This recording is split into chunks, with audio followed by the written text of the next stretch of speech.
All right. Good morning, chat. All right. So, same deal as last week. I gotta get my shit done first, and then I can, or get my shit done first, then record, then I can start smoking. I gotta stay sober for most of this. So, uh, probably not gonna spend too much time worrying about lotto stuff before I start recording.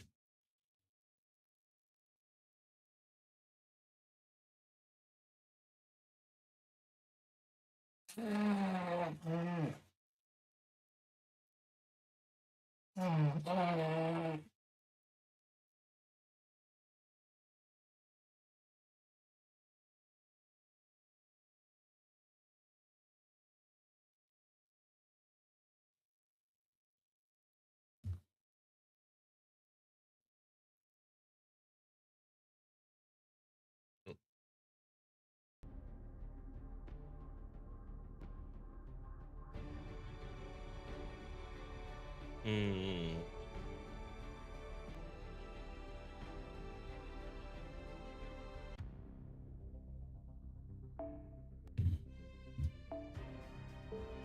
Let's go.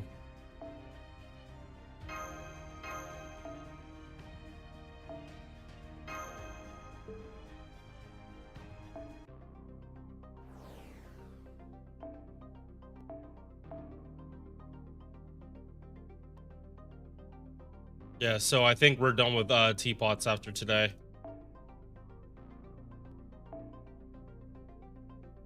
Yeah, we're done after today. I think my other account has like one more day. But after 2 o'clock, I can get this done and go back to actually farming mats from storm pods. All right. How you guys doing? 6:30. Alco, less than 500,000 left. Awesome.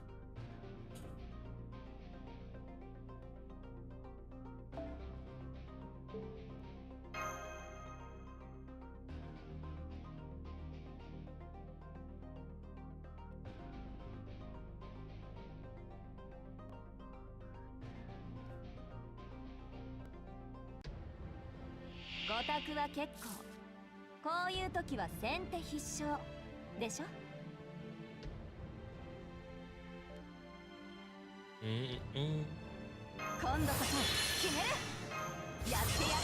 Mm-hmm.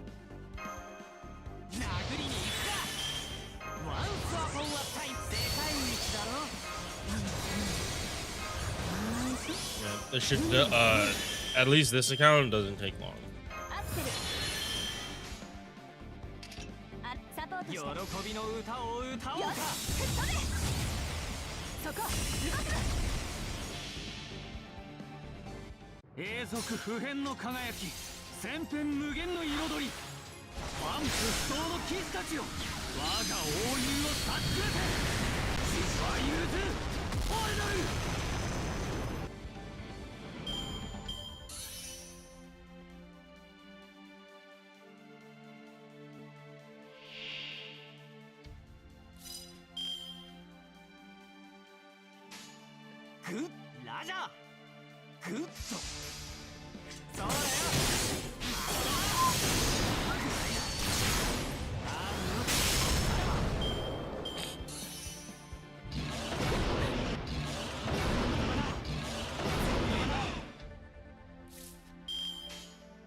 Hmm.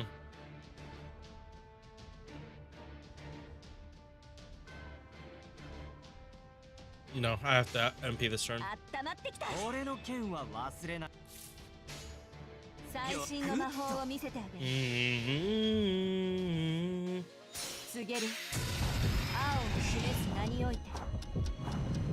ノットセイファイトタイムレスワー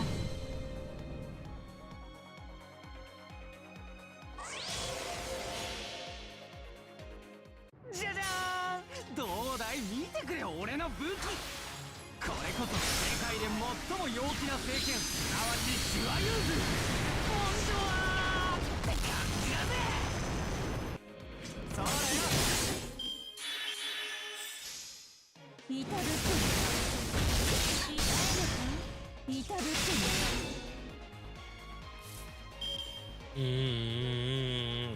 もう一つ増やしておきたい。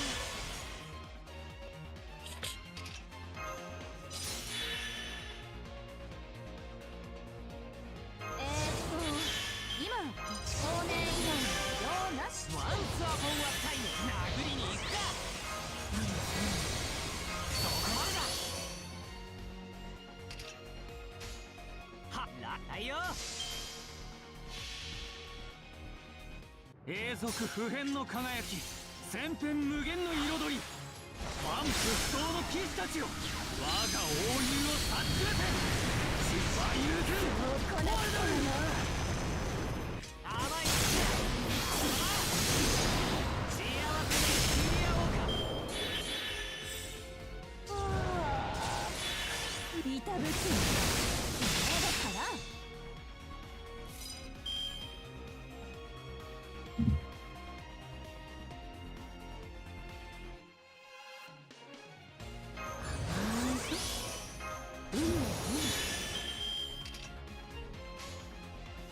晴れるや巨大よ。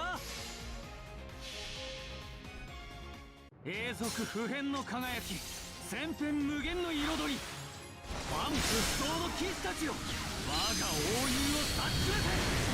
シュワユーズもうこなくとだな。確かこうか。嫌じゃ。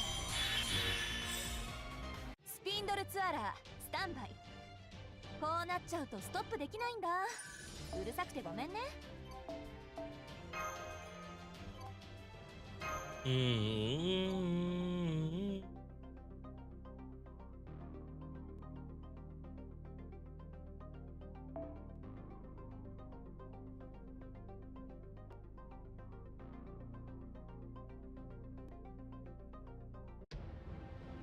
冷やそうか凍らそうか。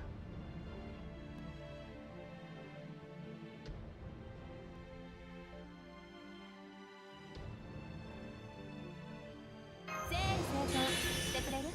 今度こそ決める。やばっ、チャンネル間違えた。世界一だろ。ワンスアポンは殴りに行くか。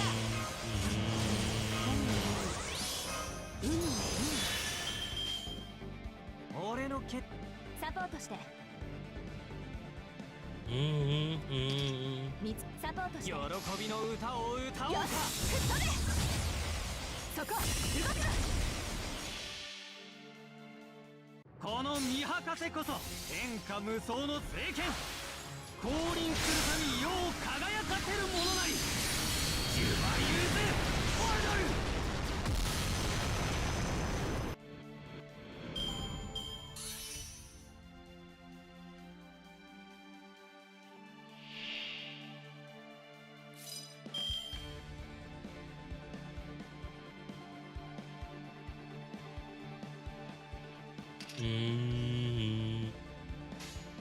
はいよ、グッド。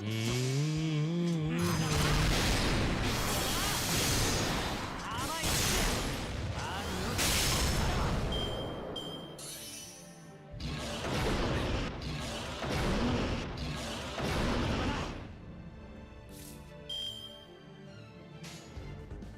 サポートして。ラジャー。せーの。そうだよ。Thank you.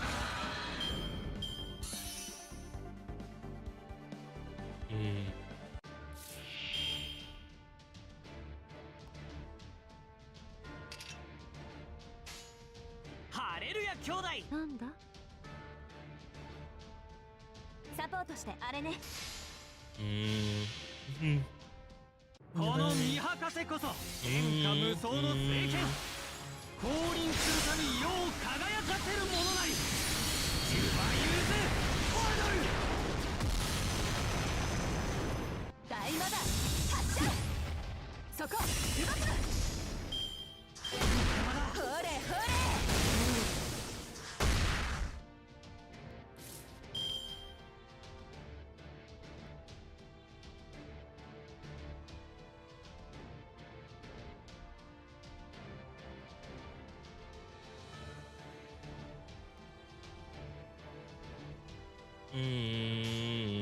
どこまでいけるか。最新の魔法あったまってきた。はいよ。最初の Yeah, no, second I get a pen to unlock, this gets so much easier. Getting 20% across 3 turns is significantly easier than trying to get 40.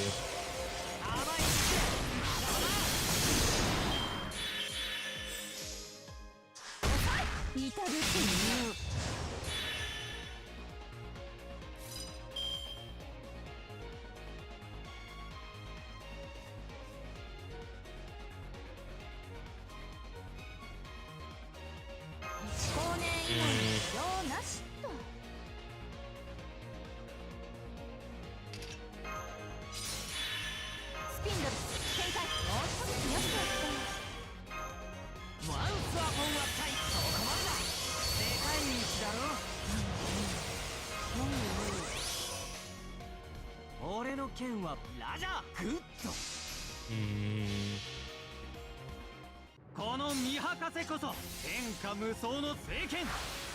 降臨するため世を輝かせるものなり。10番ユーズオードル。そうだよ。くらいだ。シャルル石点。ほれほれ。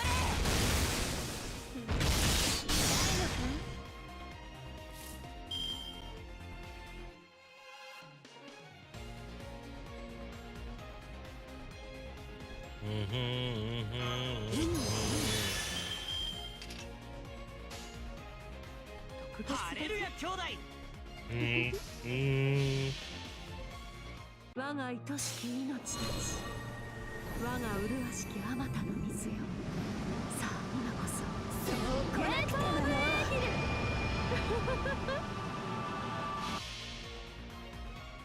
じゃじゃーん。どうだい見てくれ俺の武器。これこそ世界で最も陽気な聖剣、すなわちシュワユーズ。本当はそう来なくてもね。これはもう終わりか。なんだつまらぬな。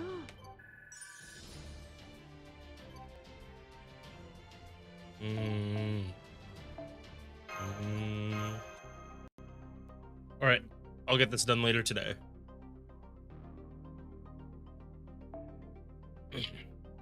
So, what I plan on doing on NA is like what I actually planned on doing yesterday, but I literally just didn't have the money for it. After doing the amount of boxes I've done yesterday, I should be good on PP. I'm not gonna farm too much harder this one. Oh my fucking god, I'm Pepega. Why does it just default to casters? I don't. Oh wait, no, I might have done that. Yeah, no, that might have been me. Whoa.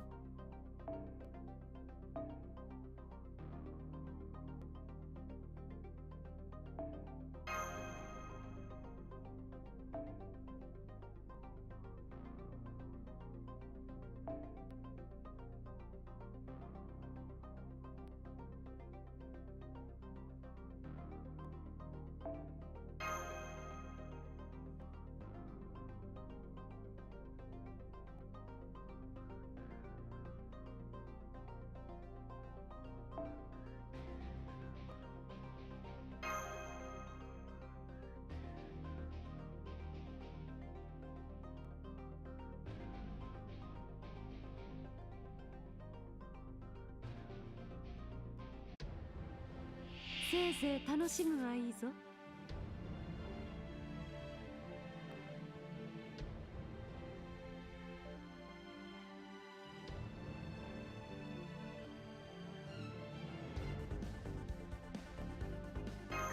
Alright, this is a better end anyway, so I guess I'm lucky on that part.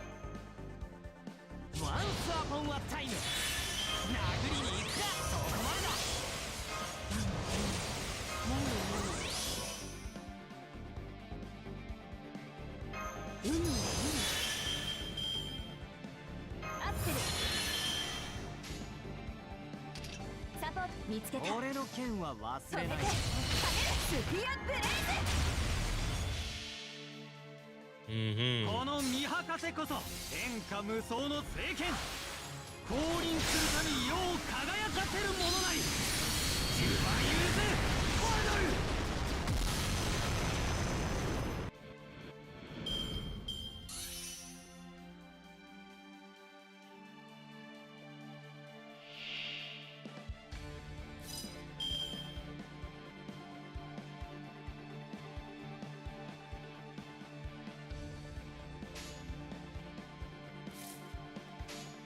あれね、サポートしてグッとせーのドッカーン Thank you. Alright, Alco's good to go. He doesn't need the card anymore.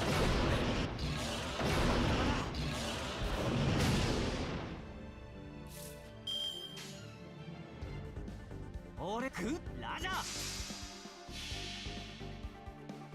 この見博士こそ天下無双の聖剣降臨するため世を輝かせるものなり十番ユーズファイナルそうだよシャルル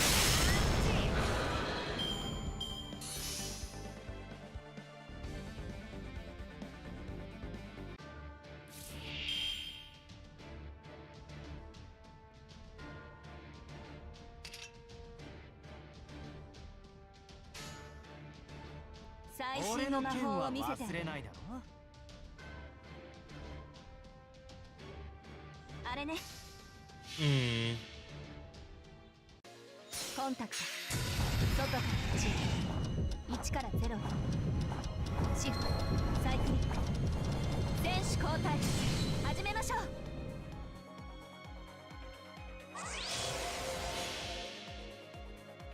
この見博士こそ天下無双の聖剣降臨するため世を輝かせるものなり十番ユーズファイナルそう来なくてはのキャリー追加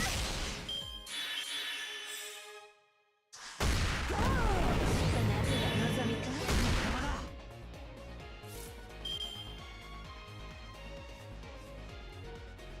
Mm-hmm.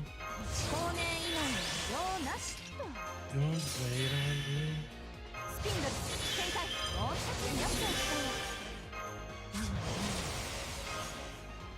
世界一だろそこまでだ世界一だろハクラジャーこの見博士こそ天下無双の聖剣降臨するため世を輝かせるものなり十番ユーズファイナルそうだよシャルルせき止めてくれほれほれ痛いのか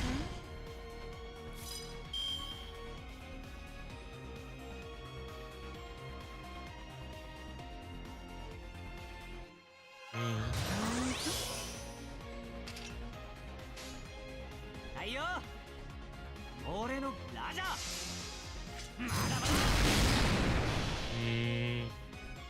じゃじゃーんどうだい見てくれ俺の武器これこそ世界で最も陽気な聖剣すなわちシュワユーズ本当はそう来なくてはの甘い口やあるよ今は楽しめ。いずれ終わるのだから。Mm-hmm.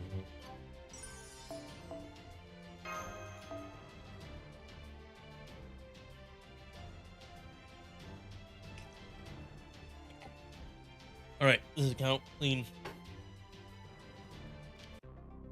teapot's done at the at 2 o'clock. And where are you sitting at? 4:53. All right, so you'll mostly get done next month. 6:53. Damn, wait, 200,000?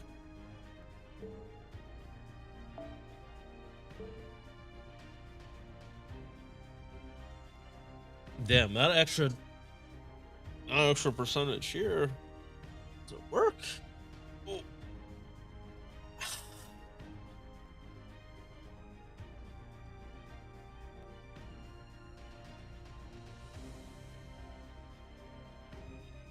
Not bad.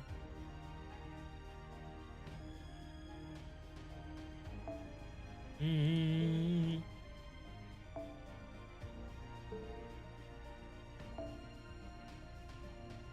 Mm.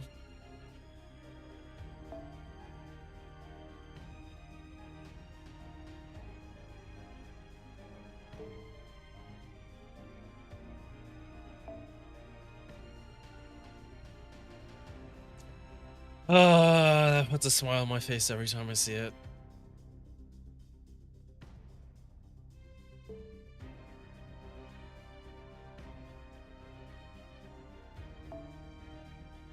Mm.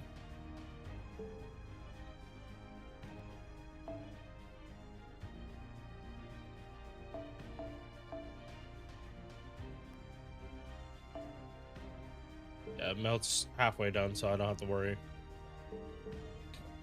Mm. Mm. Mm.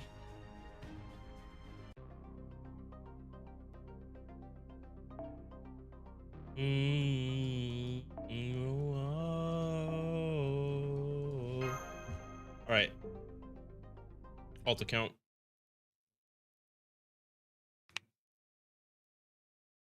Mm-hmm.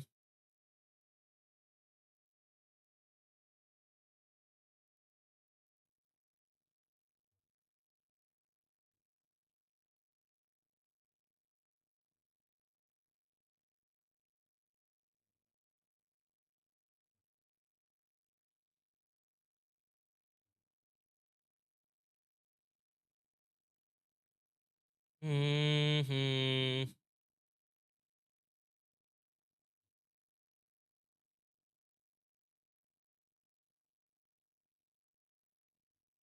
Mm-hmm. Mm-hmm.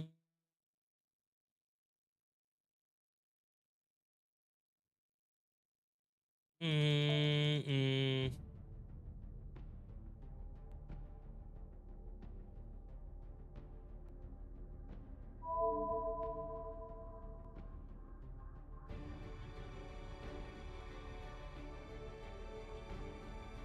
Mm.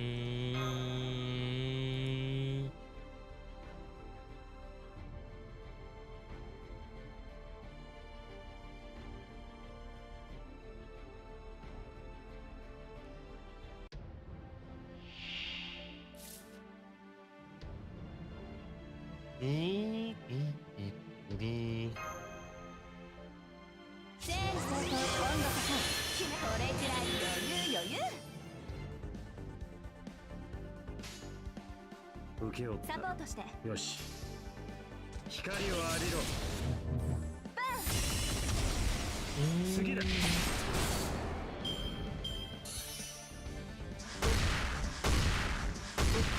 Mm-hmm.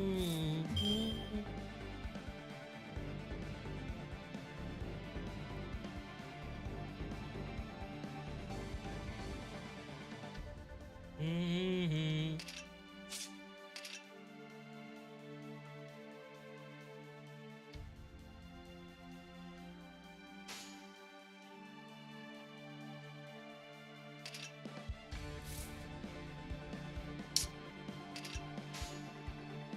いいと。よし。あれね受け負った。光を浴びろ。次だ。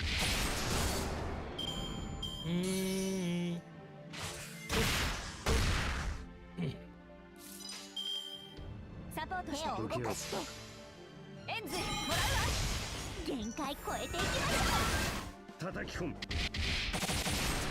Yeah, this is why I didn't pop Summer Chloe's skill, because I didn't want to go into the boss fight with like no buffs whatsoever.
宝具で何もかも吹っ飛ばす。暑い日には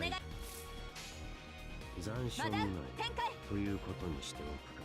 受け負ったか。絶技よ。太陽の魔剣をその身で破壊を巻き起こせ。キックラム。そこで次だ。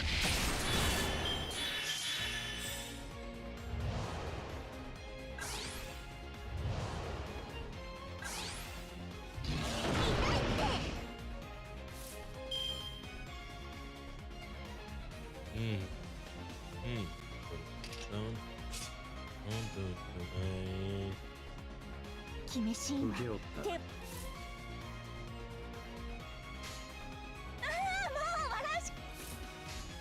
今夜が山ってわけね。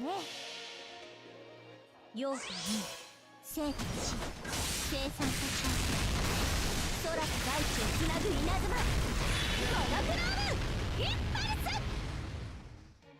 叩き込む。光を浴びろ。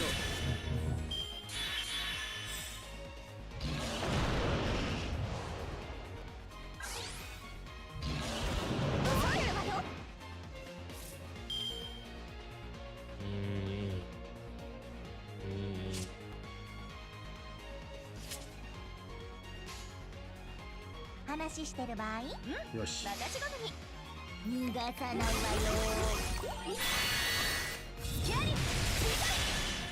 光を浴びろ。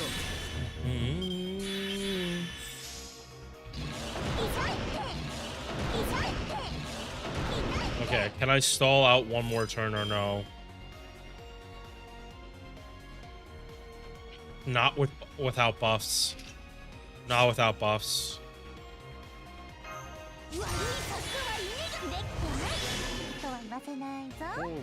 よし。魔剣完了。秘伝の強見せてもらおう。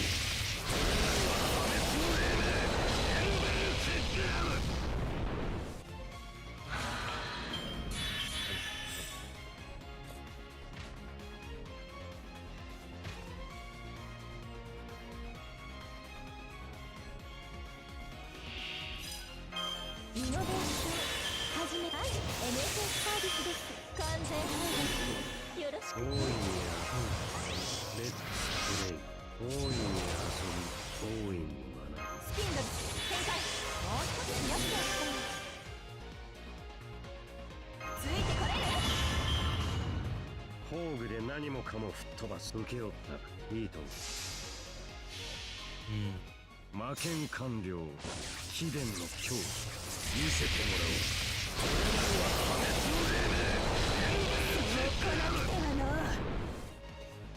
次だ。暑い。夏でも適度な運動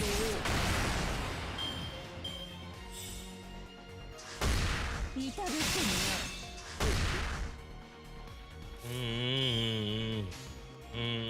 よし、いいと受け負った。叩き込む。次だ。熱い。夏でも適度な運動を。ほれほれ。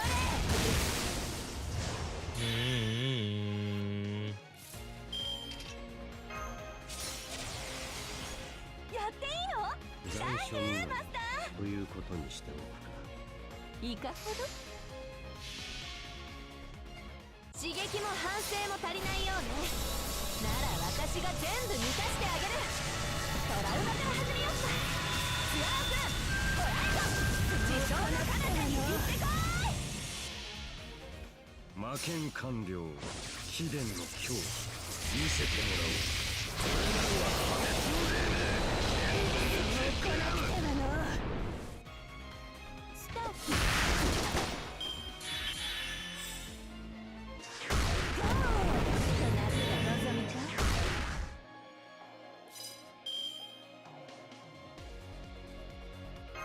そのように。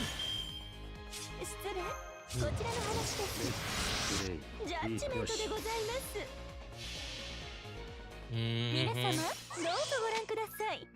このたくましい方と重厚なボディ、お分かりになりますかね。あなたたちまで私の敵ではないことが。叩き込む。次だ。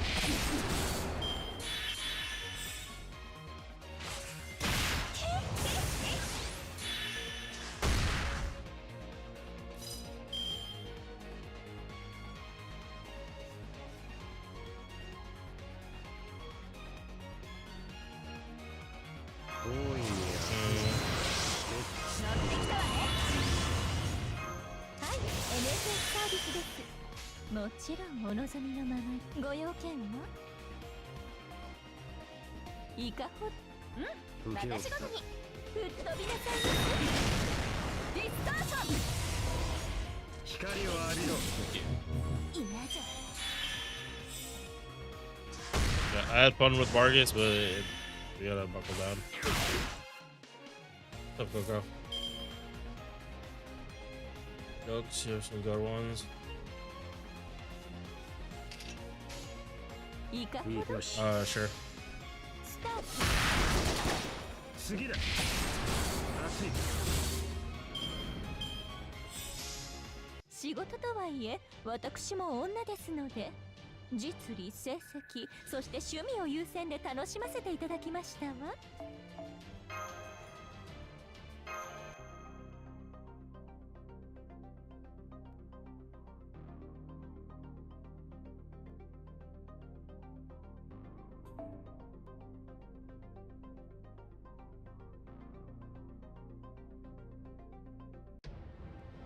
落とさせない。必ず間に合わせてみせる。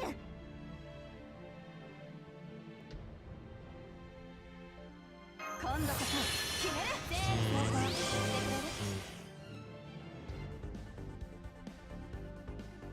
発展途上ですので。よし。あれね、受け負った。サポートして。光を浴びろ。大魔弾発射。次だ。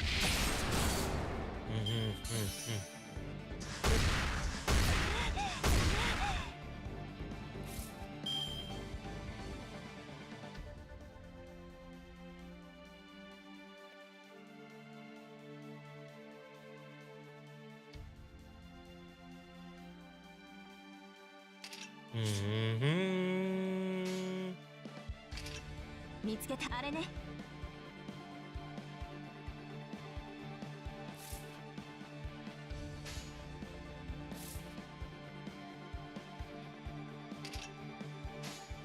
さあれね。いいと。止めて。かける。スフィアブレイズ。次だ。 Oh.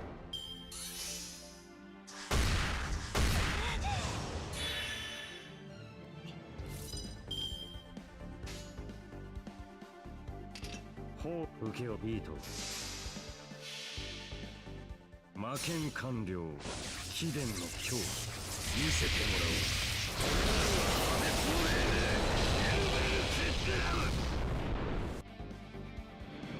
光を浴びろ。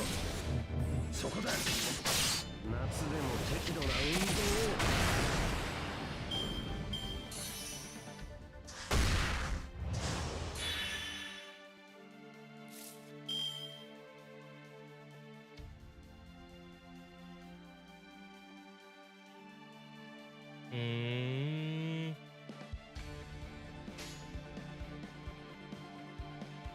温まってきた。粒子加速を動かし開始。受け負った。最初の底から今はの星へ。ブレーン層をひとまたぎ。お待たせ。ちょっとだけ地球を救いに帰ってきたわ。やばいやばいやばい。光を浴びろ。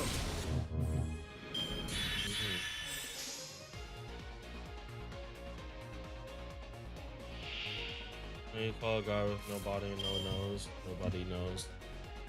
Oh, that's what you meant by jokes. You're free to say them, but just so you know, I don't find those like a lot of those jokes that funny. Like I have to hear them at work all the time.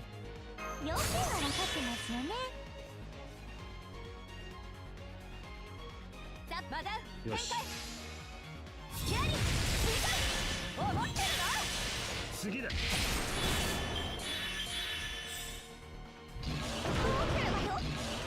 One more. Thank you.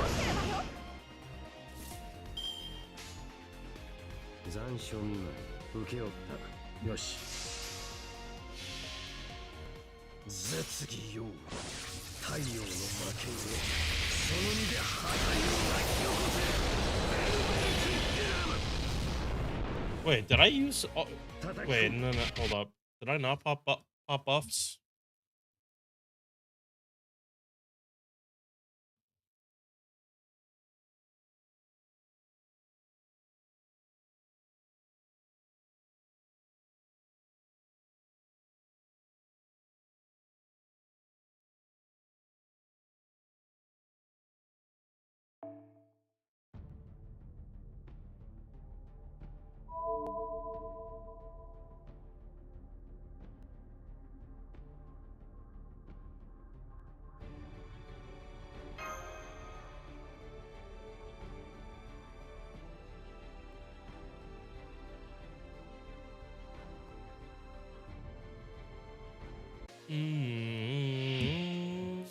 Yeah, no, I didn't pop buffs. I got them.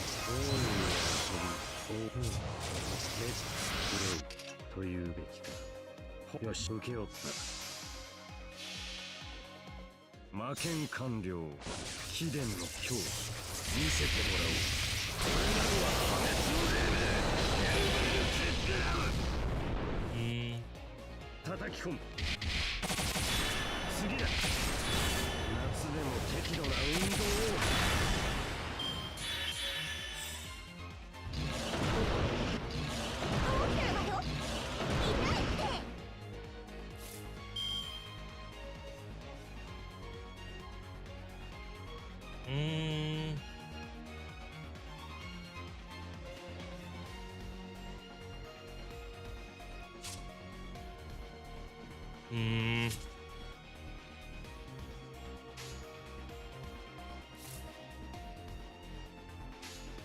あと何ペ手を決めシーンは手を抜けないわ。待っていくわよ。届けたい物語がある。伝えたい感情がある。だから書くしかないでしょ。次だ。Yeah, no, Alco's not surviving. Yeah, no. Okay. I gotta pop MP.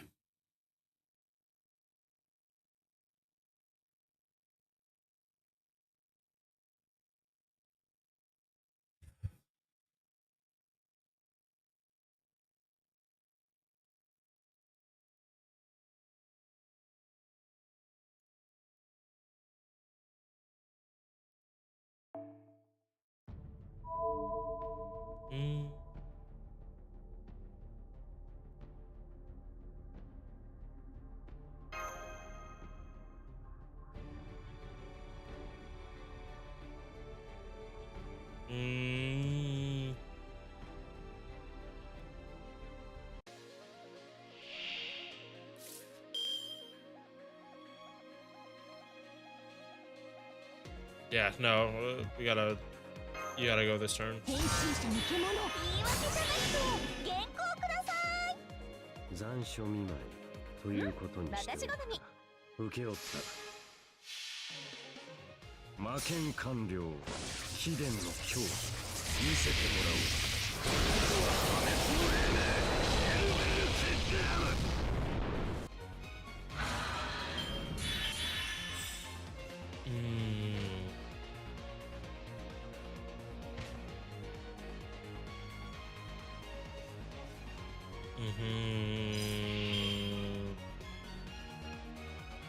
はち切れそうでしょ。金庫好き放題扱ってあげましょう。今はこの辺スピンドル展開。大いに遊ぶ。レッツプレイ。大いに遊ぶ。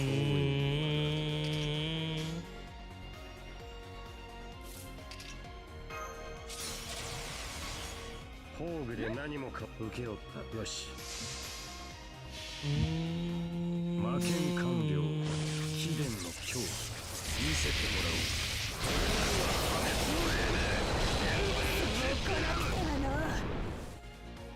叩き込む。次だ。夏バテ対策だ。行け。無駄ですよ。ほれほれ。無駄ですよ。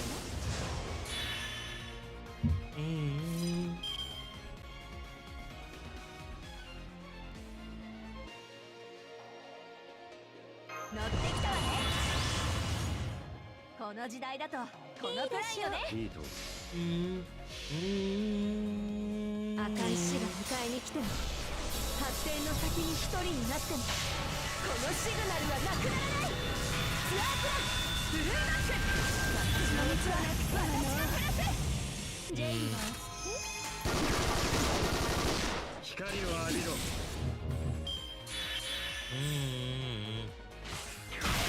ほれほれ。無駄ですよ。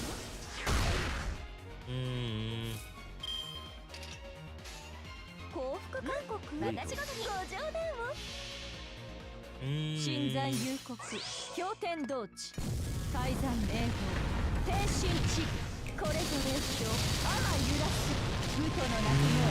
矢をよろずの乗りとなり逃げられるぞ。光を浴びろ。痛みし無駄ですよ。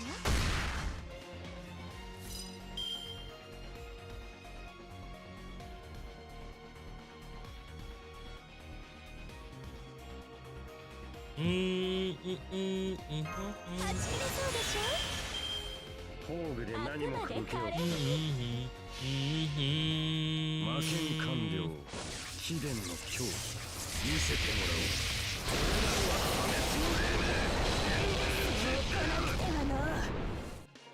嫌じゃ。光を浴びろ。生きている者がいれば私の社に愛玩の檻にてたっ What kind ぷ of り candy do 渡せま astronauts すの like? で。 Mars bars. Yeah, no, Coco.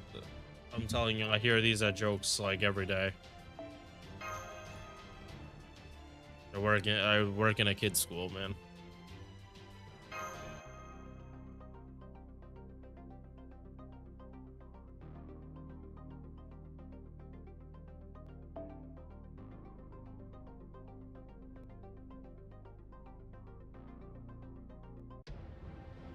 この修羅場を越えなきゃ本は出ないのよ。せっせと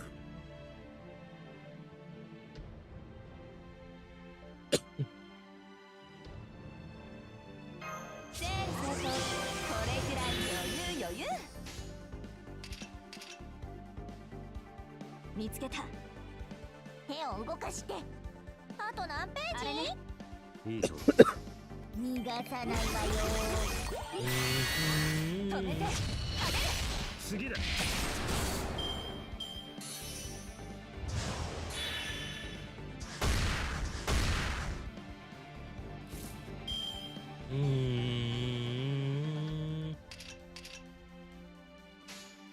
いいと。よし、受け負った。光を浴びろ。そこだと夏でも適度な運動を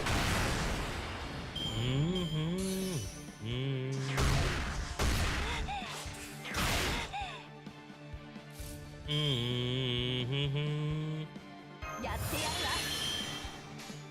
残暑見舞いよし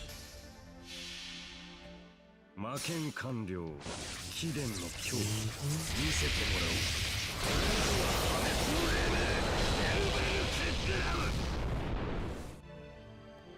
そこ動くな。光を浴びろ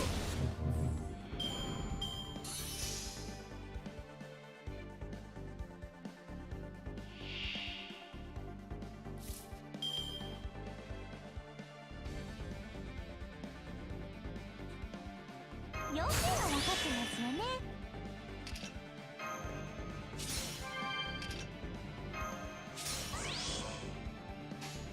あったまってきた。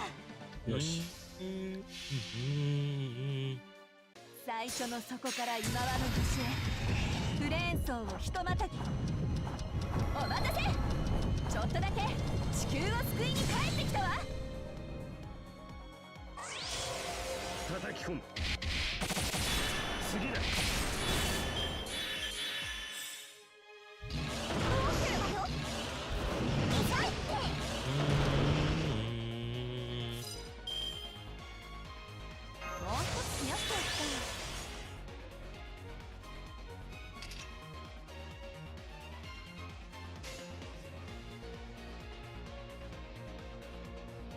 サポートお願いね。今夜が山ってわけね。いいと要素に生活し生産と調整空と大地をつなぐ稲妻モノクロームインパルスディストーション。光を浴びろ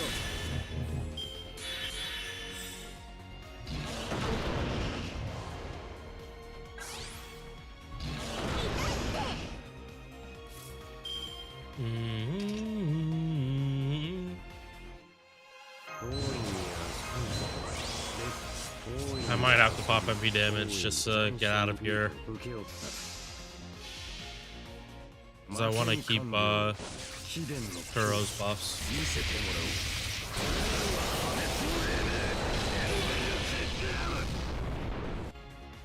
次だ暑い夏バテ対策だいけ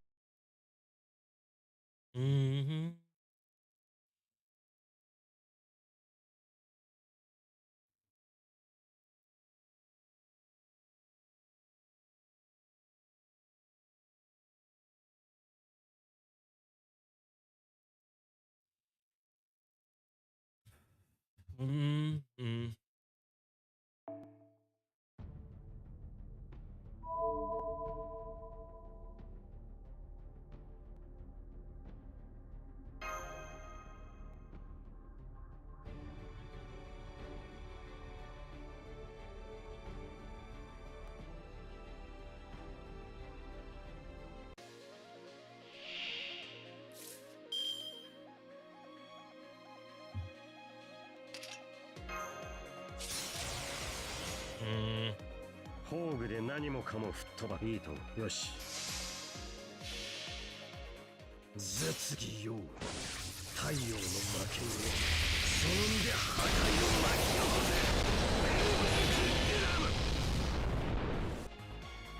せ次だ Thank you. Yeah, worth.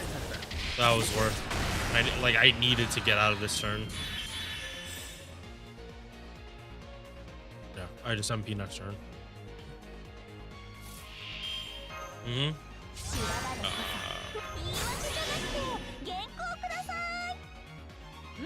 私好み。マダウ展開。よし受け負ったそういうところよ。光を浴びろ熱い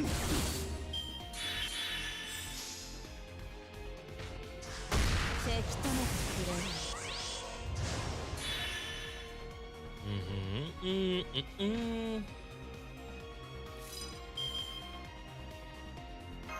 い、MSN サービスです。もちろんお望みのままね。そのように。失礼。残暑見舞いこちらの話です。ということにしておくか。まあまだ展開。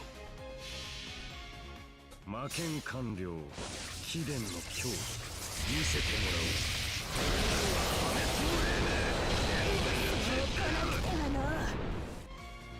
スタート。ディスターション。夏が望みか。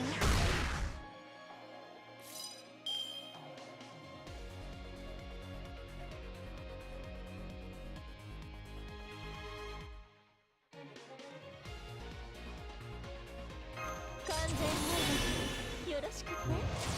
で、大いに遊び、大いに乗ってきたわね。1光年以内に乗ってきたわね。レッツプレイというべき。残暑見舞い。よし。受けいいと。絶技よ。太陽の魔剣をその身で破壊を巻き起こせ。来なくてはの。次だ。夏バテ対策だ。いけ。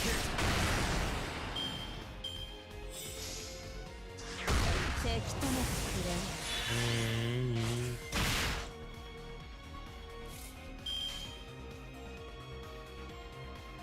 ジャッジメントでございます。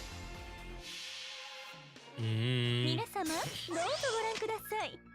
このたくましい方と重厚なボディ、お分かりになりますかね。あなたたちなど私の敵ではないことが。光を浴びろ。熱い。ほれほれ。はい、NSS サービスです。もちろんお望みのまま。この時代だとこのプよしランよね。光を浴びろ。シックスプレーン編成。サテライトシリンダーオフ。フックバック。コール開門。アースライトファイバー。次だ。ほれほれ。大いに遊び。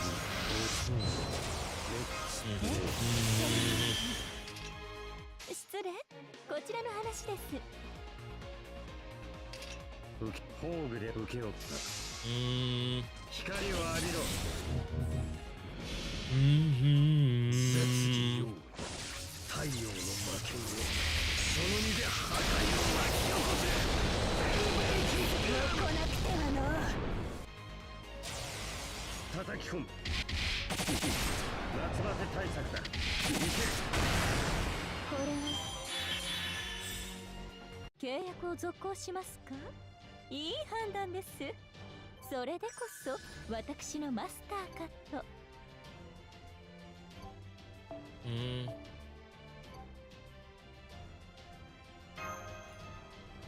All right. It's gonna be in like Europe, Coco.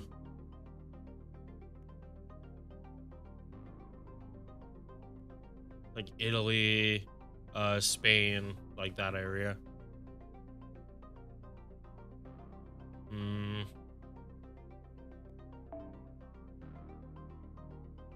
Do I want to do this? And yeah, I might as well, because I keep putting this off, and it just makes getting the 3 runs like just more annoying.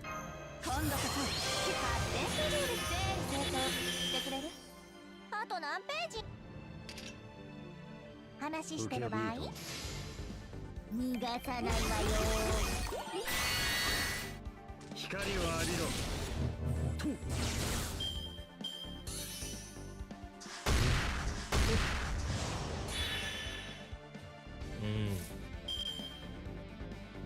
Excuse me. いいと。見つけた。よし。光を浴びろ。止めて。叩き込む。Yep. Weiss, please. Thank you.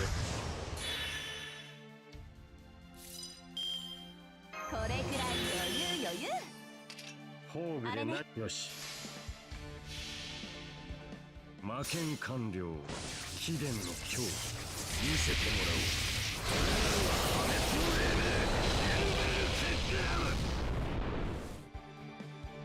甘いわね。次だ。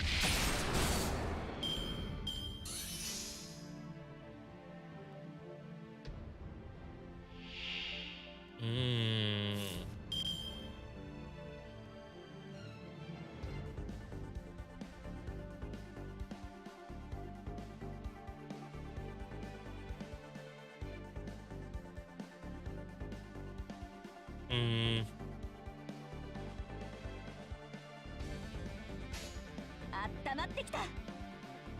あれね。いいと。有志家族サポートして。No, I should have kept. Yeah, save Chloe's spot for when Sigurd actually has cards. Mm. Mm.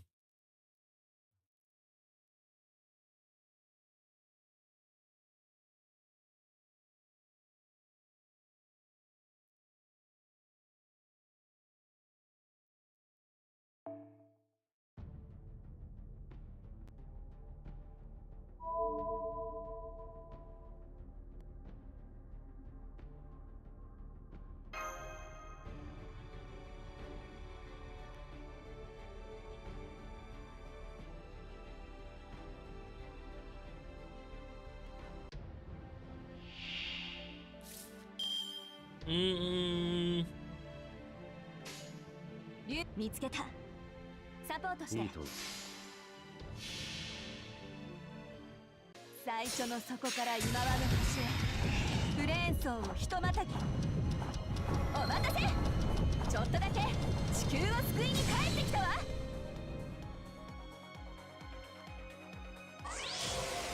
そこで次だ。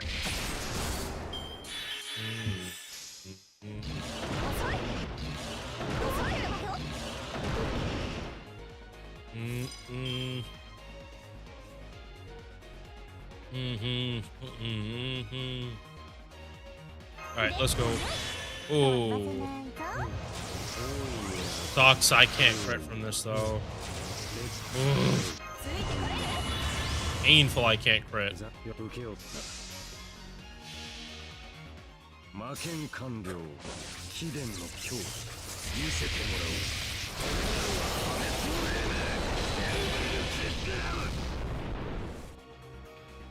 光を浴びろ。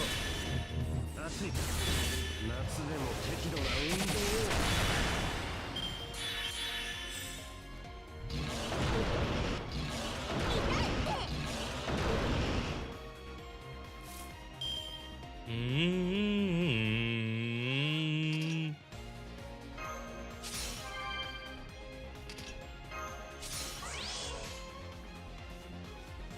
話してる場合？いいと。要素に生活し生産させた空と大地をつなぐ稲妻モノクロームインパルス。次だ。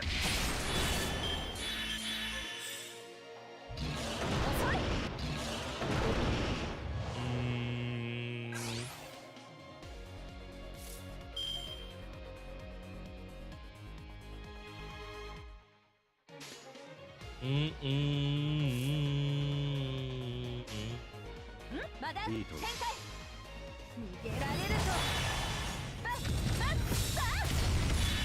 次だ。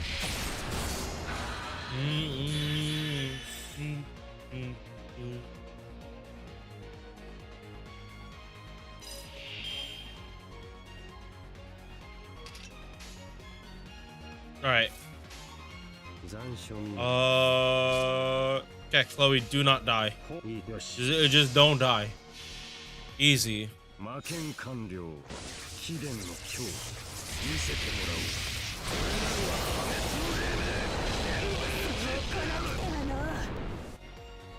おう。叩き込む。光光を浴びろ。夏バテ対策だ。行け。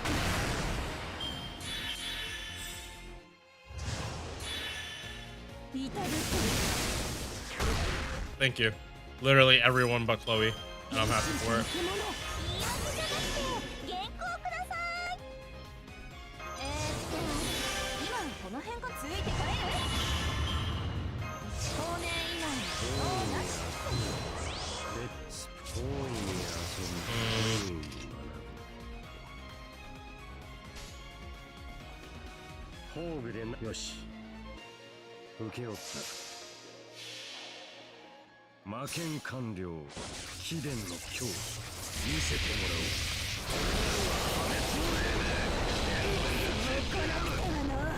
おう。The 90 plus. 光を浴びろ。と夏でも適度な運動を。Yeah, Coco, that I don't think people are gonna be watching a 5-turn clear for what most people do in 3 turns. Yeah, like if you have people watching those videos, awesome. They're like, for most people, especially like the people that do lotteries like a lot, like they wouldn't be watching something like that. Like, not saying this to be mean. I'm just being practical. That's a really slow clear time. Like it's not a practical clear time in a lottery, where like the emphasis is doing it in 3 turns and doing it done really quickly.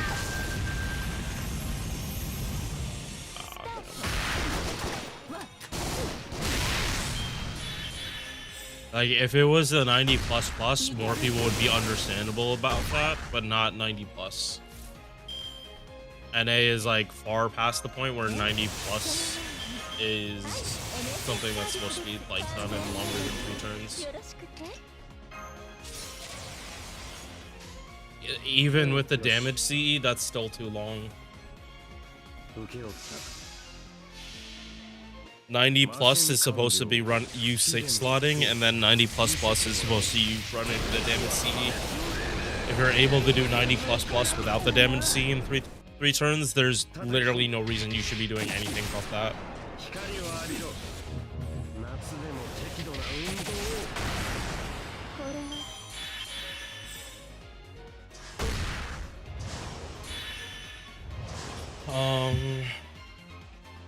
And I'm pretty sure it was Cadroth that had this shit, like that had the calcs for it.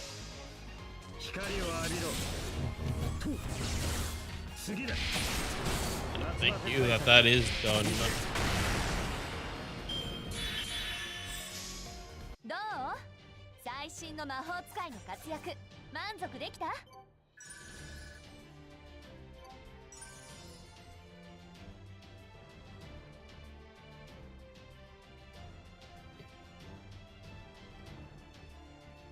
Hey guys.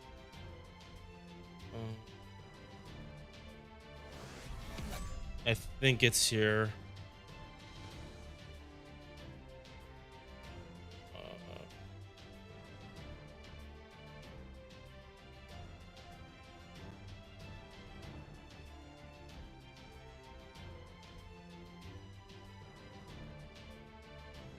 Yeah, like I'm gonna be real. There's a good chance you could just do this with summer Okiton, and yeah, it's like for you, I would just do this with summer Okiton and just like try to crit wave 2 or something. Or if you don't get the kill, just try to get face guard refund. I'm not sure. Yeah, no, that's what I was trying to do for you. It's neutral, but like you kind of want it to be neutral at that point if you're doing carding.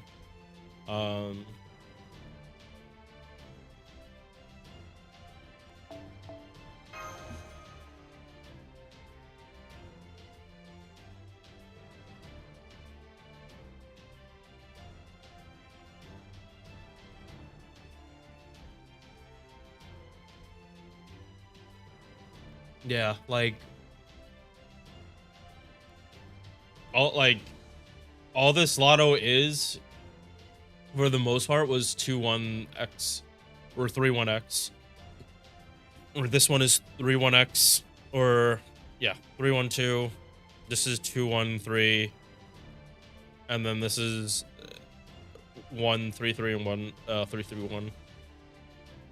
Like, these nodes aren't that hard, but this is the real thing.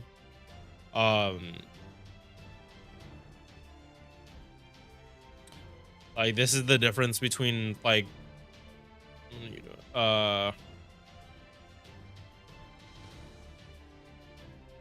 like, this is the difference between doing 90 plus with MOBCE, and this is like, if you had to pick one, like, if you have to use the damage mod C, you should be trying to do 90 plus, especially if you have an MOB.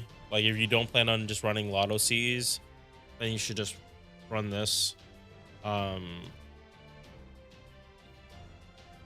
But you trying to run, and again, this is the higher end, so we'll go down here to what most people have. Right now I'm at +8.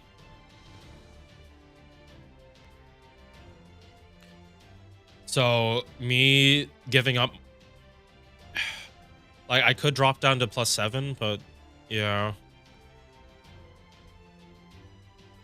Me running the 90 plus is only slightly better than me running 90 plus.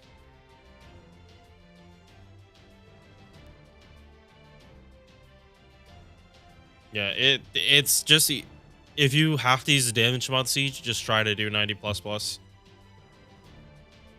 Summer Ibuki can actually, like, MP2 Summer Ibuki can actually almost do 6 slot.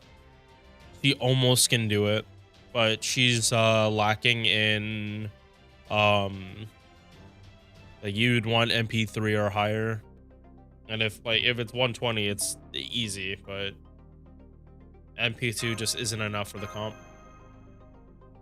But that was the comp I was using, and it was Shufu instead of Lady Avalon, but party costs went too high.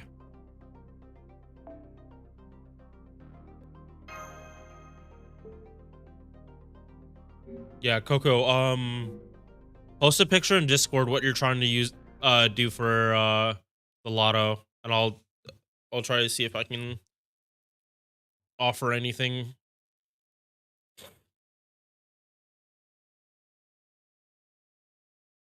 But yeah, as you can see here, there's, like, literally no difference between you running 90 plus across all the nodes, or 90 plus. Like, it's all pretty much the same. Like, this is just the highest peak, but yeah.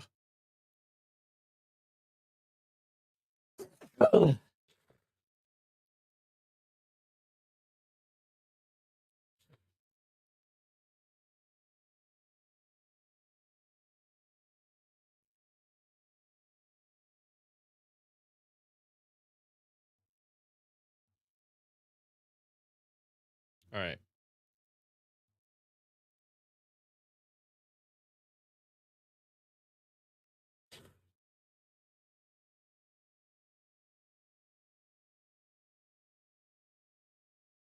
All right.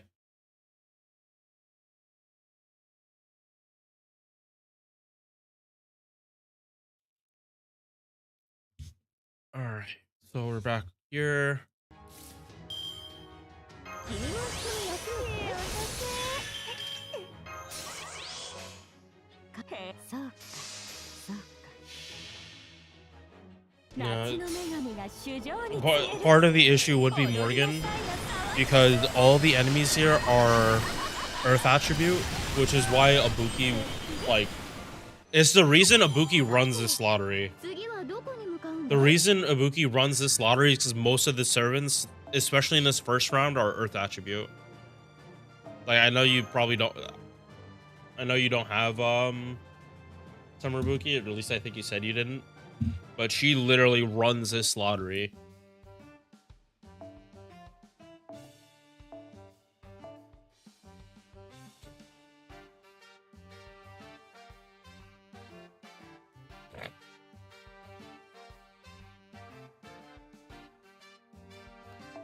right.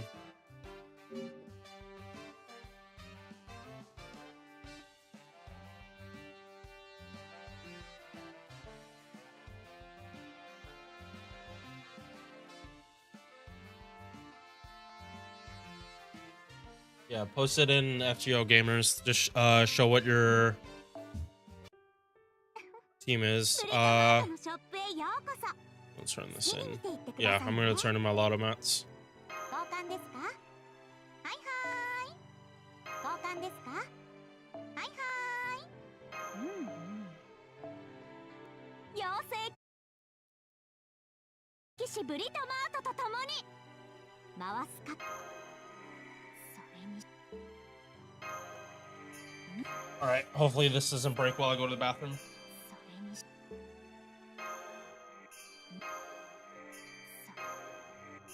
諦めこ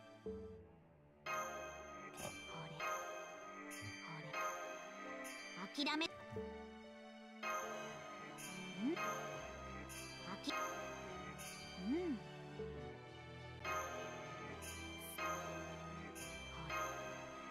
それにし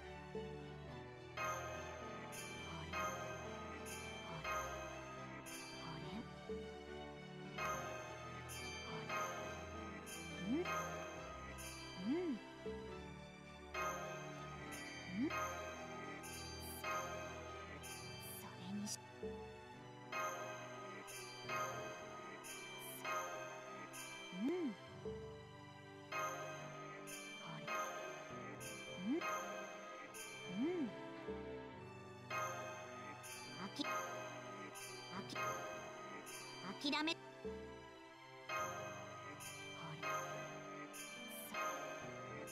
それにし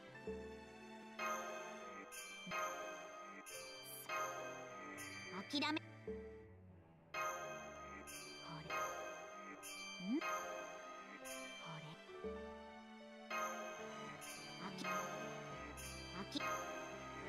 諦めそ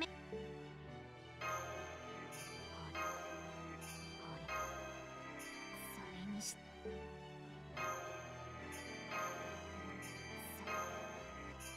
れにしそ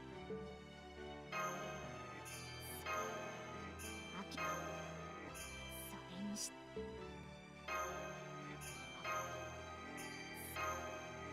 うん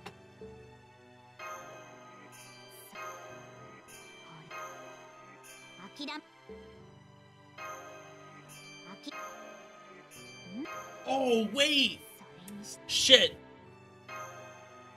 Okay, no, Coco. The fact that you're saying Morgan, I didn't like. I brain farted that. No. This lotto is not a Buster Farming lotto.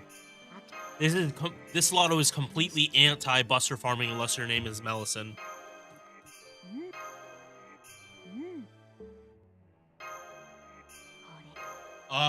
Like more servants on JP can do a lotto like this starting from 0 currently because of the changes, but it's still like heavy party cost restriction for that. Even running Melisson, like that's still 3 5-stars you have to have in your party. Oh my god, it sucks. Yeah.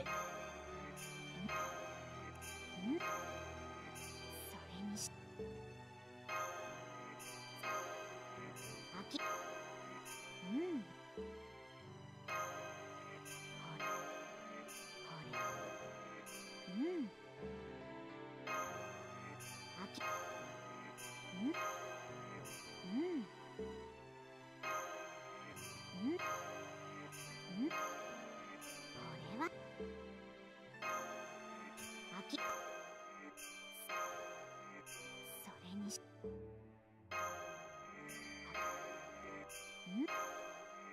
諦め Oh, good, awesome, it didn't break.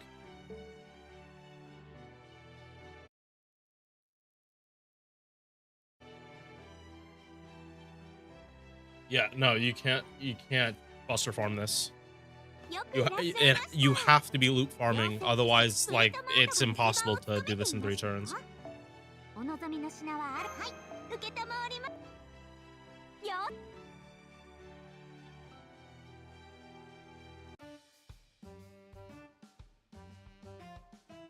Yeah, so just send it to me in Discord. Like post it where you usually do, and I'll try to like get you a team that works. Or no, you already said no Morgan, so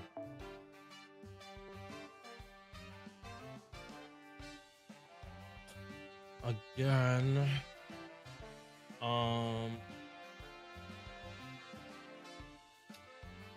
yeah, no, this is Summer Okiton with normal black rail. So you're not MP3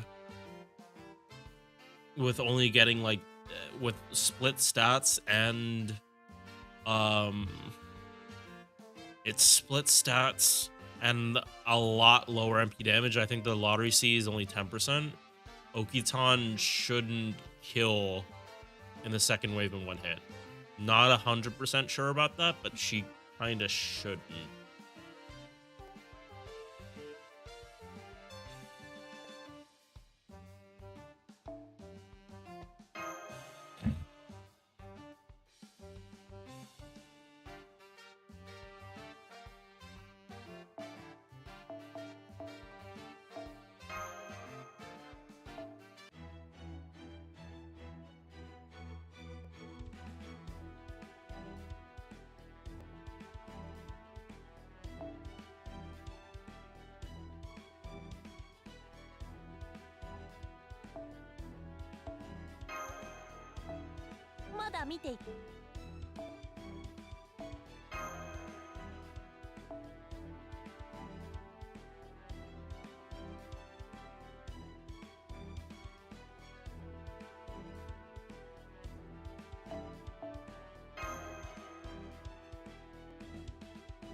Yeah, Noah, if you want a quick team, do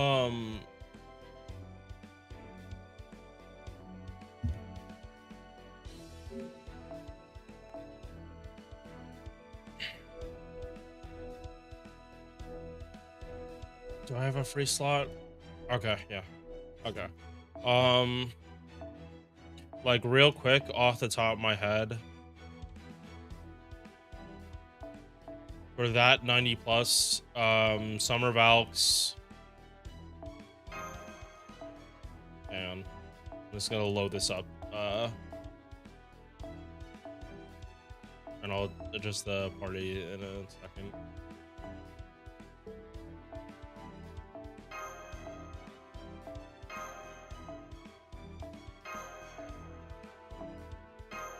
Yeah, 90 plus, this is what it looks like, and then 90 plus looks like that, but this is specifically 90 plus.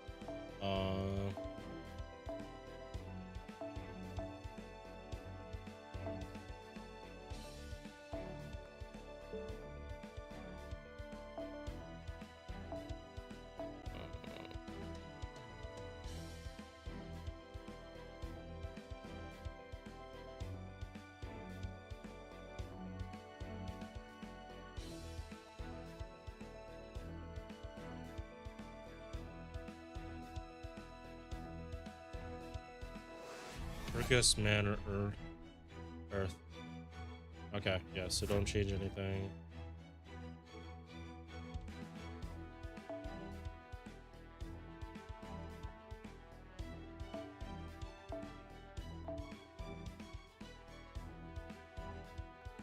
You have your battery yet? Yes. Okay, yeah, so it's pretty much Summer Valks with like literally any 4-star.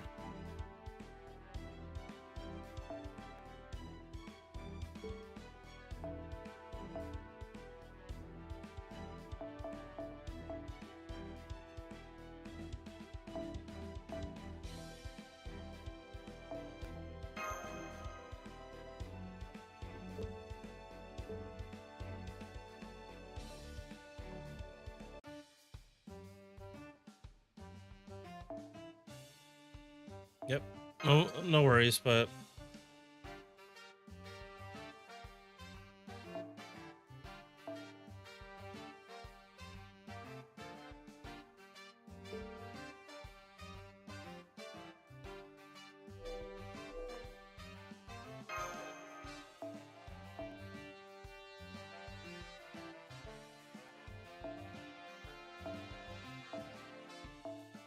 like if anything, I think Castoria is overkill.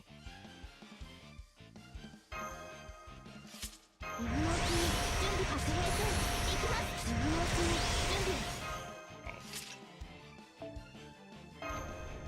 備 I could have sworn that I had a different Mystic code on.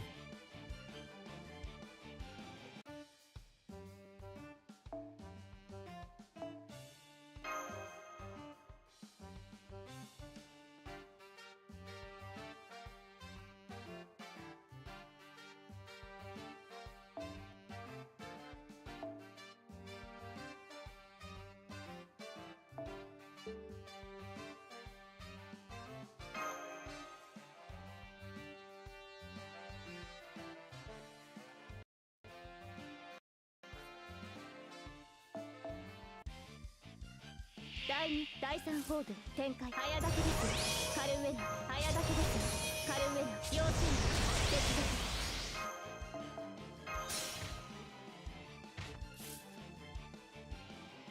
要注意接続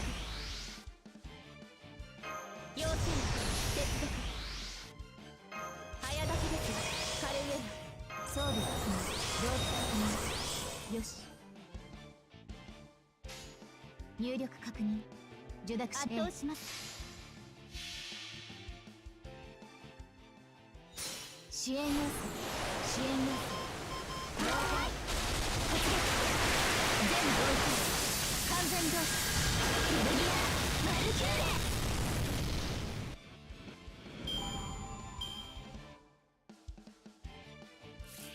承知参る承知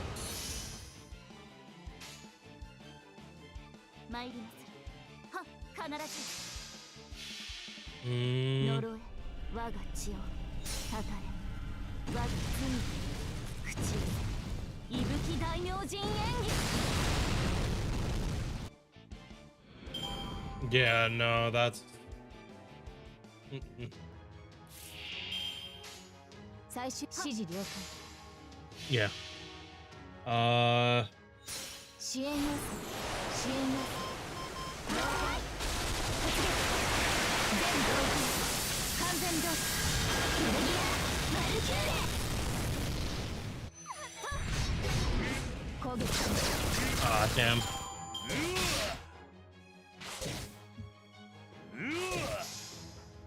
Okay, but that's. I didn't pop Mystic Code buff, so that 下がっています that is like easy clear. 撃て Yeah, so show me a pick with all of your AoE. Like, okay, no, yeah. If you have Summer Valks, that's your AoE. You're already using Castoria. Just pick Castoria off your friends list. Make sure you're always picking the MOB.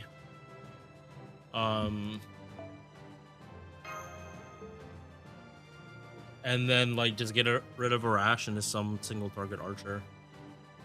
Not archer, but just like some single target.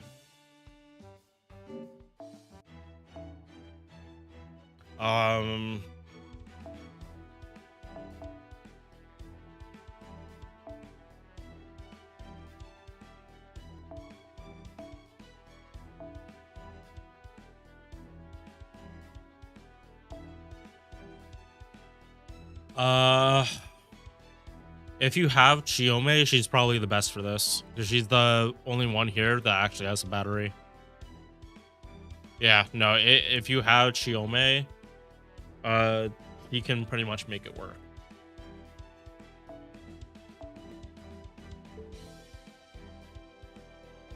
And she always had the battery.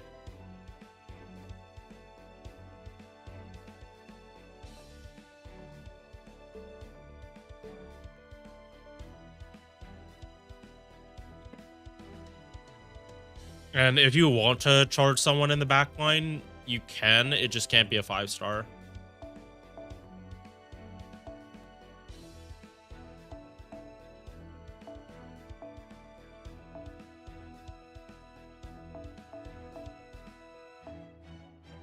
Yeah, so you have to put on mash.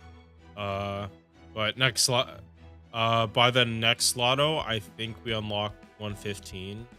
No, there's no way you can actually get to that part though. You can't get 115 by the end of the next lotto. That's not happening for probably anyone.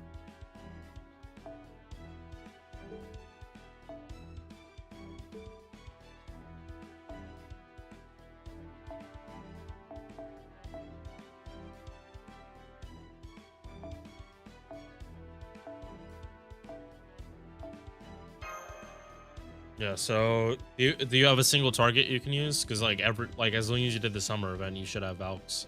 And like as you can see, mine aren't even leveled. Like they have level 4 skills and they still were able to do that pretty easily.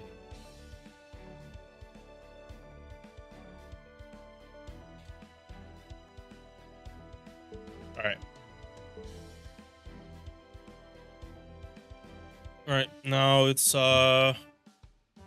me do another shit.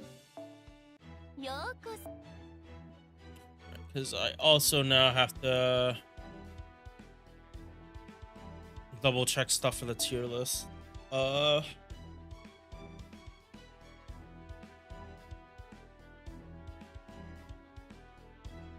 hopefully it's just me adding Dobrynia. I think it's just me adding Dobrynia. This Bima should be on the list.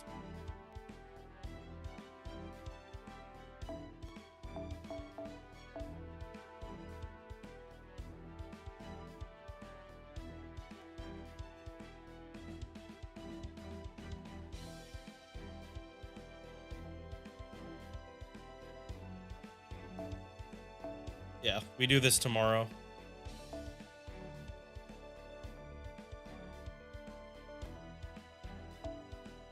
And that will happen another time.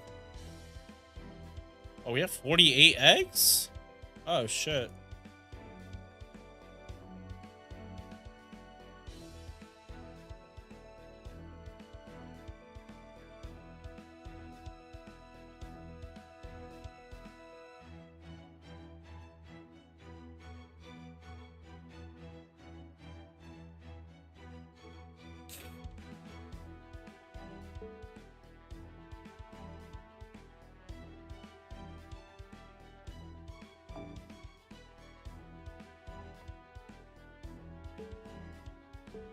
そろそろクエストに戻る？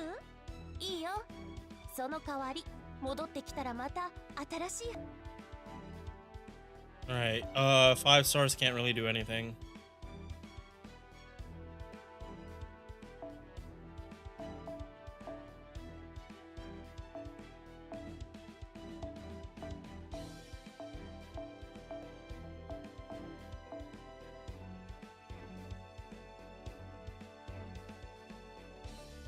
Yeah, I have half as many bells as I actually need. I do need these for say. Alright, let me check the pens first.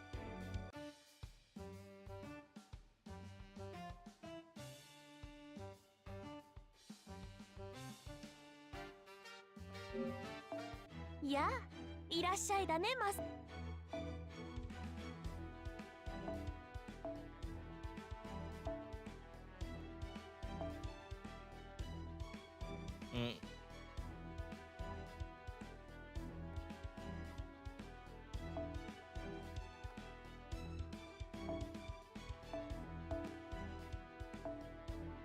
Okay, yeah, no, I'm not getting the fruit anytime soon.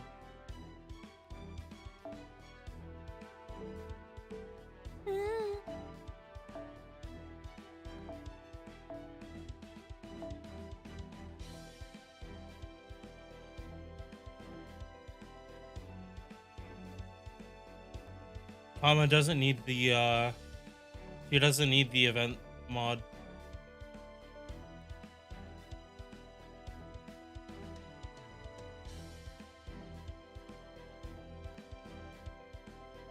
Yeah, no, Valks don't need the event mod and like how many more Lotto Cs do you have? Like you're overestimating how much damage you need to actually do.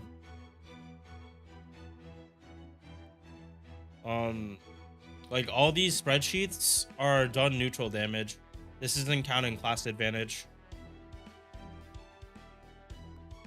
So when I say like 300,000 neutral, that means 600,000 for like an effective class. Like your biggest struggle is gonna be Fergus, and even Kama by herself does 430,000 with just her own buffs. You're gonna be double castorying, so she has another 40% attack buff, and then she has all her cards afterwards. Like she's not gonna have a problem. She doesn't need the event mod. It would like only be an assassin that like doesn't have a battery. Like they'd have to like face guard wave to, and like you might as well just be using something else if you plan on face guarding.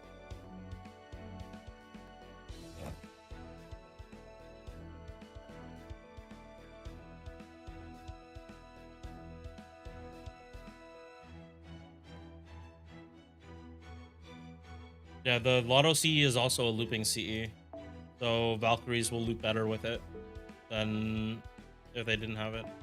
All right.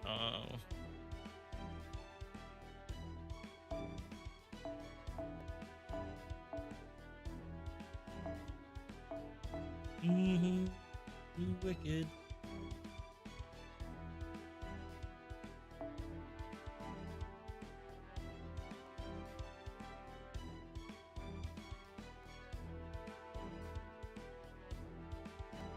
Hey, Jolter, where are you?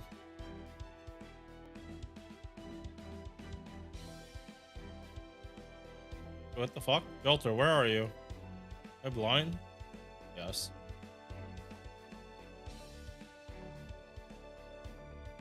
Wait, what? Yeah, wait, actually, where are you?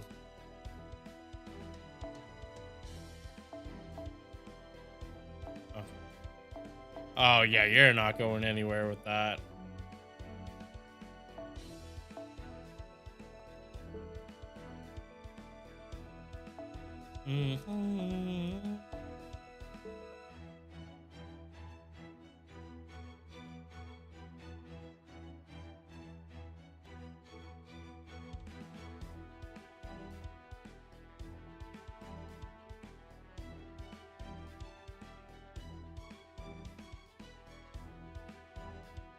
Yeah, eggs after summer in the 100 quests.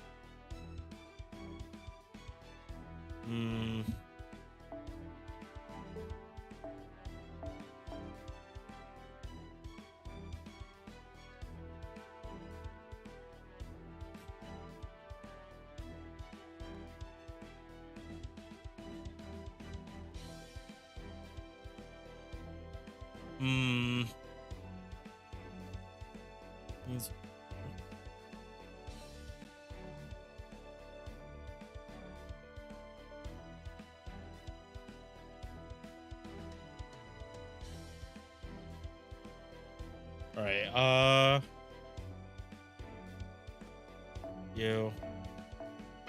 you get the comment shards first.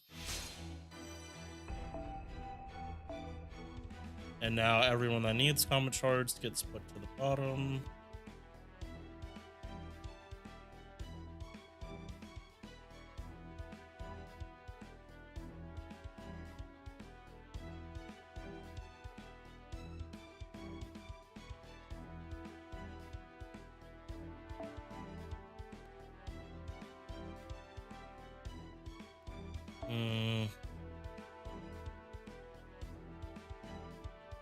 Like, I'm honestly fine with using these bells. I'm not really gonna need them until next year, with the new Castorian Morgan.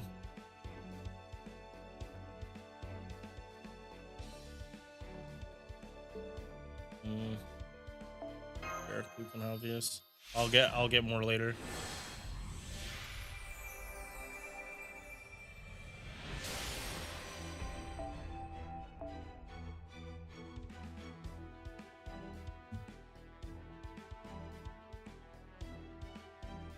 I don't have all the C's and the materials. I mean, okay, yeah, that team's gonna 3-turn, but like I would put a Lotto C on Valks just to see how things go. The power mod Cs aren't. You shouldn't be trying to like have multiple of them. You're just supposed to make one MOB.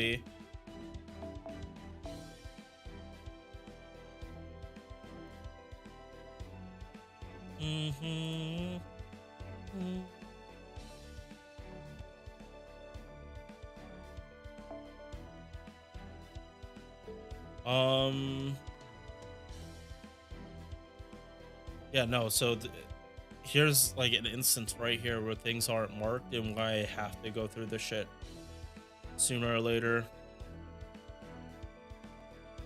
The fuck? Where's Hijikata?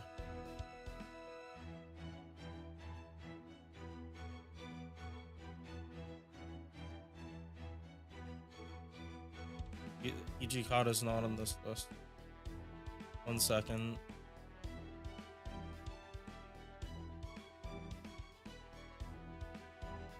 Oh, okay. Yeah, so it just wasn't more. Again, this is...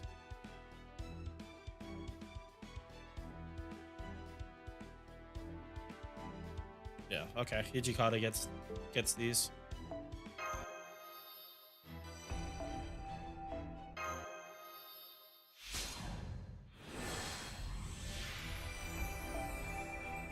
Oh, yeah, no, easily you get these.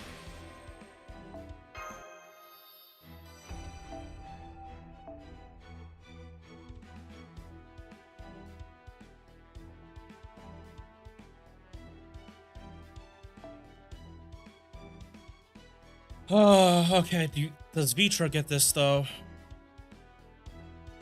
Does Vitra?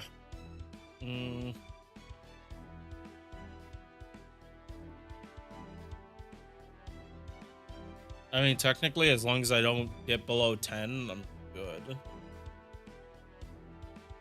All right, yeah, sure.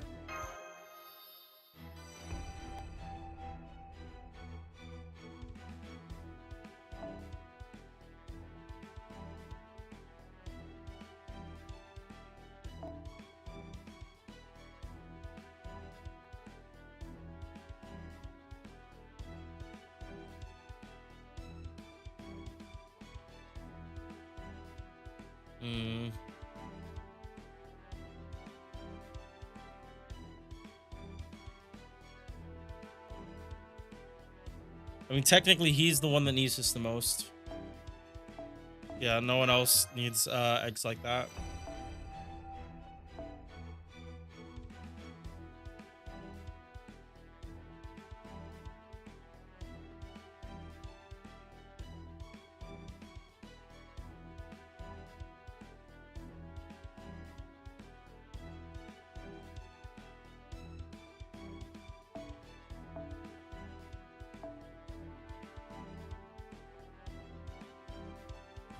So give up Lady Avalon having this shit done.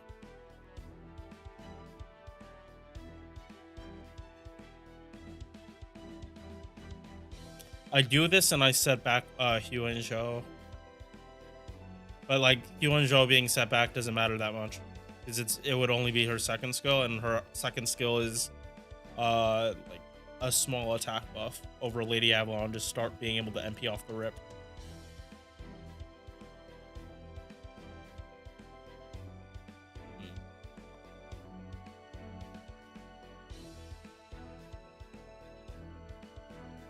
Yeah, no, for setup reasons, Taiko was just gonna have to wait. いらっしゃいマスターくん。カタログはこっちだい。アイテム交換だね。いいよ。そういうのも嫌いじゃないし。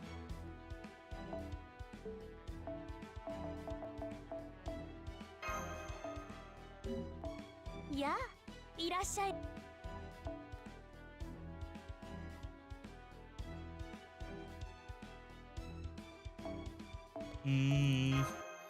Yeah, like her like extra attack or anything else doesn't really matter in comparison to like her just starting off right. All right.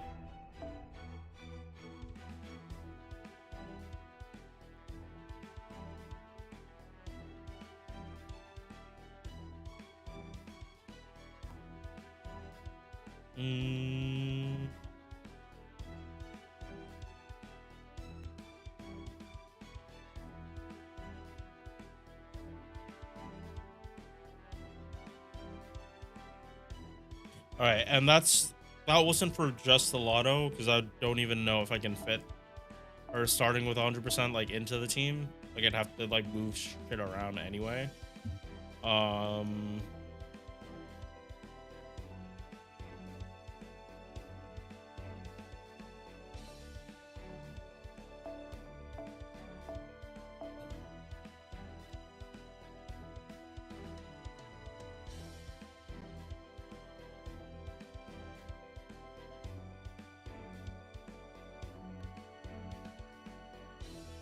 Right. And now you're just stuck on ice.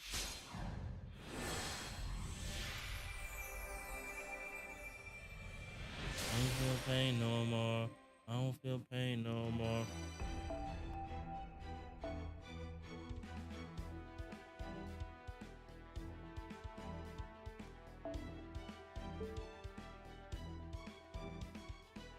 All right, so I believe with that now it's just only the lures are showing. Yeah. Every other character, it's either I'm locking the mats or they're maxed out.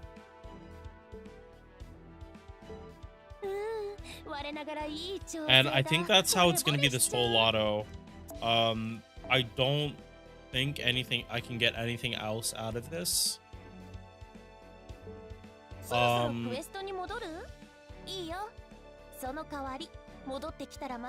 Besides like getting waivers, anti-caster up, which I kind of don't care about, if I'm being honest.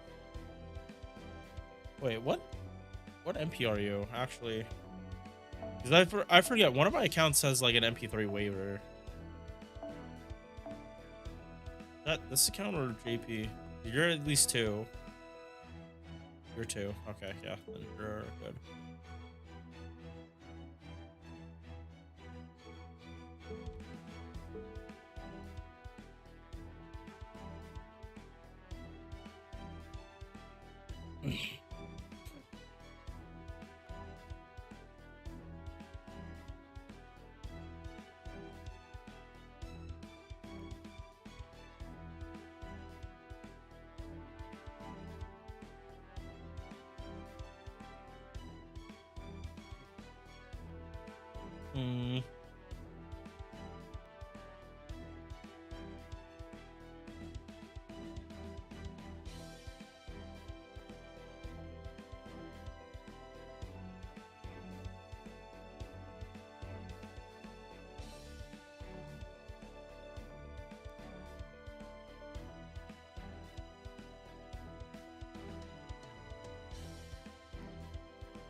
All right, yeah. 5 stars done.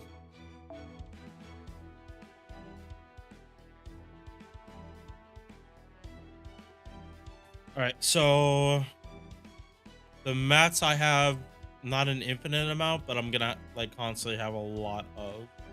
And if I see this mat, it's pretty much I can instantly level it. And that is these 5. So if I see these 5 in my lower rarity servants, they're pretty much instantly getting leveled.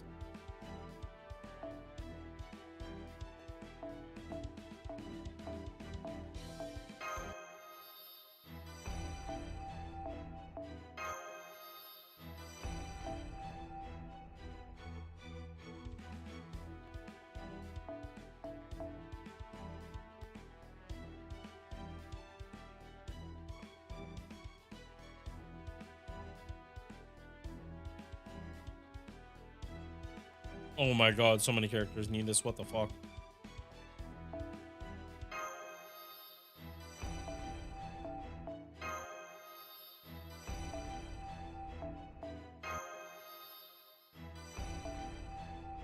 Yeah.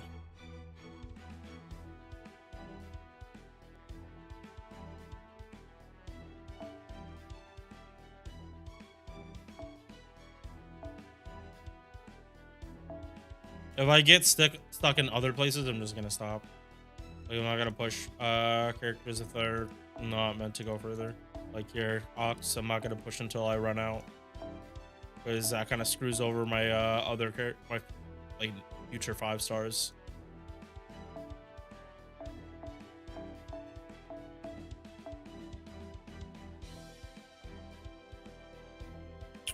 Okay, no, so this specific mat, if I see this, I need to like try to finish it. Heal first. Because like this is almost an like actual dead mat for me. Okay, yeah.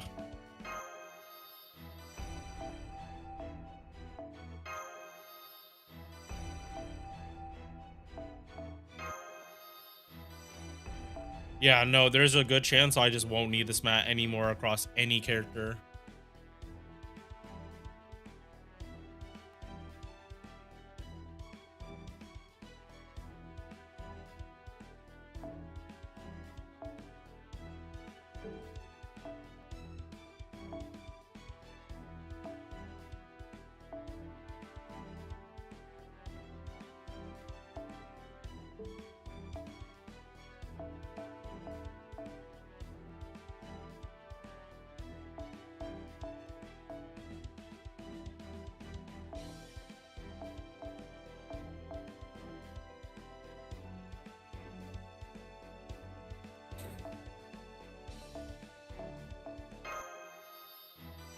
Yeah, same for bullets, because I just have so many of them. Although looking like I don't have as many as I thought.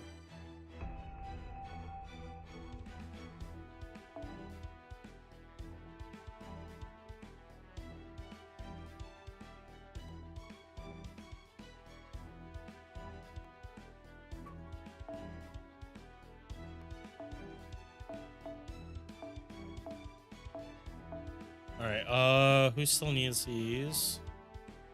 Well,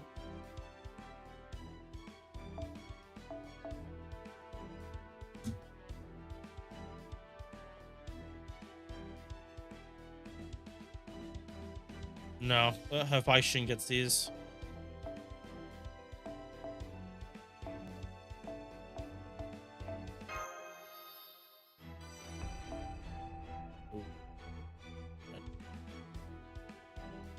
Errors might have been, I might have just made some serious errors.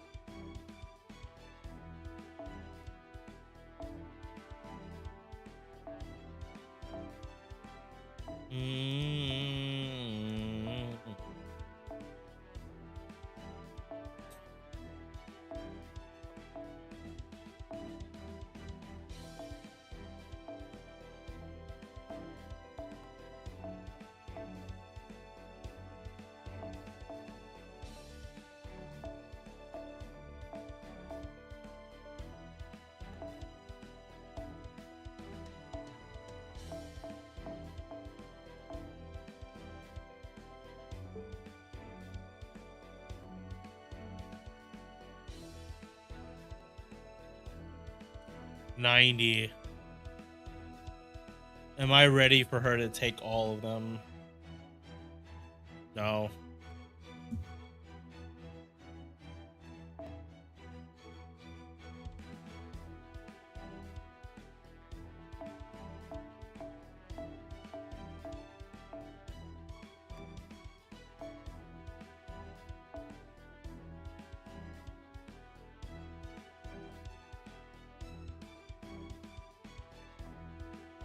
Can't use the crowns because I do need them.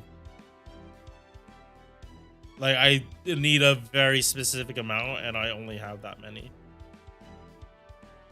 Yeah, I need 66, and I have exactly 66, so this is dead mat. Canis can't go higher.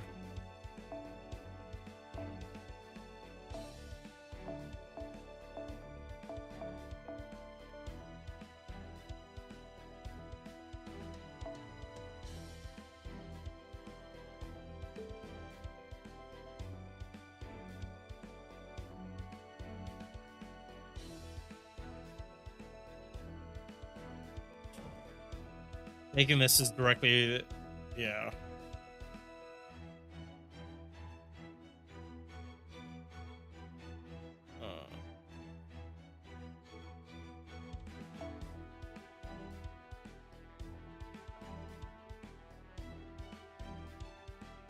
Perk first.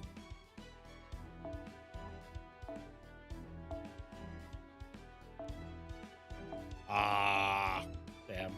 Okay, never mind.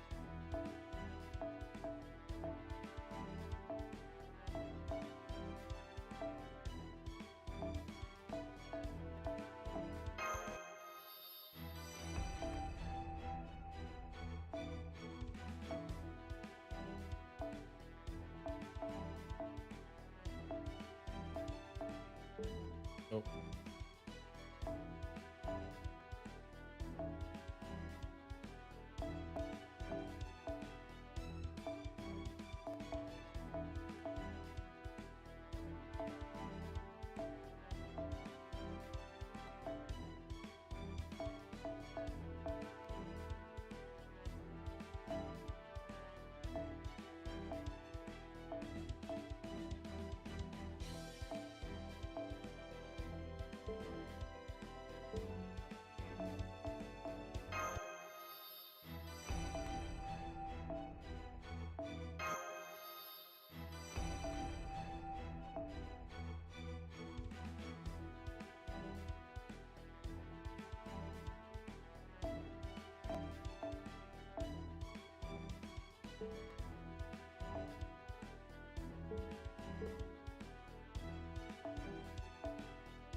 The conundrum is, do I give up, use the proofs on Percival?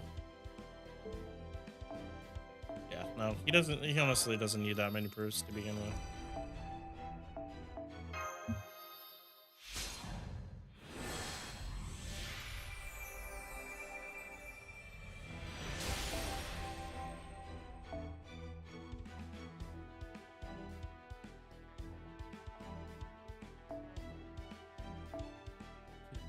Serpentine, that's taking them to altar.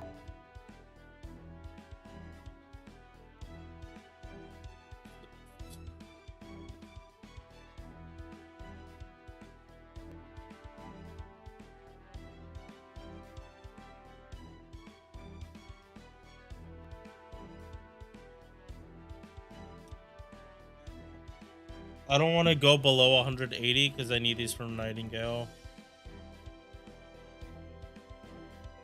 Yeah, I need to just be above 180.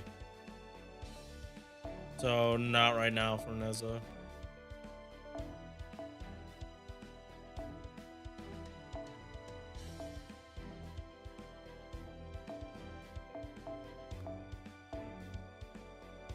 Yeah, it's like this.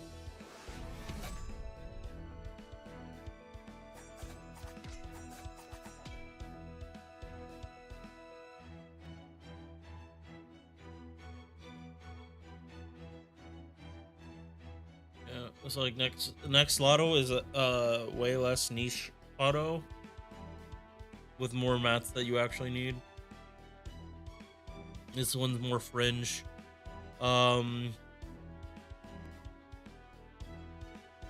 Dragon Fangs. No, so the next couple of months I shouldn't be farming these. I'll get them in the next lotto.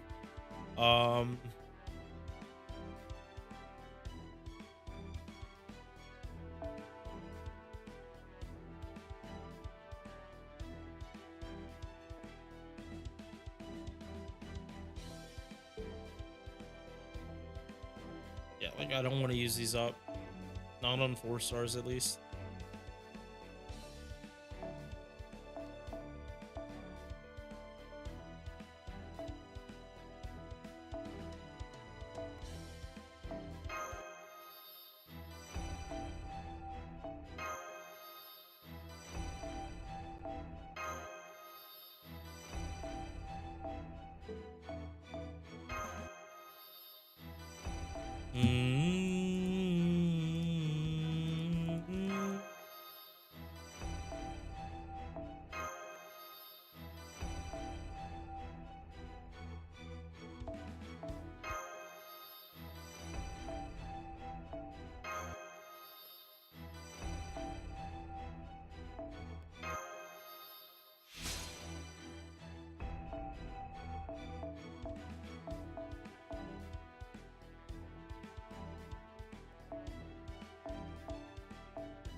Am I really about to just give these to Sulfo? Yes. You can have them.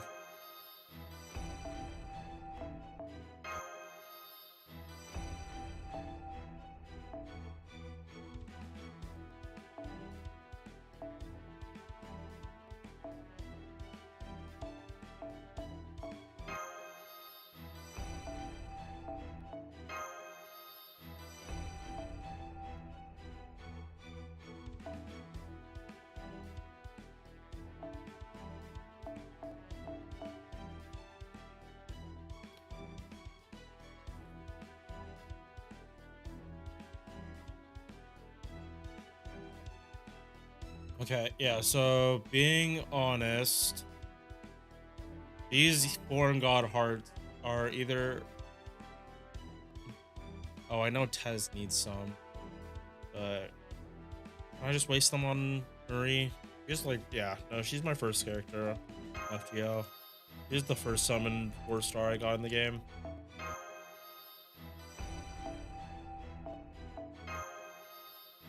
And that's one of the reasons I skipped Marie on JP, because like I don't have that kind of connection. Like I don't care about her like that on that account compared to this one.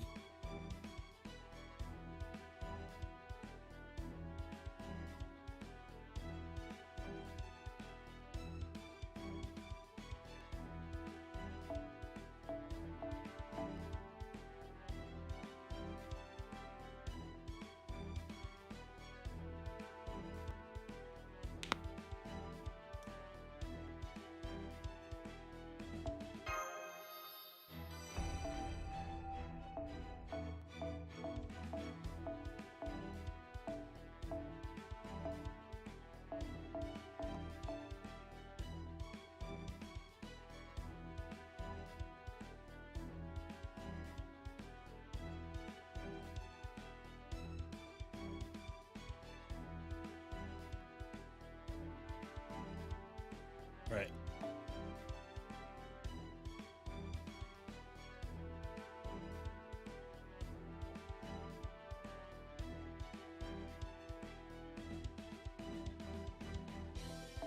Ooh. Forgot about Martha.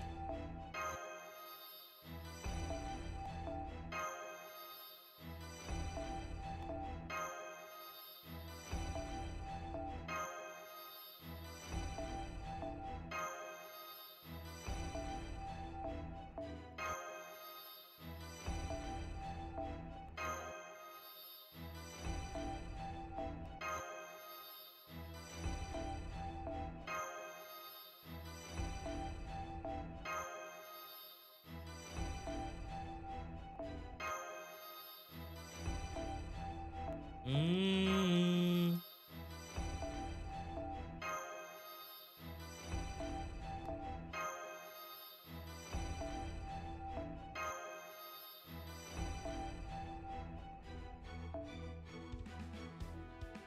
All right.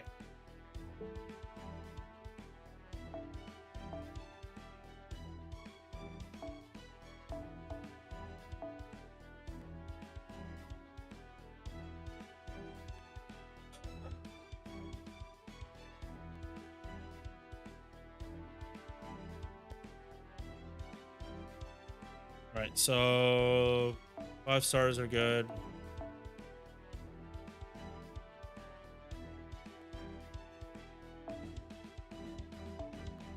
And like, that's 20.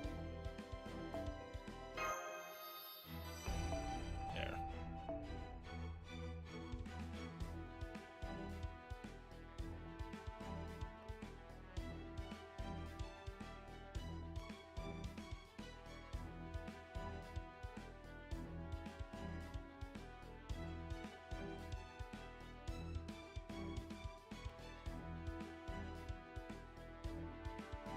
All right.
Young Sister's good.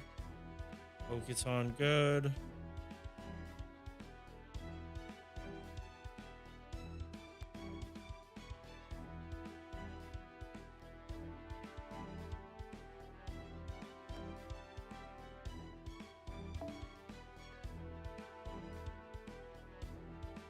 Mm-hmm.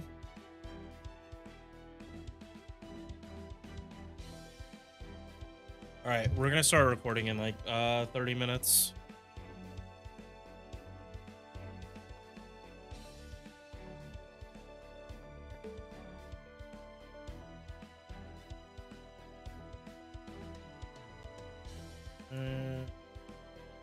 I'm also good. Doji good. Suna.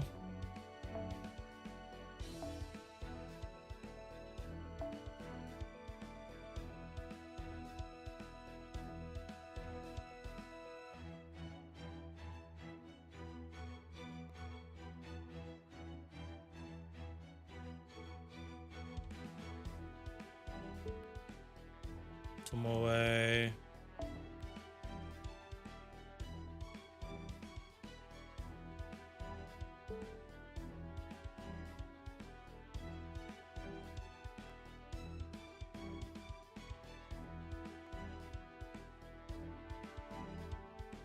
Scurry.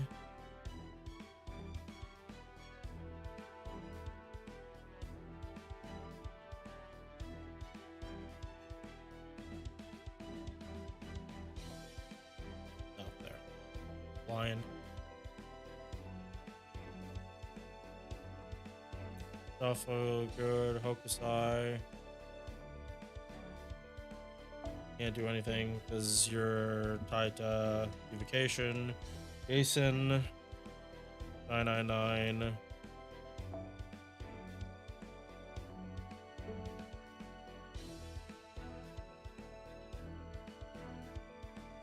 Lakshmi. Good. Lenny Emma, good. Ling Ling.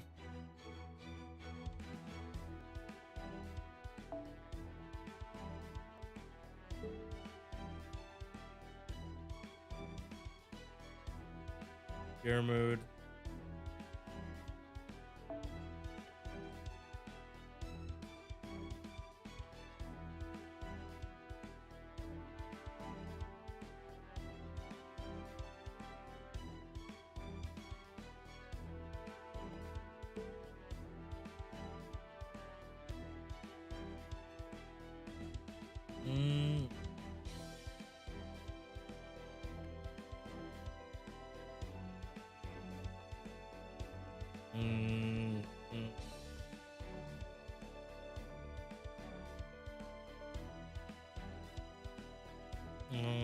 Versus right here. 6s across the board.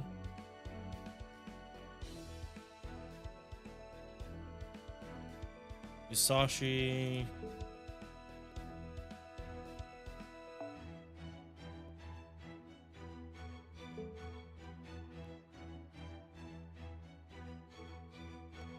Brave Liz.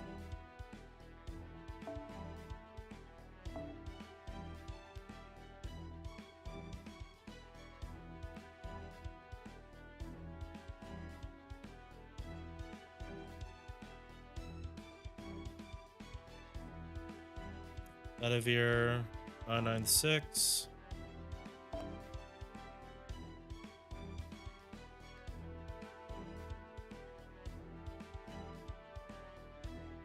Right, I forgot how fucked it is that you don't have a coins for no goddamn reason.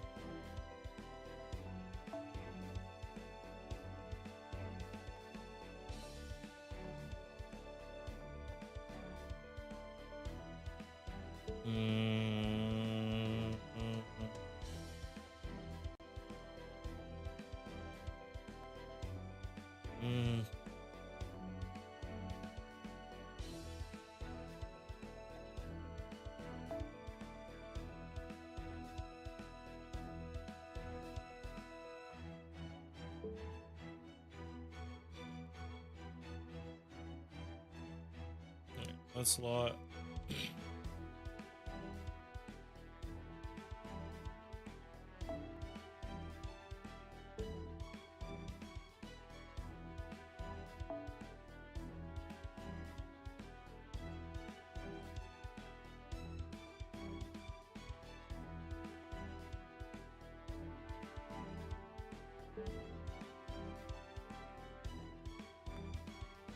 Rama.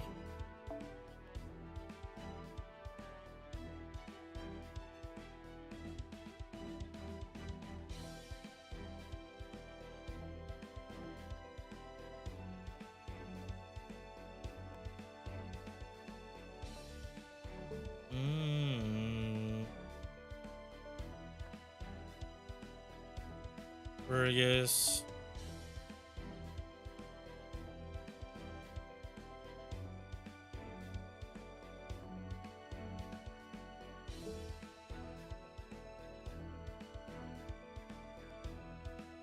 Hillary.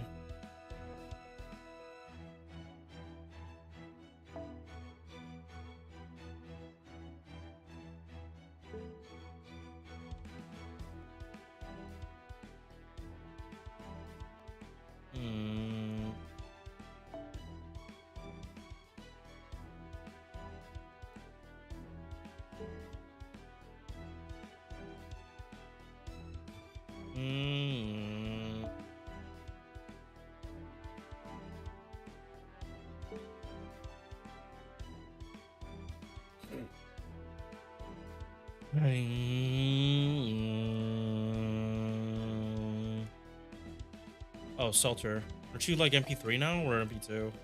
MP3.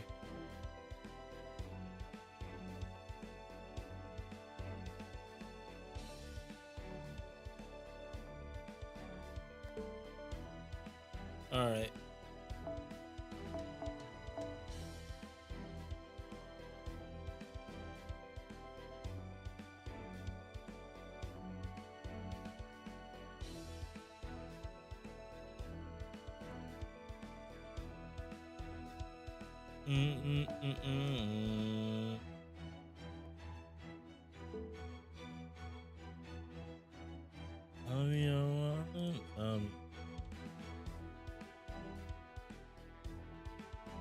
Anastasia B.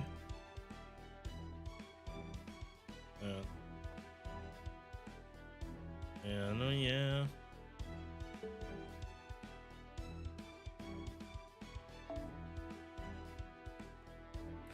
Yeah, man.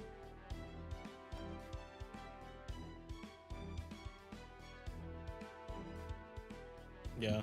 No, I'm gonna do this later.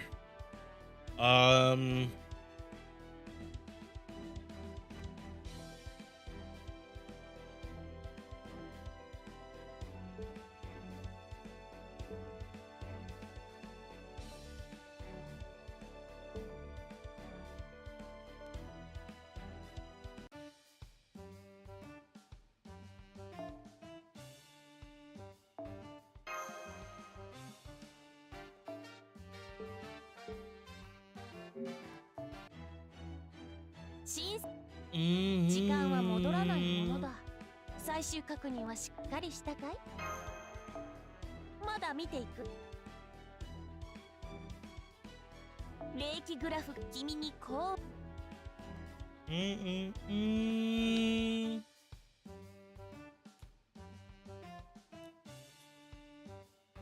Yeah. Time to start getting ready.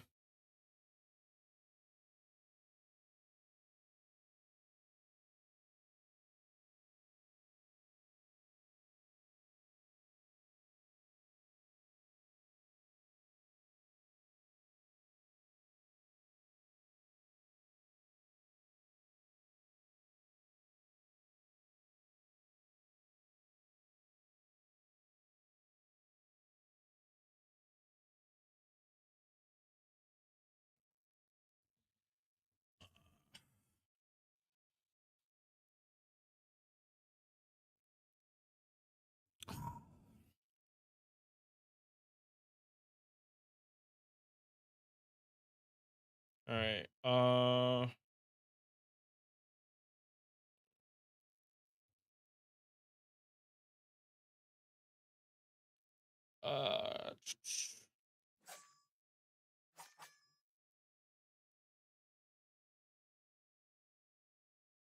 Mm-hmm.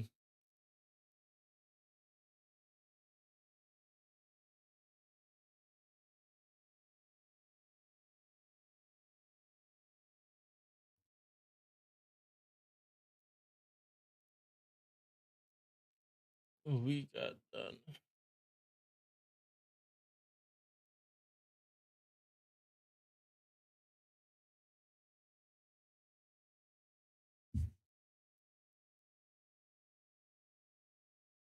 Mm.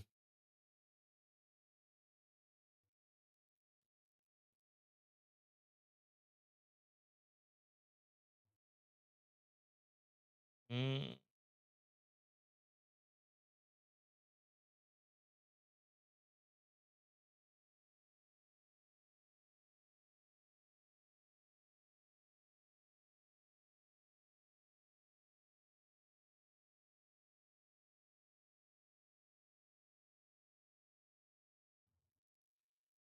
God damn it.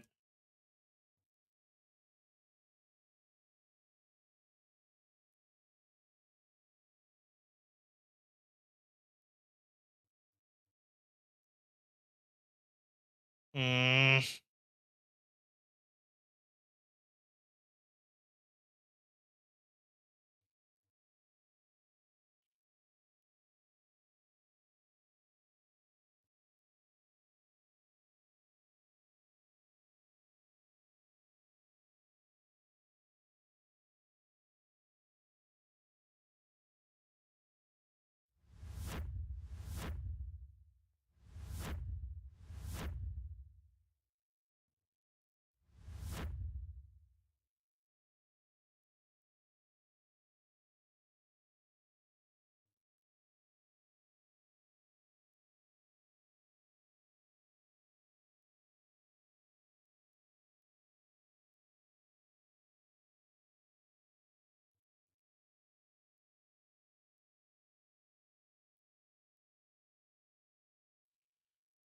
All right. Mm. Time to get started. 42. Oh my god.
Uh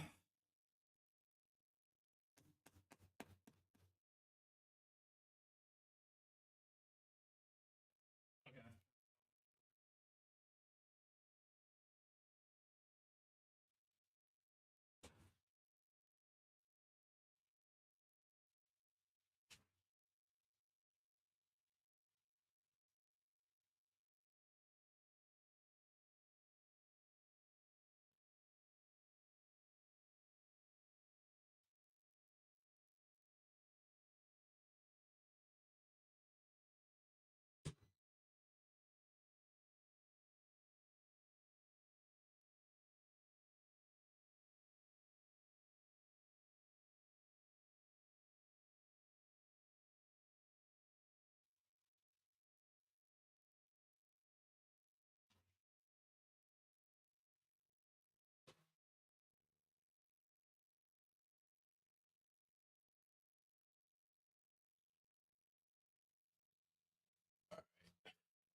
Uh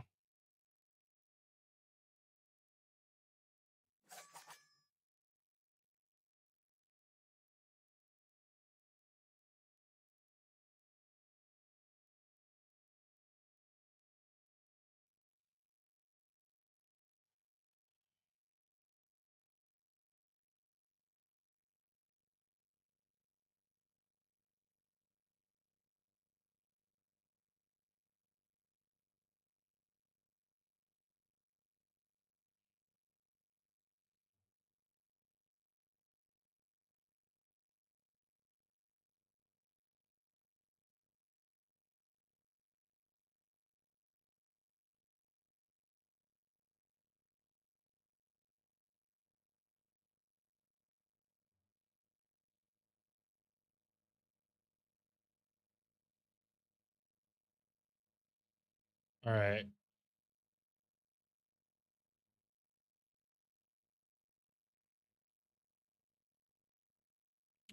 Uh hmm. Yeah, no, I think I'm good to start. All right. All right, yeah. It is time to start. I'll start eating later, like 20 minutes, and that should be good for the rest of it. All right.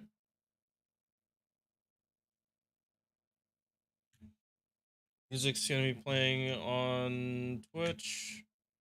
I'm not.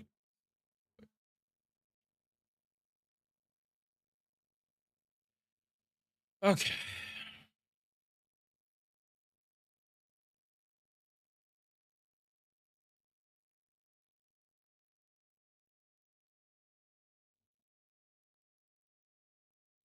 All right, so it is finally time for me to start making the new list for this year. Uh, Slight error going on, and I can't save Dobrynia to this, so I'll just try to add her to this thing at a later time. But going over tier list, uh, I know this is gonna be a long one because the last few have just been me updating it. This is me actually like doing it this year. Uh, so brief run through over requirements for this tier list and how I look at them. MP1 per gotcha. That's all we really care about for this list. I might mention higher copies, but how I place them, it's meant to be placed at MP1. Um, and this is for like uh just easy scaling and easy comparisons because even comparing like MP2 or higher 4 stars to 5 stars for some of them, for some 5 stars, it's not fair. Um, yeah, there's just a whole lot more factors that go into it now because of the new append system, like the updates to the append system. Uh, like for MP1 characters, it's not completely outside of the realm of possibility now. Um, where did I put it? Yeah. Um, yeah. So for like even permanent characters, they're able to get an append at bond 9. So now like before it was like they needed like bond 11, now it's 9. Um I at this point I am gonna consider just like append to, yeah. So uh and skill. All right. So I'm just gonna add it here because there are people that have like Sum and I like very well grailed and bonded.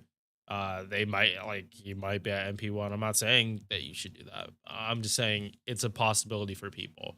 It's not completely outside the realm of possibility, and it's just like one more bond level than what I had previously. Um these are at level 100. This is just so damage scaling is consistent across the board. When I do decide to bring out Laplace and do calculations for the video, it shouldn't be the whole process of getting those calcs. I might just cut those out and just show the results. So EX, what they do extremely well, or very few.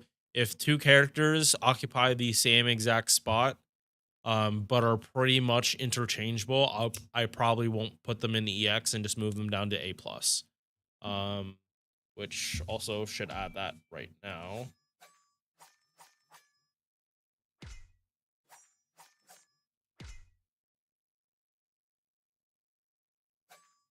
Yeah. So characters that would fall EX, however, the space is crap.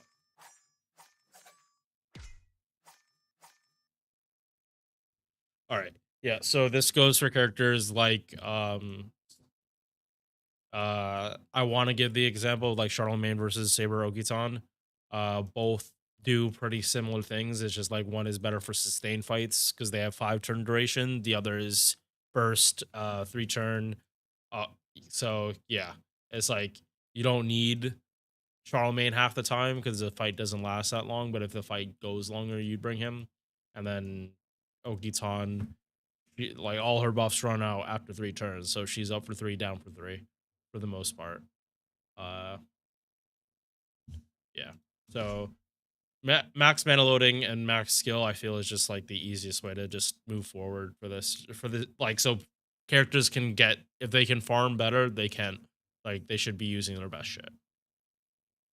And I'm just gonna delete this stuff here because I don't even care about. I'm not ever gonna be doing a looping tier list because that shit is so conditional. All right. So let us get started. I'm not gonna put chats on screen, but if people want to chime in because I'm being wrong, you guys are welcome to. I welcome the conversation for this video, but just know this is going to be a long one. So yeah. All right. We're also just gonna go in order. So Elizabeth Bathory.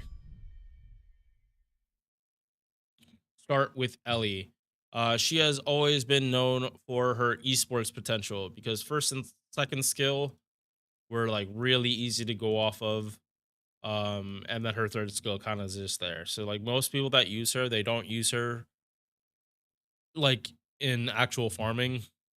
They don't use her for damage. They use her to drop two very high value buffs: 40% attack and 20% defense with a buff strip. But it's only the latest buff strip, so this is a little more conditional than it could be. And since this is the longer tier list, I'll go through like briefly go through like some stuff that I want to point out, like with upstairs hit counts and all that stuff, kind of like a normal review, but a lot faster because I'm not trying to cram 42 videos into one. That's not what this list is about. It's like pretty much spark notes, uh or for characters I don't plan on making another video on anytime soon. It kind of can just be pulled from here. All right, so Ellie base attack, it's okay for a 4-star. HP a little low for a 4-star, but I wouldn't worry too much. MP charge 1.1, but very not card based gains at all. She's a buster unit. These are okay, but you're not ever really gonna be clicking these. Like I said, this got buffed, and they made it so she is a female buffer for esports. You mostly keep her at level 50 or 40 out of 50. And you use these two skills in combination. And then she's just expected to die, and that's it. So this gut's not good. This is if they ever give her another buff, this is what they're gonna buff. 100%. They're not gonna double buff her MP. Passives, it's magic resistant arts, territory creation. Sucks she only has the one arts card, but makes it better. She is not a farmer, so this stuff kind of doesn't matter unless you really want her to MP, in which case these two are pretty much like recommended. MP ignores defense, so useful utility if you need that. Buff she reduces buff receive success rate, so she makes it so the enemies have a chance of not actually giving buffs themselves. At 1 stack, it's not going to do too much, but if you actually manage to keep Ellie MPing like constantly, it does mean that there are effects, like I believe even break bar effects. If it's on Ellie, I feel like this would make it so there's a chance that those break bars just don't do what they're supposed to do. So kind of cool, but again, not something you'd be building your team around because this is like pure Gamba RNG. Um, and then this Bonsi is terrible. What the fuck? Year 1 design, by the way.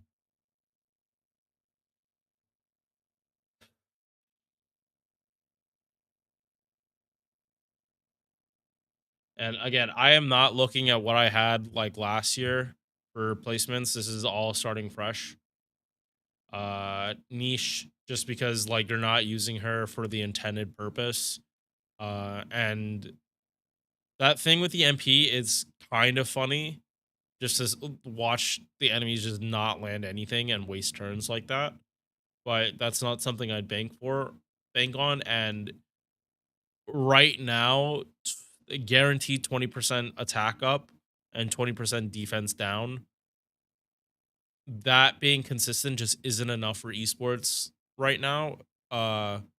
With there being like higher quality ones out there, especially like Nightingale. She's a like free 50 and she's a berserker, so no matter what level you have her on, as long as you slap a taunt on, like she's gonna function better as an esports. And I know this is the Lancer list, and I'm bringing up Nightingale. That it's just for comparison's sake. That there are there are more characters that might be better than her. But like esports is something like not a lot of people do, like because it also requires you to have probably higher than MP5 of Ellie and you to purposely not level it. So again, like at MP1, technically yes, but that also means MP1 not leveling. So that's also why she's here. Like it would be better than me trying to put her somewhere here when like there is no case I would like choose her because again she's AoE. She's not even single target. So yeah. It's for her sake that she's here. Otherwise I would have to put her like C or D for her trying to stand on her own. Next up is Shisho.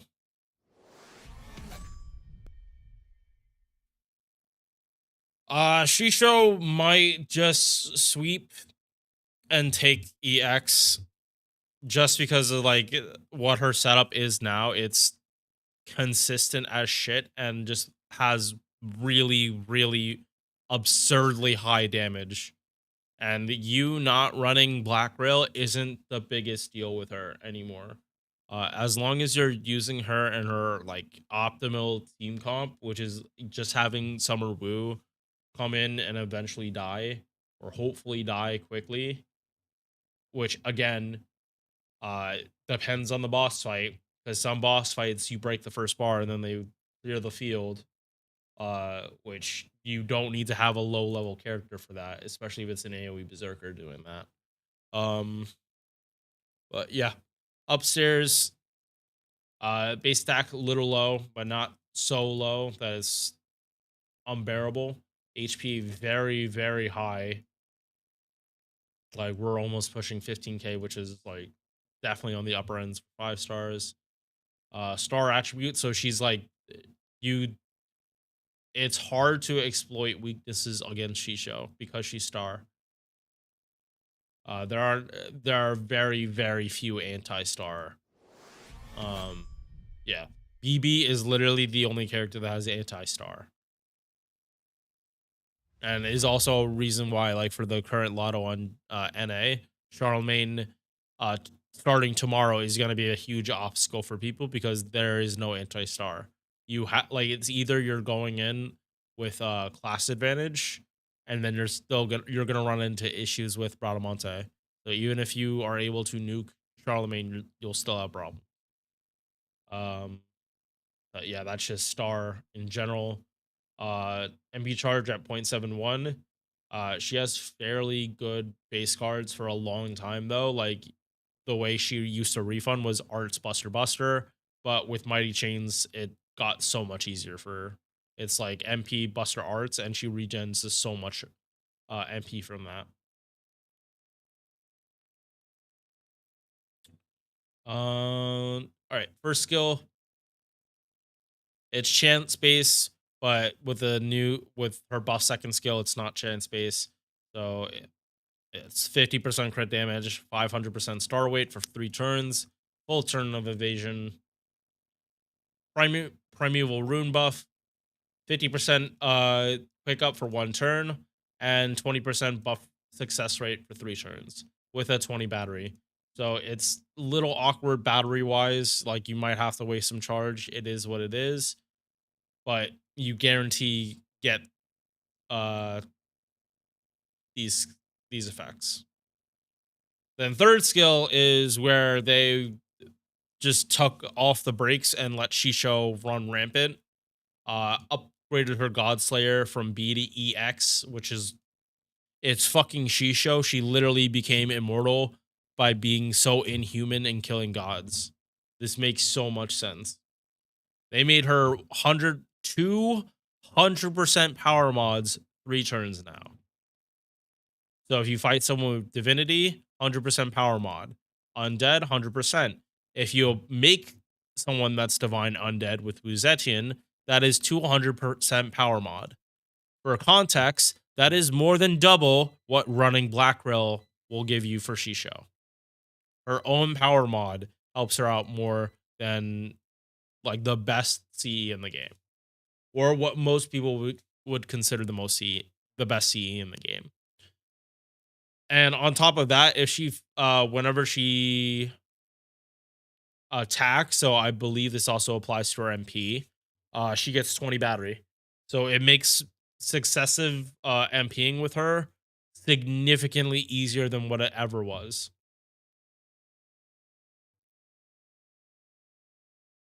Yeah, so even with her own, like, assuming you pop this on turn 1, no matter what kind of hand you have, as long as you have mana loading and you don't pop this, like as long as you get a Brave Chain, you are guaranteed to MP with her next turn because you get 60. Like there's no conceivable way you don't get enough charge, and you might not even need to pop this. Although you always want to pop this skill the same turn you pop this skill. Uh, yes to mana loading, no to skill reloading, or it's not. If you get skill reloading, it's not a huge deal. Just because it's harder to fit cooldown reduction in quick teams. But she can do some nasty stuff if you're like actually focused on cooldown reduction. MP, uh, guaranteed stun. But unlike Dante, she wasn't able to loop back to her MP that easily. Nowadays, it's a lot easier for her, especially again in Mighty Chains where her arts card is the last in the chain. She can insta kill, but no one really, you don't bank on this. If it happens, it's really funny, but that's about it. Yeah. If Wu Zetian didn't exist, she'd be A or B, but Wu Zetian is a thing. And then Khazra Drop came out, and then now you can get like card buffs on she shows Buster cards along with all the other shit you can give her. Uh like yeah, she fits comfortably in EX. Again, if she wasn't able to enable the power mod consistently, even like because undead you can always do, you just need Wu Zetian. Divinity, it would be more conditional if Divinity wasn't as common as it is.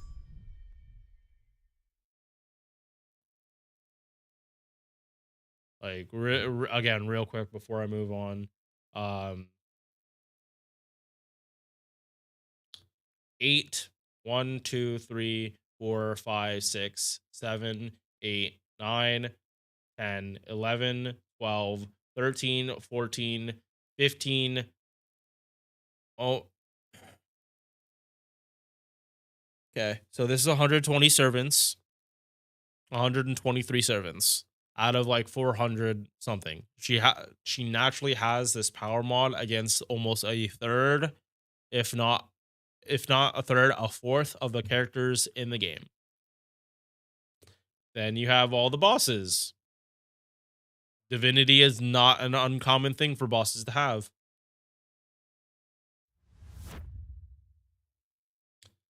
Yeah. MP1 just has ridiculous buffing potential now. All right. Lartoria. And after this one, I want to brief break just so I can eat and get water, and then we're right back into this. Lartoria got a buff a while ago. Unfortunately, didn't really change that much for her. Yeah. All right. Base attack really high for a 4-star. HP on the lower side, but not anemic. Star weight, star gen, Lancer numbers. So I'm gonna try not to even bring this up. I'm used to bringing this up in lottos, but they pretty much all Lancers have this pretty much these stats: 12% star gen and 90% star weight. So just trying to save time and not repeat myself through this whole video we're recording. MP charge healthy at 0.74, very similar to Shisho, if not, yeah, pretty similar hit counts to Shisho, but just worse. Right, first skill, 3 times 3 turns Buster buff with a 20 battery on, and the Buster buff is at 55%, so just a little bit higher, but not groundbreaking. Second skill, really nice crit skill, but not amazing. Like this right now can be 3 turns, and it's not. It would be pretty standard. Yeah, like the numbers are fine. It's just the skill needs to last 3 turns, so she can also double stack something. Oh, and this is the more recent buff. Oh, she got her charisma E got upgraded from 12% to 20, along with getting power mods against lawful alignment and good alignment, and she can double stack these. It is a damn shame that this is only a 20 battery and not 30, because oh my fucking god, she would be gross. MP, or yeah, hang on. So unfortunately, you pretty much can't take advantage of her kit. For Buster Farming, she lacks just 10%. And this is honestly something I really would want to have double stacked, because this is 40% attack and 120 percent power mods, and lawful good is a very common uh alignment. Like there's even a CE for it for on JP for bonus spawn points. And this is also split, so they don't have to be lawful good.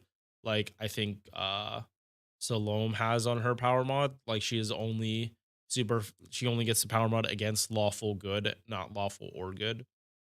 So good that they split it.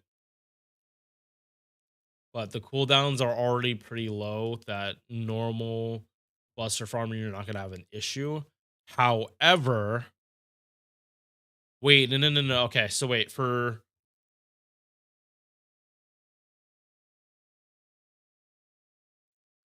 actually no, this does work out. Um, I haven't really like thought about it, but 5 turn base cooldowns is enough for double Oberon, right? I think you have to do some funky stuff with the charge. Um, yeah. So after this, I'll just double check what double Oberon farming looks like for her, and then I will try to keep this in mind for other characters going forward, because I think, because like double Oberon started to like actually start working um with servants that have batteries on 4 turn cooldowns. Either they had the skill reduction intrinsic, or they got a buff that let them reduce cooldowns. And I'm talking about Aresh and Takeda Shingen. Um so yeah, now I actually want to double check the damage on that, because they like, by giving us this one stage of one bit of cooldown reduction, they actually did make it so double coin Skya isn't the end all be all for all Buster Farming anymore. Um so yeah, buffed MP, damage to all enemies, pierces defense, 60% chance to MP seal, and inflicts curse. Uh this curse is nothing. Um would have liked them if they like, this was a really early buff too. Yeah, they literally only buffed the damage. Yeah, that sucks that she got a shitty MP buff. Um yeah, so before I place, gonna pause this recording and do some stuff in Laplace, and then come back.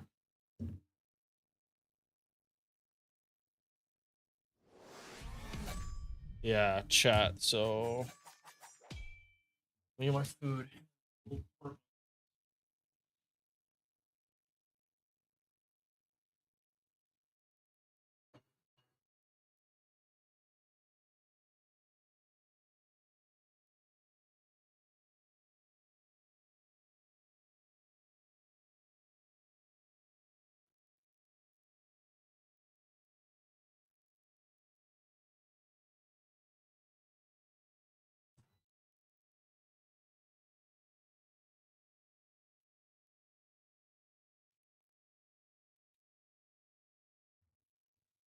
All right.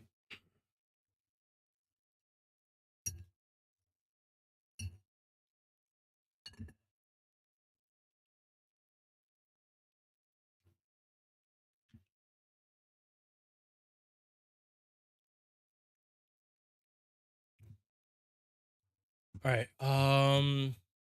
Actually get to listen to something. Um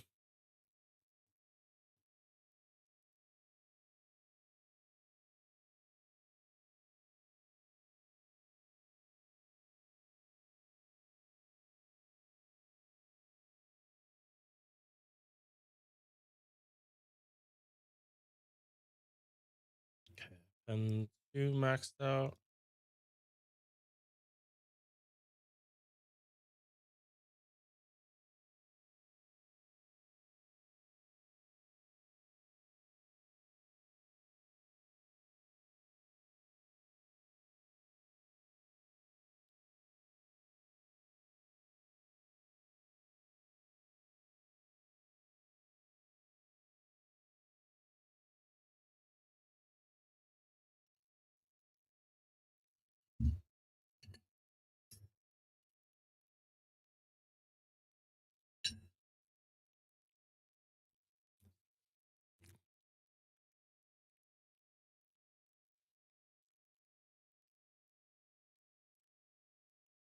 All right.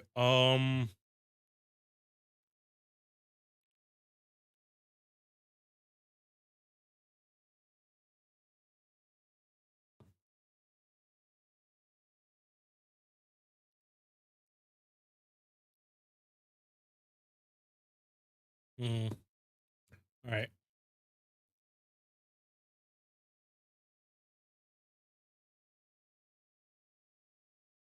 Oh, hang on.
Yeah, no, this is the legit thing.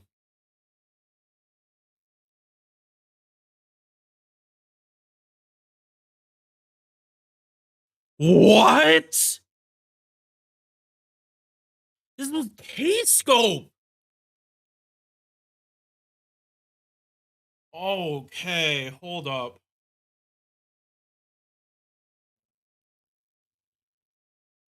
Well, yeah, hold up. So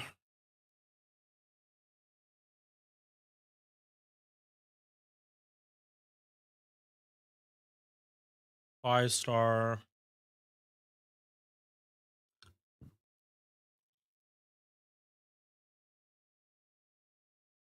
Uh,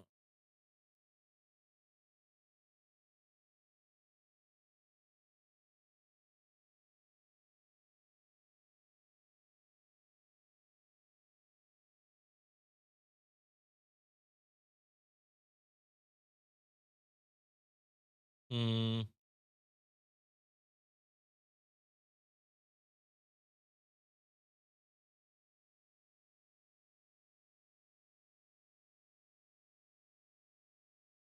okay, that's what it means. All right, so I'm looking for a 60.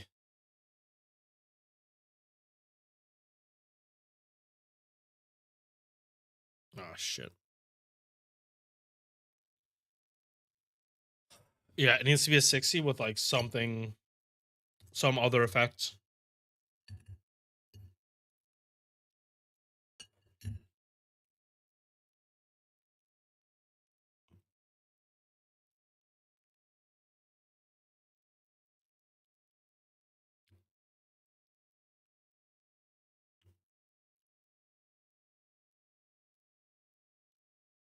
Okay, hang on. Yeah, let me look at this from here.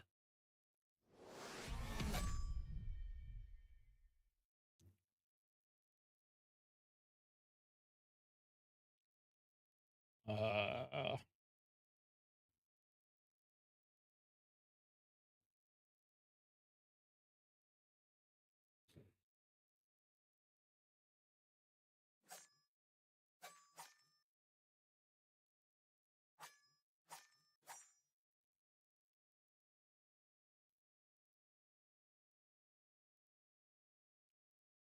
all right, so Flame of Applause because it's all attack and OC.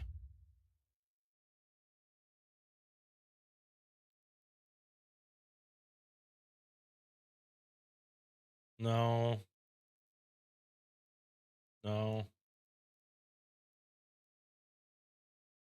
Summer Anniversary, but I think this is split stats. No, okay. This is Summer Anniversary.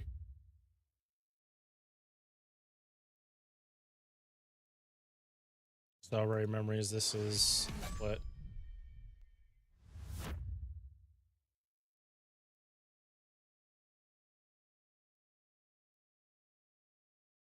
Battle Olympia.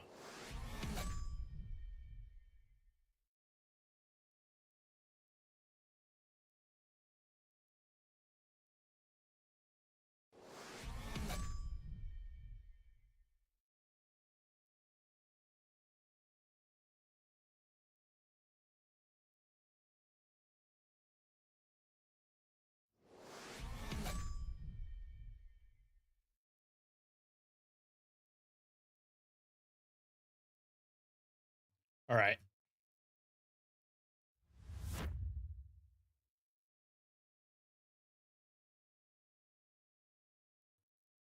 All right. So Preparation of the King is the best C for starting from 60. Okay.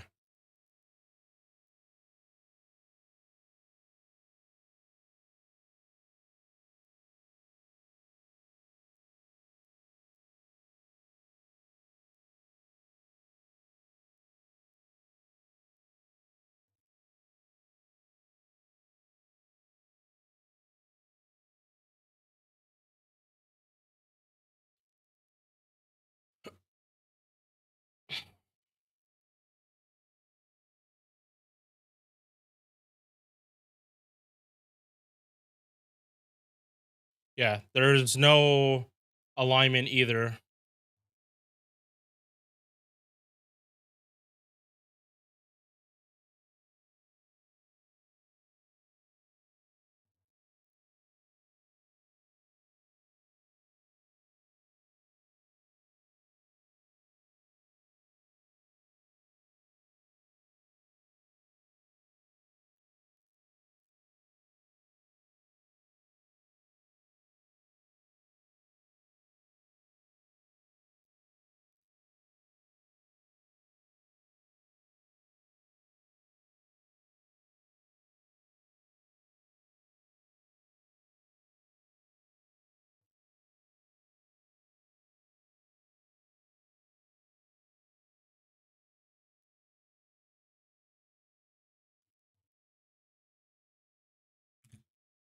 All right. So yeah, I'm gonna take it like another couple bites and then I'm gonna start recording again.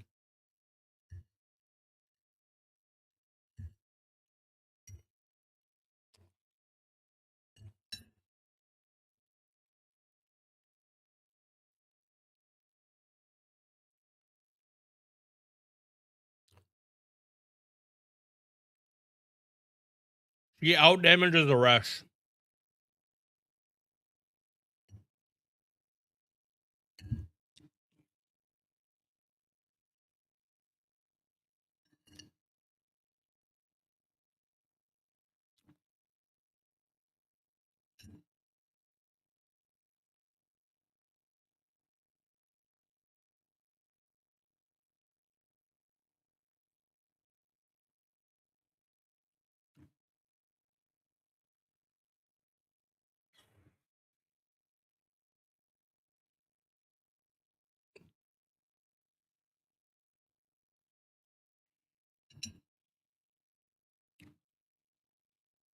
All right. One more. I need water.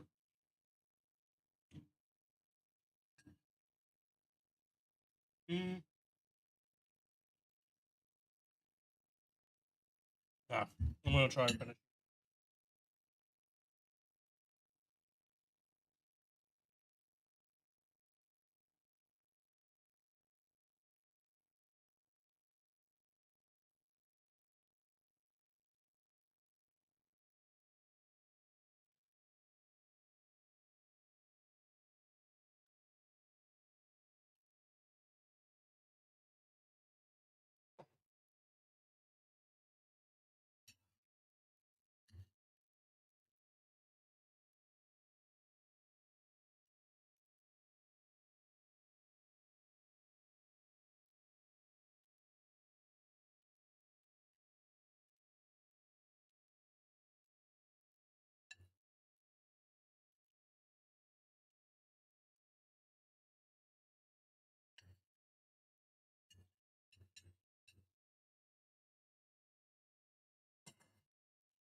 Oh. Starting recording again.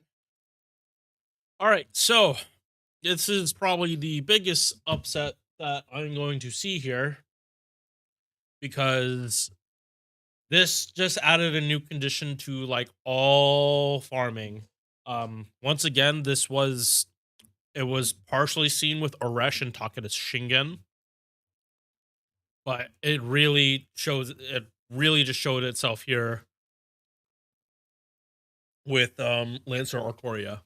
So any servant in the game that has a battery on a 5-turn cooldown is able to get the benefits of double popping their MP while also running double Oberon. Or sorry, double popping their skills while also running double Oberon. You might be thinking, okay, well, that makes turn 2 damage a lot worse than it could be.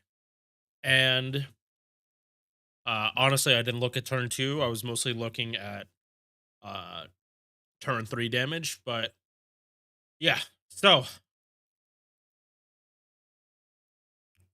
here's the results, and Lancer Artoria Alter can do double Oberon Vich farming. And she needs, if she wants the best damage, she starts from 60. Otherwise, you can just use the case scope, and the damage honestly doesn't change that much. It's literally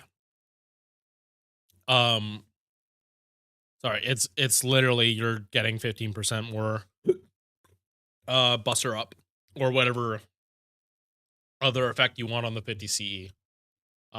Like pretty much if you don't have Battle Olympia or Participation of the King or Summer Anniversary, like Participation of the King is just the best because it's highest buster up. This is like 5% less than that, but you get buster crit damage.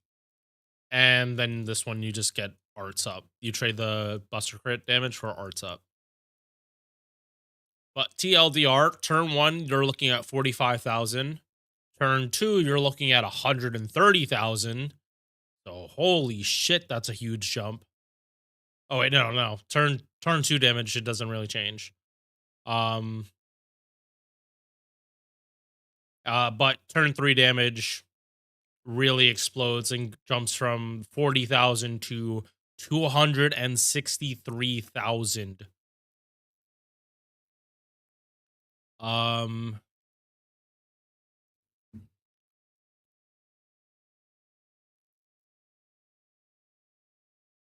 Yeah. I'm 90% sure, or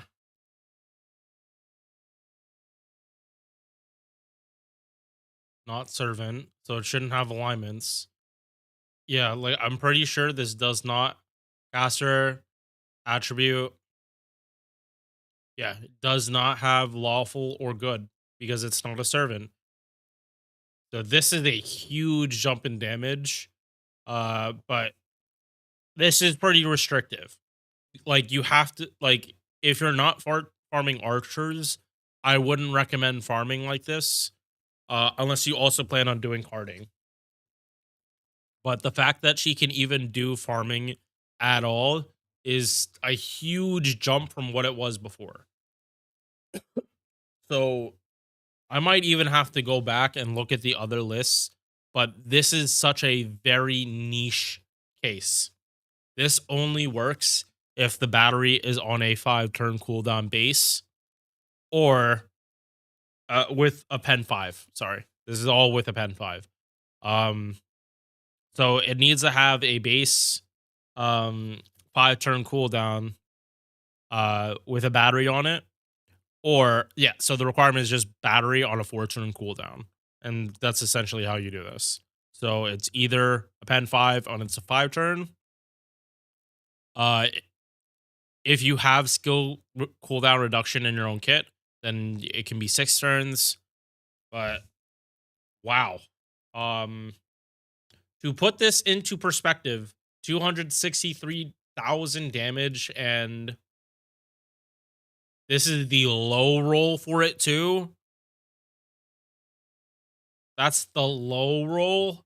That's higher than Aresh in her like in this standard farming setup, which Aresh, this isn't her best. It's comparable to Romulus, and it kind of shits on Lartoria. Oof.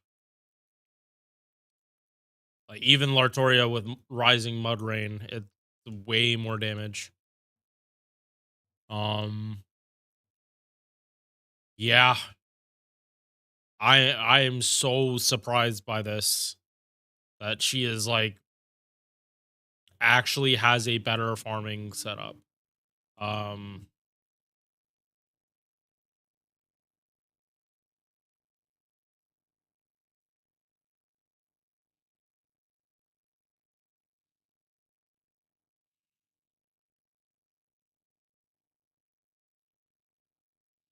like this isn't overtaking Melisson whatsoever, but this is just like, and also you can't use this event in events either.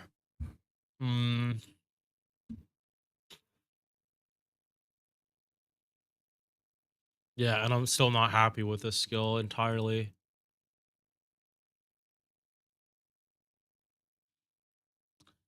Definitely not EX. Definitely not EX. But surprisingly effective.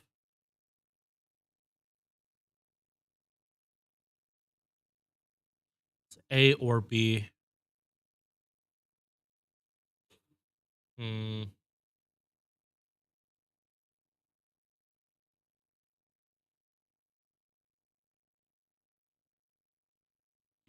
B, because the setup is harder to do, and it's not your supports, it's getting the CEs to actually do a little more damage, because most people don't go for 60s.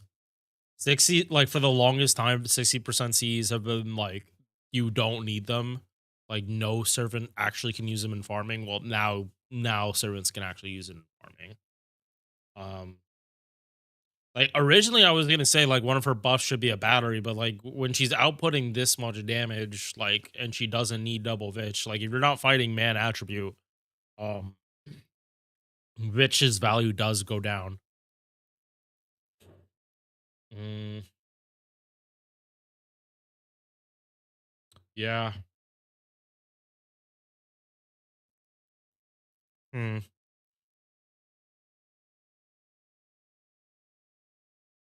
Again, this isn't just a farming tier list. Yeah, she can't I can't put her in where did I put her? B. I can't put her in A because this can be used up in one turn. Like it's the hit based thing. It's a hit based, and this being only one turn. That's literally her one weakness for this. Holy shit, that is truly unfucking fortunate. That really just sucks. All right, yeah, we'll move on now. But I was not expecting to get stuck this early.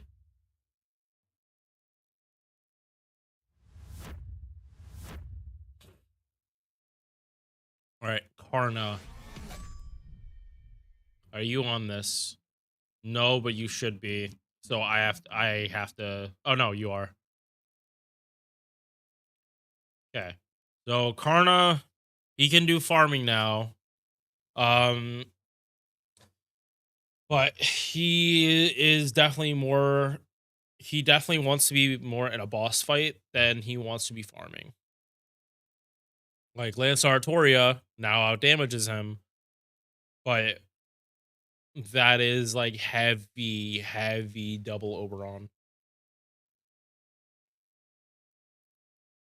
Yeah, like all of these servants up here just have better turn two damage. So if turn two is where you're lacking, that's where Lortoria would slack. But Karna, he just consistently goes up, and this SC, yes, he has SC on his MP. All right. So base attack, good number, almost at 12k HP, little anemic, but not concerningly anemic. MP charge, good refund on his two face cards. His buster cards are kind of boring, but is what it is. Reduces debuff resistance. This is guaranteed to land at 500%. Like the enemy is taking all the debuffs. There are very few servants that will still have enough magic resist to like fight off like this this debuff or any other debuffs you land or you want to put on that turn. Buster up and MP damage. You can pop this back to back turns. So turn two and turn three, you can have this up. And a guaranteed 30 battery with the latest buff. Star Gen up 100%. Crit damage up 50%. And 40 star bomb. Your arts cards are guaranteed to make stars. And when you double stack this, forget about it. Like you make so many goddamn stars. Crit damage, you can double stack. This is the only offensive buff he can double stack. Which is why his numbers look pretty low on here. It's literally because he only gets to double stack crit damage and that's it. Honestly, I'm surprised his numbers are even that high to begin with because he does out damage Lartoria like that. But Karna has a buffed MP, so that's the main reason. Debuff resistance, riding A for more quick is like fairly okay quick cards at 3 hits. Mana skill reloading doesn't matter that much for him. But mana loading does for his farming. Uh Anti-divine and bust res down after damage. This is unfortunate. But it does mean his buster crits hit a whole lot harder.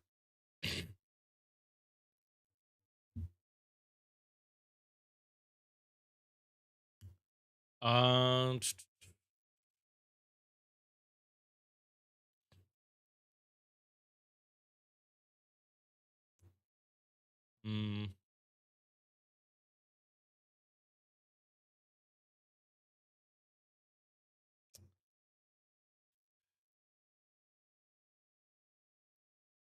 Uh, this is wait.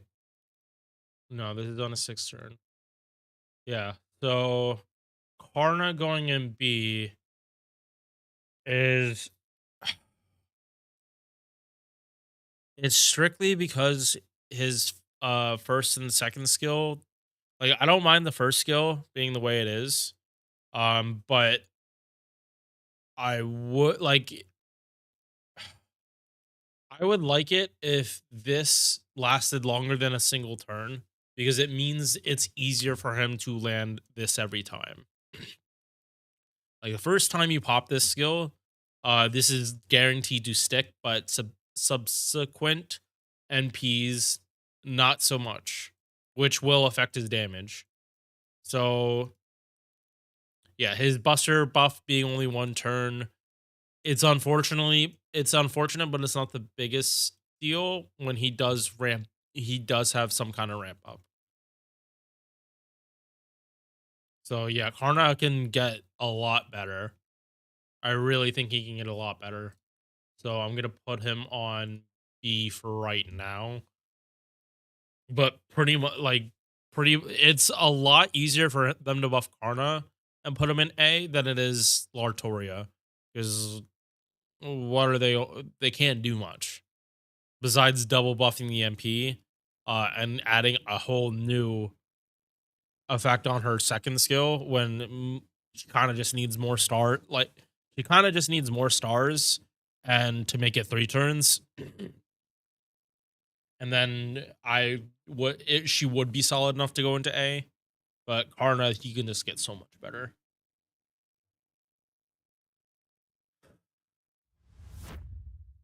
All right, next, Beyond. Beyond is of the case where he is in a very, very crowded space of AoE arts lancers, and he has to compete with Melt and Percival.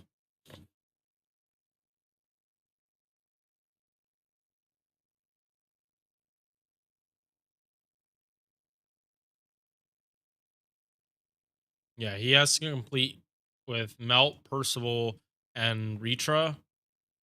And Ritra is just gonna out damage pretty much everyone because of power mods. Um, yeah, Fion.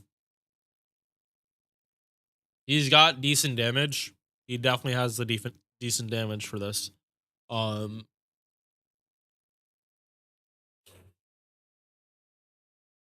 but looping consistency is going to be an issue. So low-ish base attack, 8.9k HP, little higher, but not by that much. And for looping, you want the attack as high as possible because it multiplies with all your other buffs. MP charge at 0.55% would be concerning, but he has stuff in his kit. Arts cards, these are terrible. These are horrendously bad face cards. These should be like at least these shouldn't even be 2 hits. These should be like 3 or 5 or 3 or 4. Yeah, no, these should be 3 or 4 hit arts cards. The same with his quick cards. Year 1 really fucked some servants up. Star Gen, party wide Star Gen, party wide MP Gen. I mean, helps his MP actually make stars. A little helpful.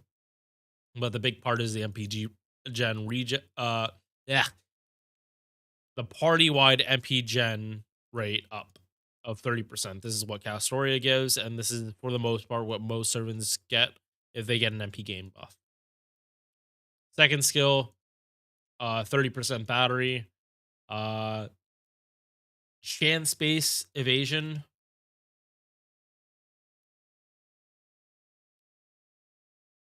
Base 60, but goes all the way up to 100%. Charm res down against females. Don't bring them to fight any servant that has a charm at all. It's not gonna go over well, especially not Kama. Like if you bring him to fight Kama, oh my fucking god, good luck. Good fucking luck. and then 1 turn arts buff. Of it's at least 40%, but this needs a buff really, really badly.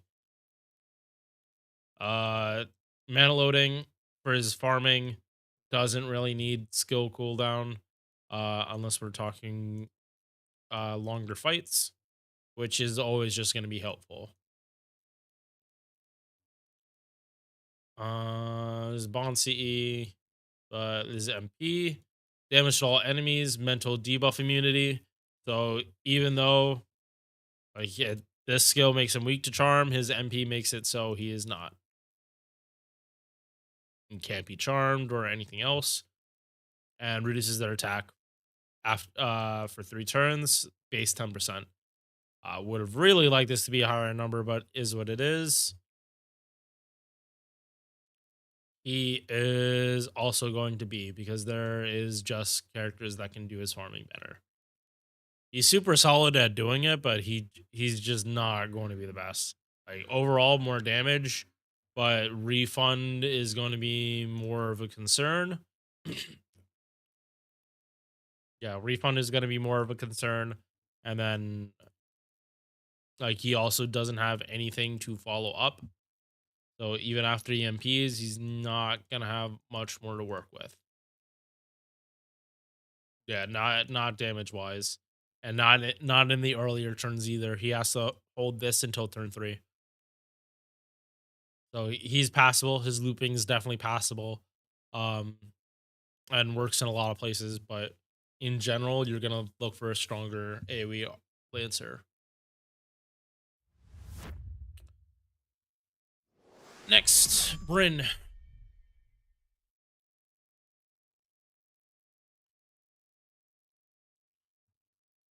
Base stack 11.5k. Good. Average number.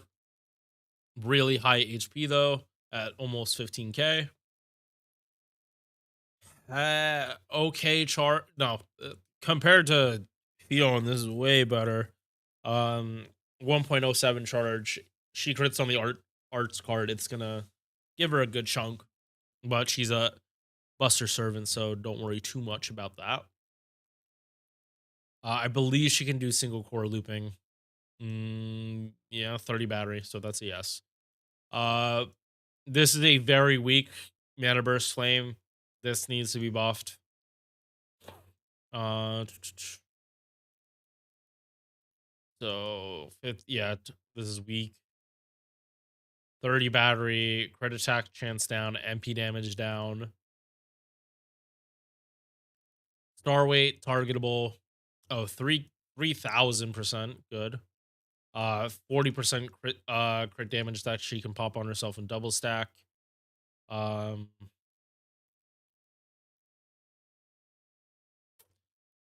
this is on 6th turn. Never mind. I was gonna say something. Doesn't apply here. Yeah, 40% crit damage. All she gets to double stack. Mana loading for single core farming or multi core, I guess. She can't really take advantage of this. Besides making yeah, no, she already can do back-to-back turns, so this is not happening. Although technically speaking, you can double pop this on turn 2, but I don't think you want to do that. And that's because this drops down to a 4 turn with skill 4, and then 2 coin Skya batteries, and you're back up to this is back off cooldown. So if you really need to, you can. It's just not recommended to do, because turn 2 usually doesn't have the highest HP. Damage to one enemy, party star gen up 50%, and super effective damage against Brynhild's Beloved. This is a very weird niche, and they kind of can just make it so whoever she wants has it. Like when they make new characters, it's who Brynhild believes has the mindset of a hero that she really likes. And I believe it's like people willing to do what they have to, no matter the circumstances. Uh,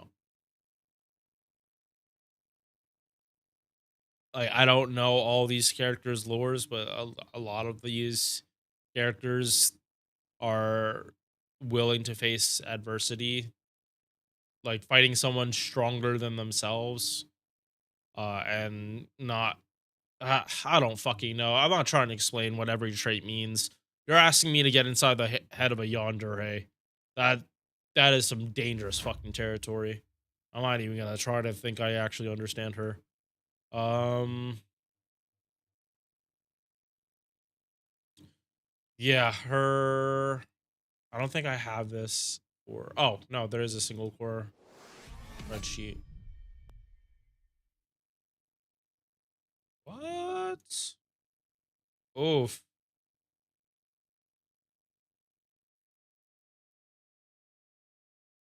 Is this broken now?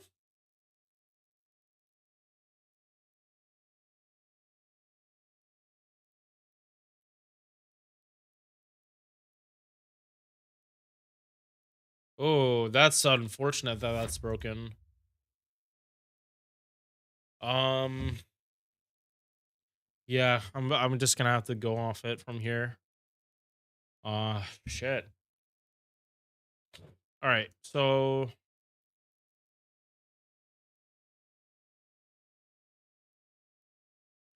Rin, her base MP damage. Unfortunately, it's comparable to someone that doesn't even have a buffed MP.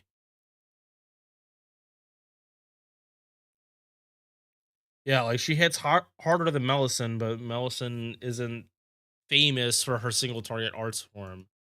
Um, she has the SE, but a lot of other characters are just going to scale better with buffs because she just doesn't have her own. Again, crit damage is going to be her focus, but that kind of can get oversaturated really, really quickly.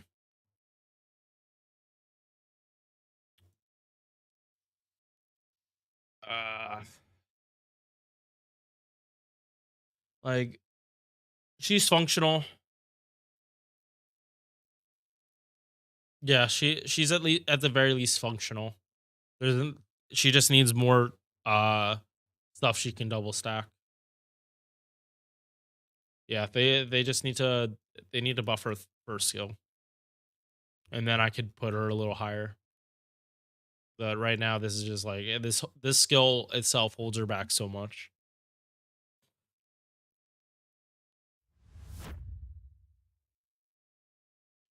All right, next Lee Chuin.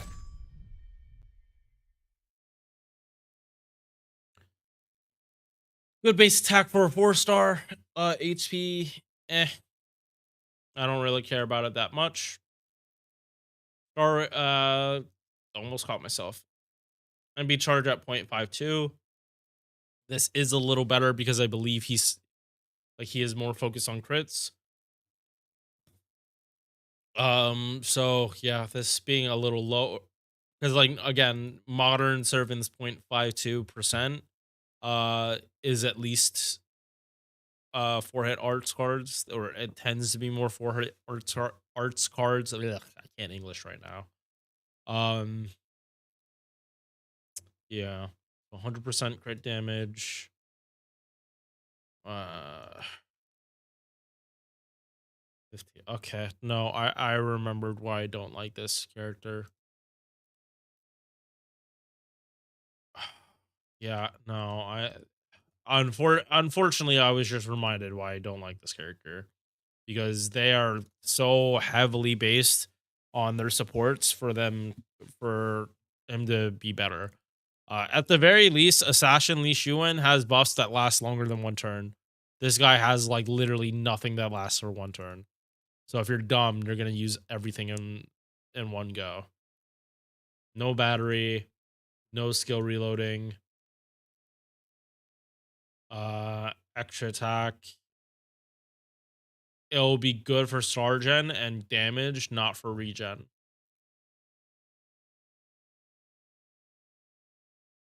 Defense Pierce. This is his ramp up. He ramps up defense. The issue is him getting back to his MP. His 3-hit MP, okay, but it's single target. Yeah, he wants to do like a full art spray chain, and he just does not have the stars needed to do that.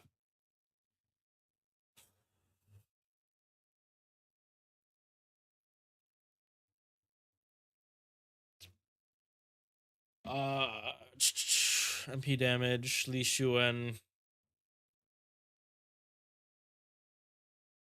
46 with a, again, how high is this arts buff? A 50 arts buff?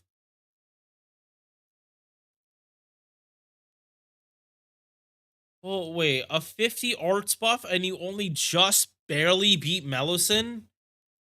What?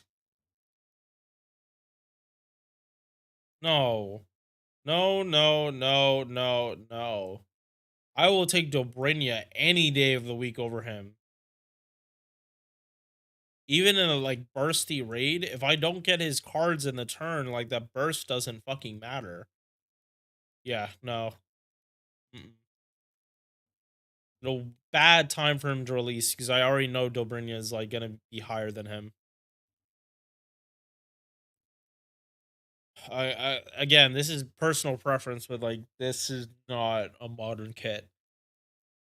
Like even in raids, I don't think I can justify this because all it takes is for him to like not get cards. If like, and that happens so fucking often. Like crit servants like this, especially if they're crit for only one turn in raids, like they get screwed by if they don't have anything. They are so heavily reliant on the support at that point that literally any other servant that has some kind of buffs would be just be better. Because again, it's only a mana burst and that's it. Like that flies for 5 stars more often than not because they have higher base stats. Mm-mm. Yeah, can't make them higher. Oh boy. Fucking imagine that Lartoria is placed lower or on the same tier as Lolper. Base attack is low. It's definitely on the low side for a 5-star. It's on the higher low side, just below 11k. But this, she would have really wanted higher base attack. HP very very high at almost 16k, and you can see here at level 100, she is pushing 17,000. MB charge healthy at 1.1, but we also saw this deck earlier on a different character, and I'm just not the biggest fan of it. But she gets a lot of her refund, not from her face cards, but from MP and her big battery. So this is the biggest sign of contention across all of her competition. They did not buff her mana burst in a way that helps her um do farming. Not, or at least double Vitch. This really just fucked her up. And I think at this point, they need to buff her charisma and give her cooldown reduction.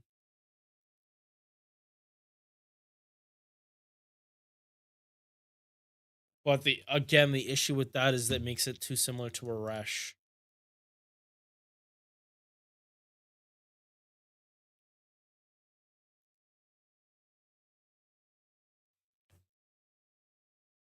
Yeah, Lartoria is in a really, really weird spot where she's like in between Lartoria and a Resh for what rule she wants to have. They're not going to buff this skill again.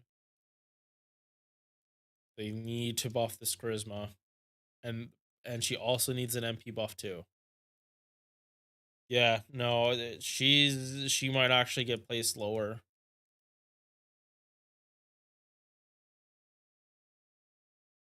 Um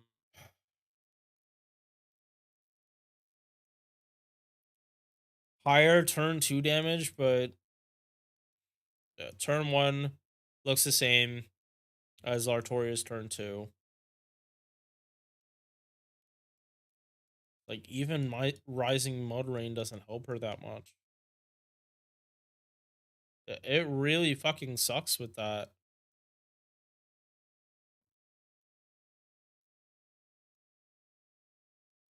Yeah, so 50 Buster buff, double power mod. This needs to be buffed and bring it to 20 with a new effect. And 50 battery with a full cleanse.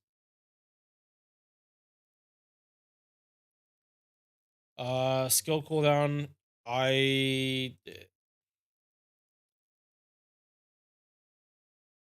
Mana loading matters more, and it's for multi-core.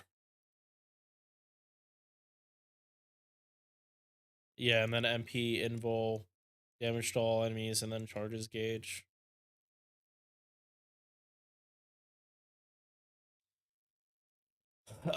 So to be fair to Lulter or Lartoria, I will just pause again and just double think whether or not she can actually do like double Oberon or something.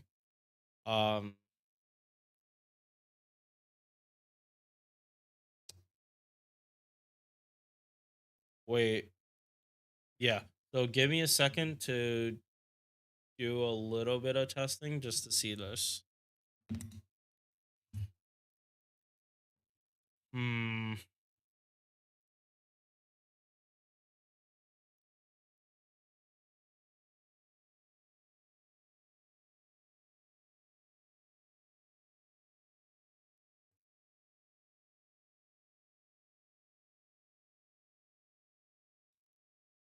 Oh.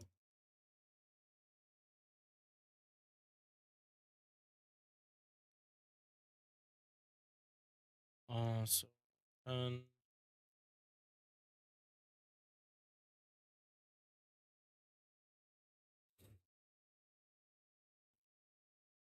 you do black row?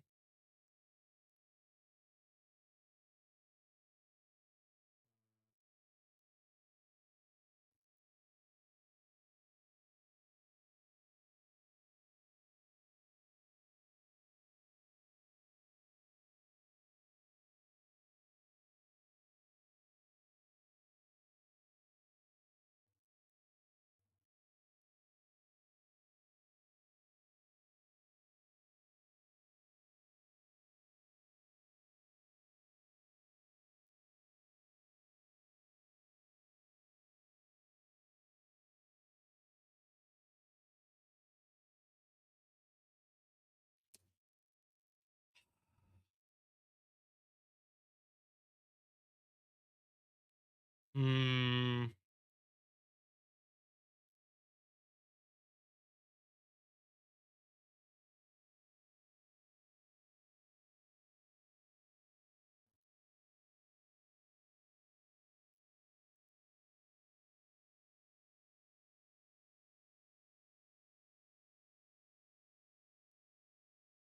Wait.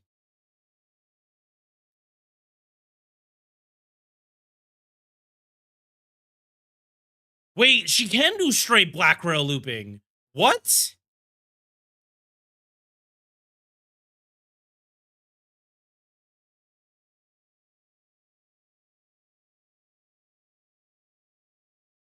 Oh shit. Oh no no no no. No, this is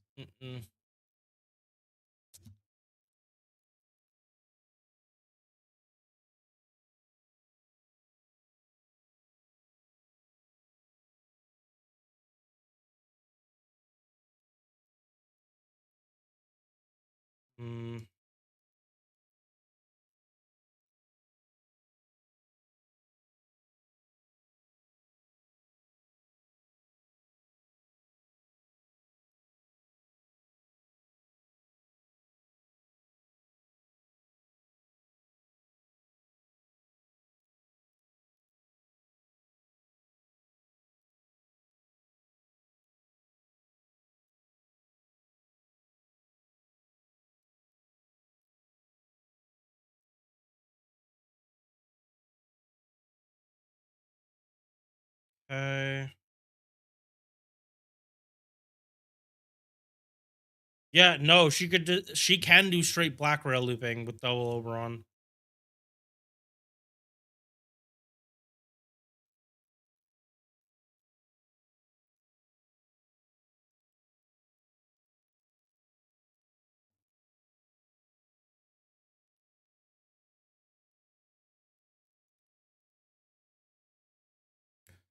Oh my god. Wait.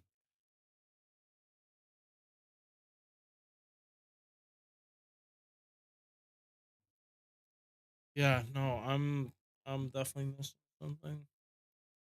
Yeah, she's one cooldown off.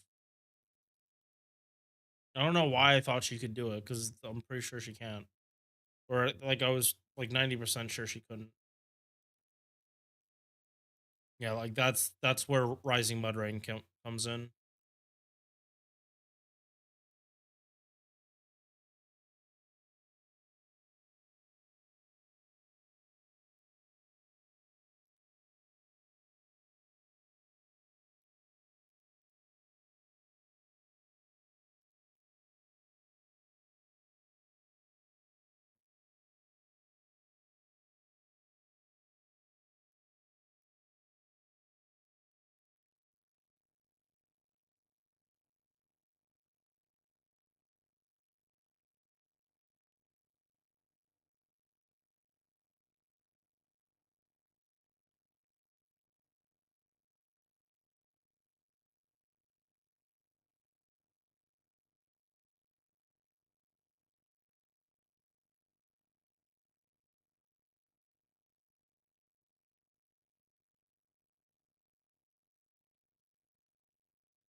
Oh shit! Right, Oberon's 20 takes away whatever she would gain.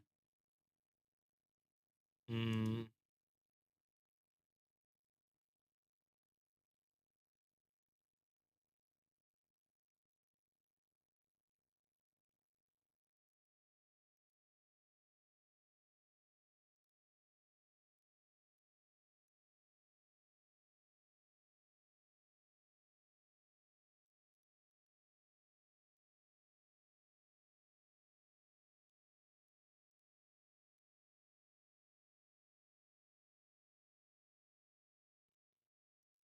All right, yeah, this that doesn't work.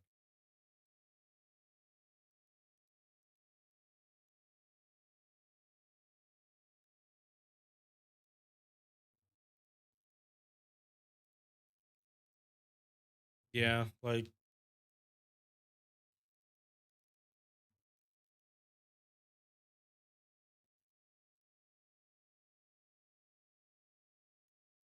okay. So back from the lab, and yeah, no, you can't start with Black Rail. She can't use double Oberon for a little more damage. Um, to like go well with his third skill. Um,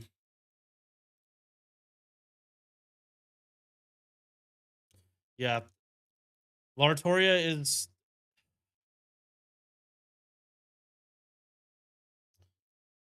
I don't think she's that much worse, but the fact that I'm putting them on the same tier is just telling. Lartoria needs just way more buffs.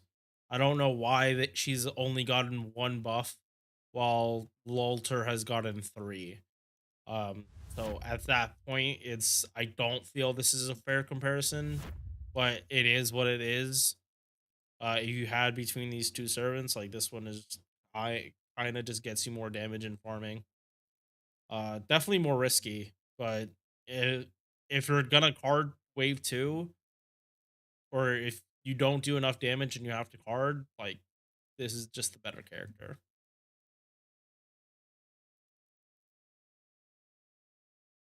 I spent like 10 minutes on this testing, so uh unfortunate. All right. What t-shirt, Tomomo? All right, so lower base attack, higher HP. This is an appearance. Okay, yeah. What t-shirt, Tomomo? No, gotta stop myself. MP charge at 1.05. Okay gains on this, but right now she's like a Buster Farmer, solo core or multi core, so you're not too concerned with arts card refund. Extra attack weak. At the very least, this is a base 20%, so the chance of them actually buffing the skill, not likely. But it's 20% attack and star gen, which gets double, but only for male allies. So Oberon in that team, when you double stack, not. Charm one enemy, reduces their defense of 30%. Influx curse, and then charges their gauge. Draco also has the same part. How she forces the gauge charge. And thankfully, Goddess Metamorphosis got buffed. And they got rid of the chance for her to stun. They made the crit damage 3 turns, star gen 3 turns for herself, and they gave her a 30 battery. Definitely want this and this, so you can pop it more than once in your farming. So if turn 2 is giving you, or turn 1 is giving you troubles, you're given the chance to double pop.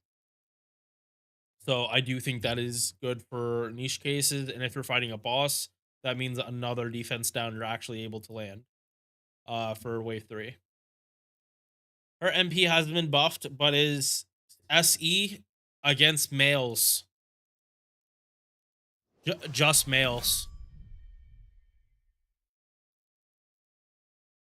So many servants, they had to just like, nope, we're just gonna collapse this. Literally every other any male servant. So all the male archers, especially Robin Hood, uh, cup their balls for protection every time Tomomo shows up.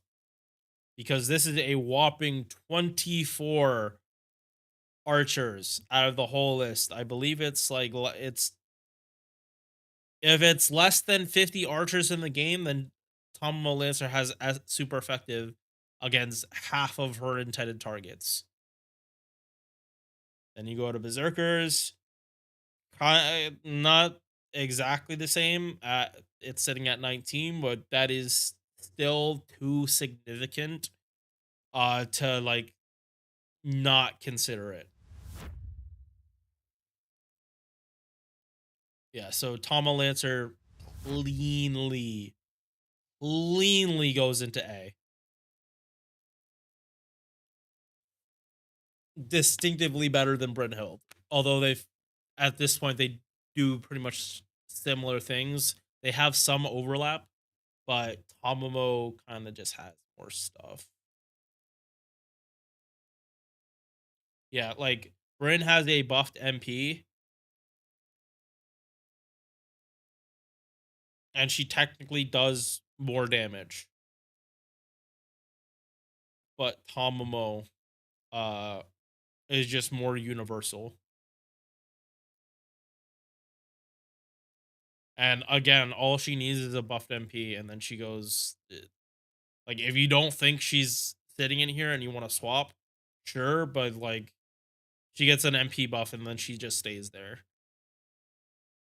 Because nope, keep looking at the wrong thing. MP1 becomes MP2, and Tama Lancer's MP2 damage is like literally right there with Bryn. So literally it is all right, that's not the best comparison though. Oh, Oh wait, hold up. There we go. Yeah, it's literally the difference of a buffed MP. And Tama Lancer just has better fate. Like her third skill is just better than a lot of Bryn's kit, so that again has a lot to do with it.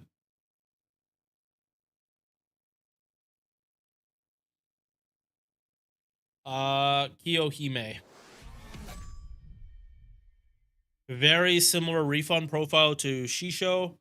Um, she has better gains across the board though. Like she has a 50% higher base MP gain than Shisho. Uh, and very similar hit counts too.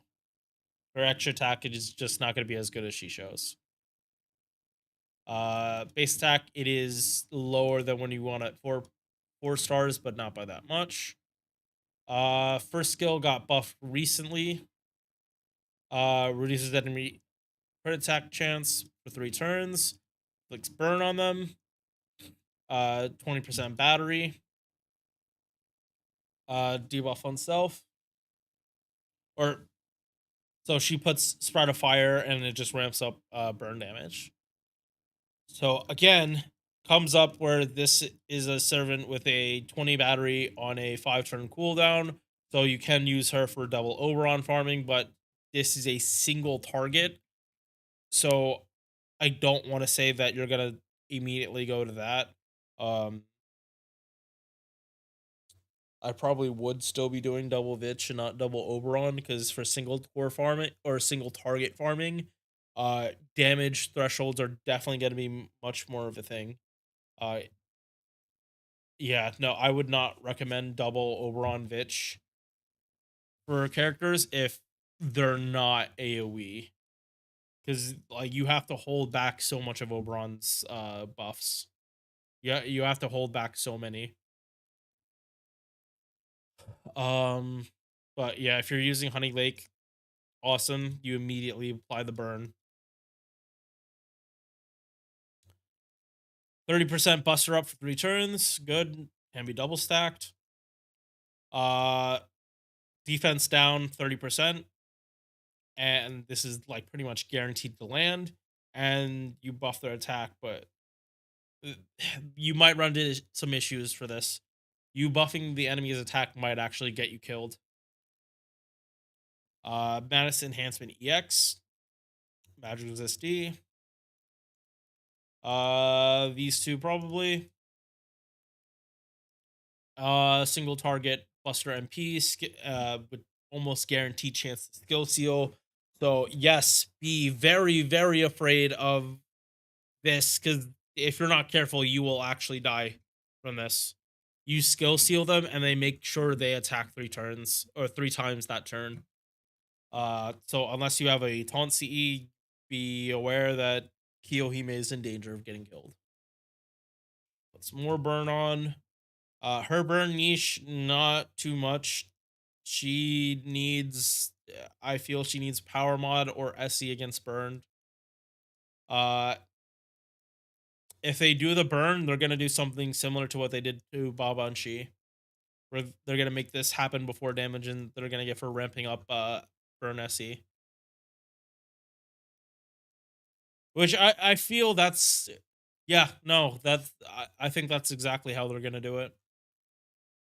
Because then she kind of is just a, yeah, that's, I think that's what they're gonna do.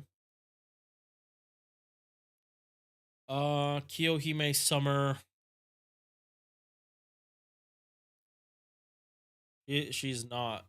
I would definitely take Bryn over Kiyohime.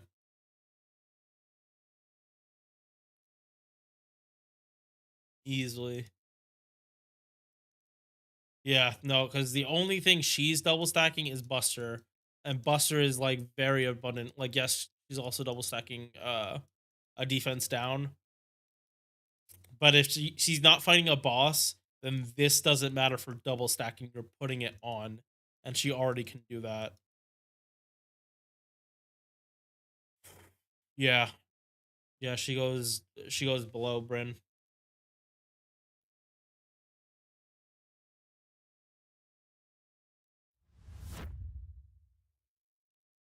Next, Vlad Extra. Base attack a little lower, HP a little higher. He is supposed to be a tank, so that makes a lot of sense. Starweight Sargen, keep bringing that up, is just out of habit, chat, I swear. MP charge at 1.1%. He's going to be getting hit a lot, which is why it's also good he has this. A little more gains. First skill, debuff resistance 100%. 2.5k heal. 40% defense for 1 turn, and a 20% attack buff for 3 turns. Dracula military tactics, 20% party-wide MP damage, 20% buster up for 3 turns, and whenever he gets hit, he inflicts defense down. This lasts for 5 attacks, 3 turns. This is very, very nice for harder fights where you're fighting a boss. And to give context, Eris has a skill that's similar to this, but she doesn't have the attack restriction. It's just 3 turns, and like it is very easy to ramp up like 90% defense down with Eris. So this caps out at 50, but no, this is good. This is good. Third skill, 10 crit stars per turn, and a taunt to self for 1 turn.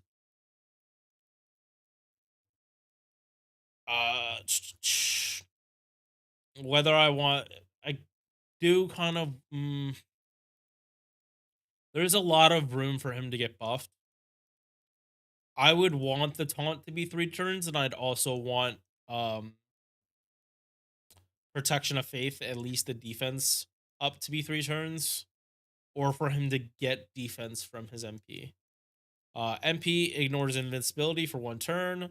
Thankfully, it activates first. SC against evil alignment, and it's single target. You cannot use him for single core farming, but as you can see, there's a lot of things that can go into him doing more damage. Like him in optimal scenarios is approaches servants with buffed MPs that have SE. But again, he has SE, so that's not the biggest sign. But he doesn't have a buffed MP. If they buffed his MP, oh my fucking god. Look at this. Look at this MP 1 damage if they buffed his MP with, like, holy shit. Yeah, Vlad is a character they're afraid of actually buffing. What the fuck? Like, especially because it's evil. Not sure how many evil archers there's gonna be. But evil is like damn universal. 1, 2, 3, 4. Ooh. Okay, they got screwed on archers. There are not many evil archers. It's a better use case to even bring up berserkers than it is archers. Oof. Yeah, that's unfortunate. But right now, Vlad can only be used in either a boss fight or just a fight that isn't meant to be 1 turn.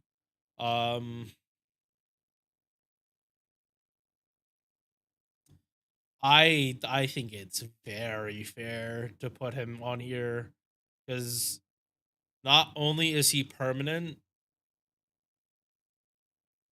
but that jump in MP damage, if you bring him to fight evil, is really crazy.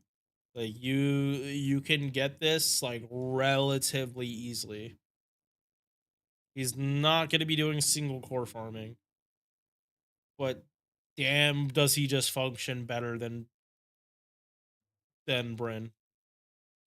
I was thinking about saying Tama Lancer, but no. Tama Lancer's like niche is like way better. Like he struggles to hit on niche on class. Tamamo doesn't struggle. Tamamo just doesn't have that issue. This is a welfare, so we're not talking about her. Enkidu. Let's see if Enkidu goes up, goes down, because I think I had him at EX, but yeah, I think I had him at EX. Oh, also, wait, where the fuck is Melissa? Where's hers? Yeah, no, yeah, hang on. I'm just gonna fix this real quick. I know I'm like stopping right in the middle, but there still is no point in talking about Melisson. She's still EX. There's still no one that comes close to her damage, so yeah.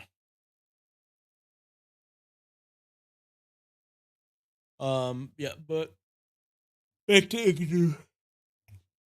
Base attack is low for a 5-star. Like, this is actually low for a 5-star, not kind of low. This is low. This is hitting a little too close to 10.5. HP very high to compensate at 15k. MP charge 0.53, but they have 4 cards that get them gain. Very hard to like fight against because Sky attribute, or no, not even Sky is better than Star in terms of you fighting them, but alignments you can't buff, and not that many people have anti-neutral. Unironically, Say is one, but Say is an archer, so yeah, no. Yeah, good gains across the board. 5-hit arts card with 0.53 gain. He crits on this. Enkidu gets so much. They get so much. First skill, 50% buster up and a chance to get quick or arts up. If you are not solo, this is very, very underwhelming. So straight up, Enkidu is being ranked as a farmer. I do not want to try and rank them as a no, sorry, solo unit, not a farmer. Solo unit, not a farmer. You're not able to double stack this. If you wanted to do single core Lancer farming, um, he doesn't have anything he can double stack either. So I wouldn't, yeah, I would not think about doing solo core farming with him. Literally anyone would be better, including Bryn, because at least she double stacks crit damage. Enkidu doesn't even get that. But yeah, if you're not solo, this skill is going to be annoying. If you are solo, you have your choice. Or if you are solo, you're just going to click whatever cards you feel like. Second skill removes credit attack, or reduces credit attack chance, removes their dodge, and you get a dodge for a turn, which is great survivability for him. And 10k heal, full cleanse, and a 50 battery, but this is on a 10 turn. What's up, name? Currently recording some stuff for YouTube, but if you wanna, going good.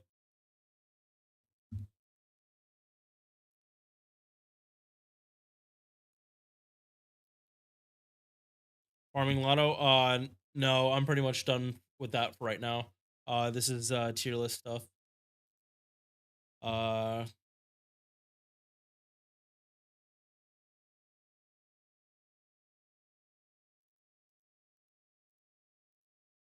Yeah, it's Lancers, and I kind of want to get this stuff done before the end of the year, and I kind of have to start like now, otherwise I don't have time. He wants extra attack. He kind of doesn't care about anything else. If he's solo, he's only going to be doing extra attacks, so that makes sense. Anti-Berserker, nice to have, and he can use these, but he doesn't get the most benefit of. MP 200 percent SC against threat to humanity. If they're Berserker, awesome. Yeah, so it's not going to be servants that he can get true class advantage against. It's pretty much only going to be bosses.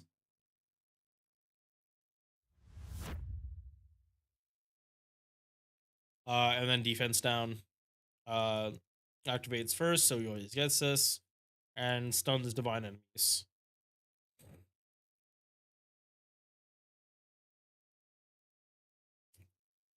Yeah. 1 second.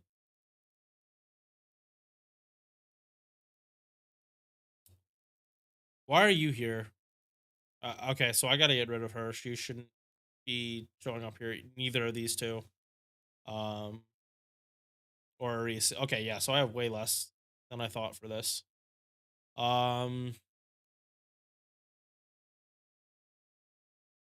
Yeah, and there is no other solo lancer. He's still best solo lancer. All right. So 1, 2. Where else? 3. Okay, this is gonna take. Oh, 4. Yeah, this is gonna take way less time than I thought. Because we're pretty much halfway done what I thought. All right. Yeah, Lancers is full of low stars. Holy shit.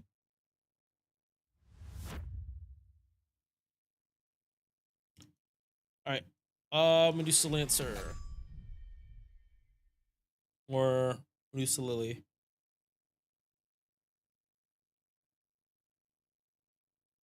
Yeah, not that. Very, very, very low base attack for a 4-star. Like, this is abysmal. HP looks like normal. What the fuck were they thinking on this? Star weight. Yeah. Keep bringing this up. This is just MP1 for Lancers only. 0.44%. Uh, this makes sense with the gains. Yeah, no, I don't care about that much. This makes sense. Quick, Buster. Yeah, face cards are okay, but this low base attack sucks so much. Charm 1 male enemy, 20% quick res down. There's a 20% hard buff for her. Monstrous strength of 30%, only 1 turn. And 30 battery. Debuff resistance plus God Sense, so 42% debuff resistance. Need mana loading. Skill cooldown. Yes. No, because there's no way you're gonna get this back. You're not gonna get this back in a normal turn, and you kind of don't want it. She does need this skill buff for it to last 3 turns, or even 2, 3 or 2. Either one would just be better. Ramp up quick res down. Chance to stun, and the chance to stun is actually decent. And it's 6 hit quick. I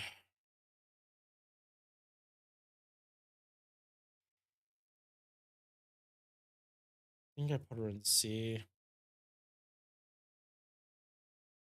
Yeah, that's good stuff, but she needs that 3rd skill buff like badly.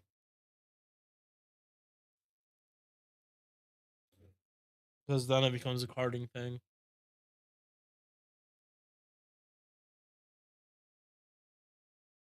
Yeah. It's hard to put her down, but like it will take her too long. But yeah, it will take her too long to burst someone down to the point they actually might like turn around and smack her. Like it's like some big beefy guy is walking down the street and you keep harassing him with spitballs. Like and the guy and it's a normal guy too. So he's like, okay, this is just a kid. And you keep doing it to him. Like for the next 3 weeks, you keep doing it. He is going to turn around and scream at you, and then that kid is running the fuck away and like terrified, and they're probably not gonna do it again for a while. That's kind of how she's functioning right now.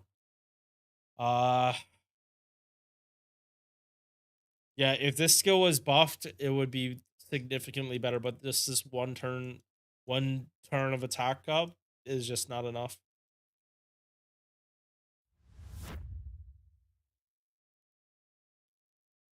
All right, Raiko.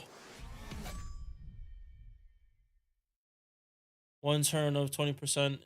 It's one turn of 30. But yeah, you're right. It's not good enough in the modern landscape. Like for raids, it's fine. Like I have less issue with her in a raid than him, because you just like lead with the MP and quick, and then she gets all that shit, and then she starts ramping up. Him, he does not have that luxury. But it's like he's better than him, but not better, like not on Vlad's level at all. Like if anything, he would go down, but I don't think he's like D. Raiko, more of a support than anything, honestly. Because 20% attack, star gen, targetable 40 buster, and a cleanse. And then she kind of just fucks with the star weight on this skill.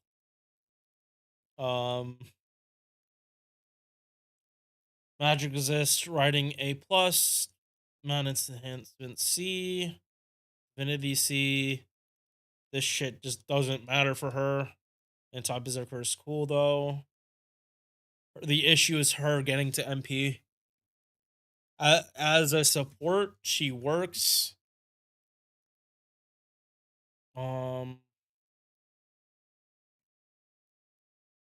B tier support, not a single target.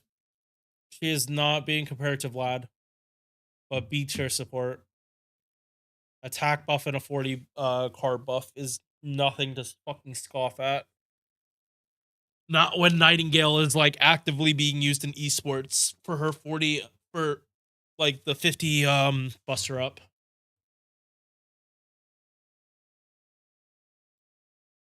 Yeah, and like at the very least, her MP does have utility for multi-core if you get to it.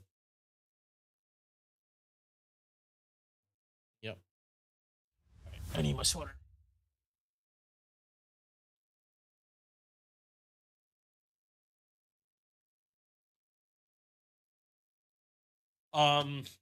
Yeah, name, honestly, you came in here and I honestly thought I was gonna get botted again, because unfortunately those bots are learning. But you proved you are a real person by like saying Lotto. Maybe. No, sorry, you already exposed yourself, because bots don't know anything about the games they go into the channels for. If you are an AI, then Sakura, then we have BB encroaching the market, which I'd rather just commit then. All right, Parvati. Very low base attack. This is horrendous for a 4-star. It is a good thing she loops as well as she does. She got screwed over because her second skill gives so much raw attack.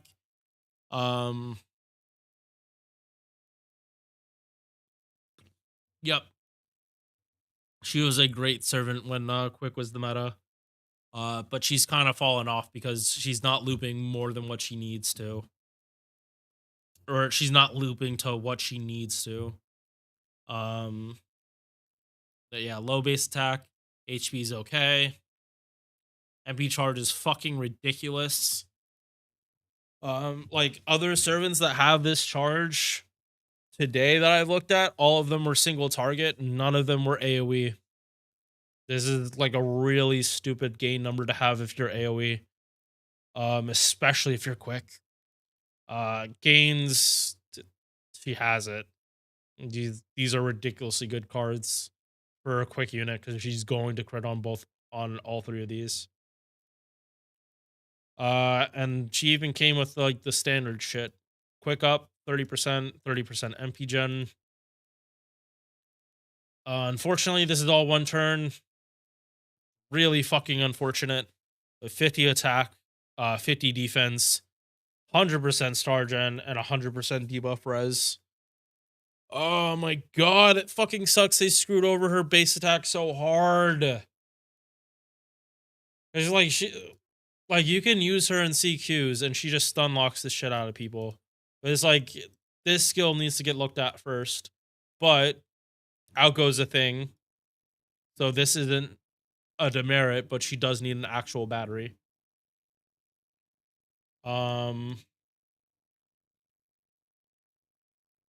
So yeah.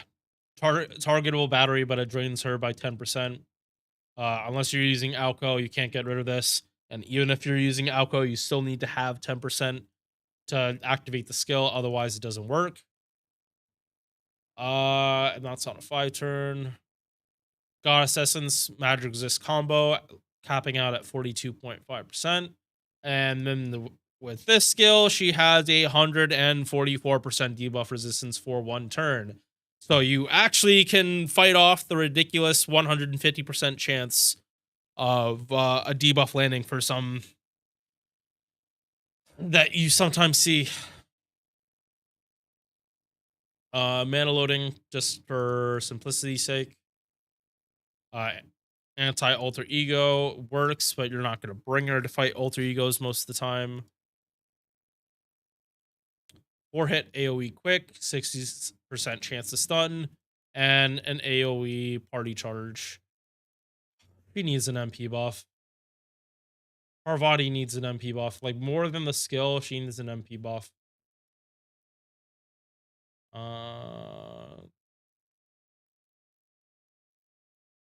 Yeah, this is super scope damage.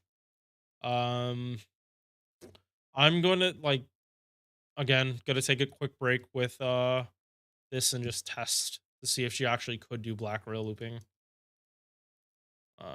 Okay. Her second skill is probably her worst part. At this point I'd disagree. It's all of her damage is on this skill. This I think is far less of an issue because this, and I'm pausing the recording by the way, pending, but in looping, like, this actually might help you if you loop just under, like, if you loop in the 40s and you have like only another 50 battery, this is going to save you. Especially wave 2, because wave 3 you can bring in Oberon. So if you loop 40, it doesn't matter at that point. All right. Like servant.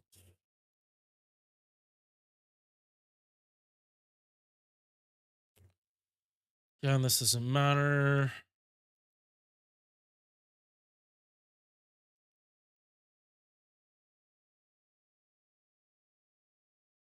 You might be able to do Rising Mud Rain instead. If this doesn't work, I'm gonna test Rising Mud Rain. How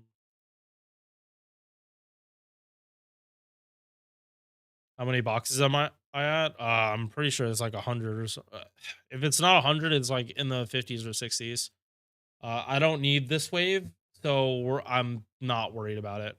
I'll bring it up though. Oh, I can actually listen to music and everything. I'm halfway done with this tier list, so that's fucking amazing. This was a full recording too. So I thought it was gonna cap out at like 6 hours.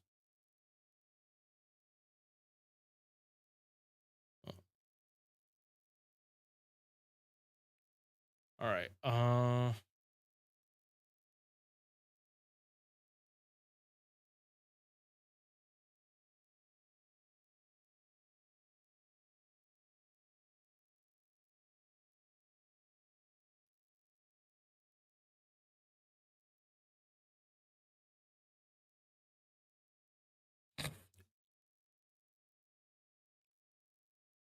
Yeah, and this is casters, but it's not.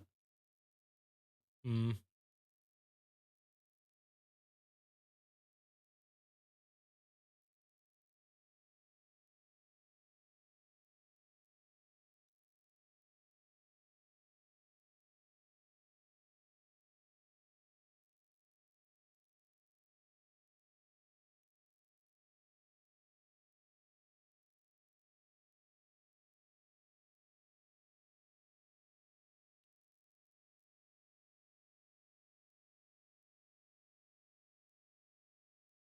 huh? The fuck?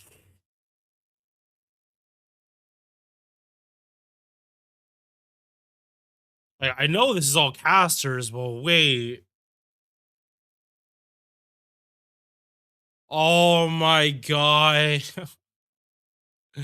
If her overcharge was set where it was 10% every, she actually would have just looped 100% on that first turn.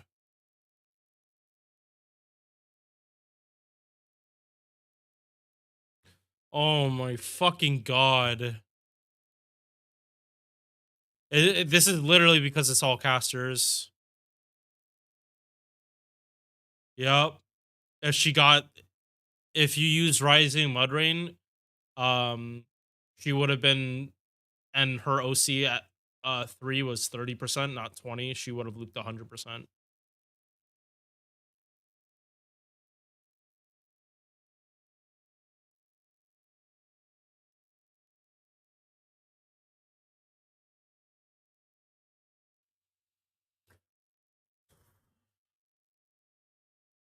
$236,000.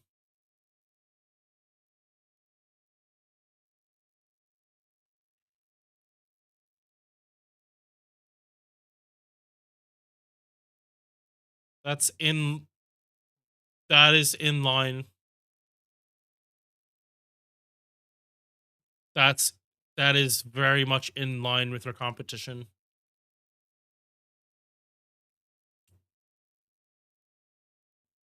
Okay, I need to see this against archers. Specifically archers. Um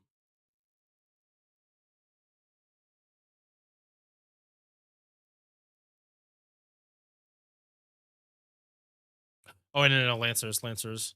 I want to see this like pure neutral.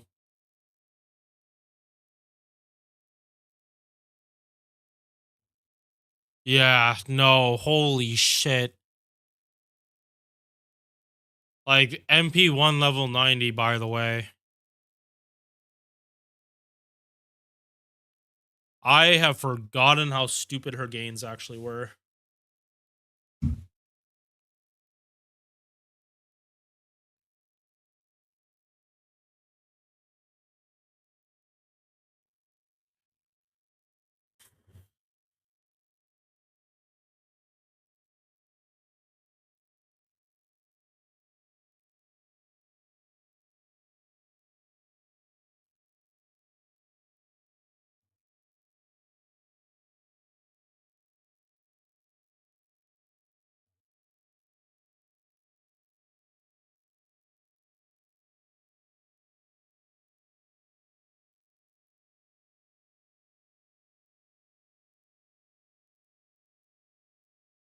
It doesn't fucking matter. It doesn't fucking matter. This sheet, oh my god. This sheet needs to be updated. That is definitely going to be my new project, to make a new sheet for this. Like maybe for each servant, cuz this sheet has been outdated for so long.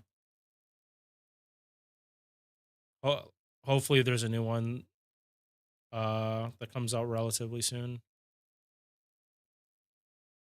As not it's not Jordan's fault.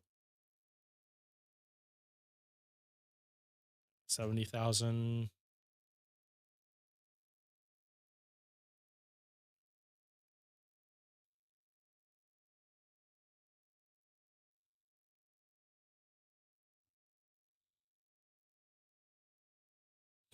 Yeah. It's in line. 230,000. That is in line with our competition.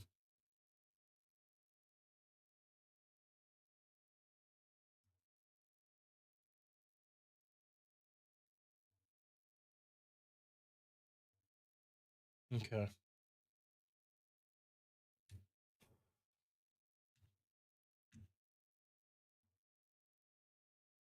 Time to start recording.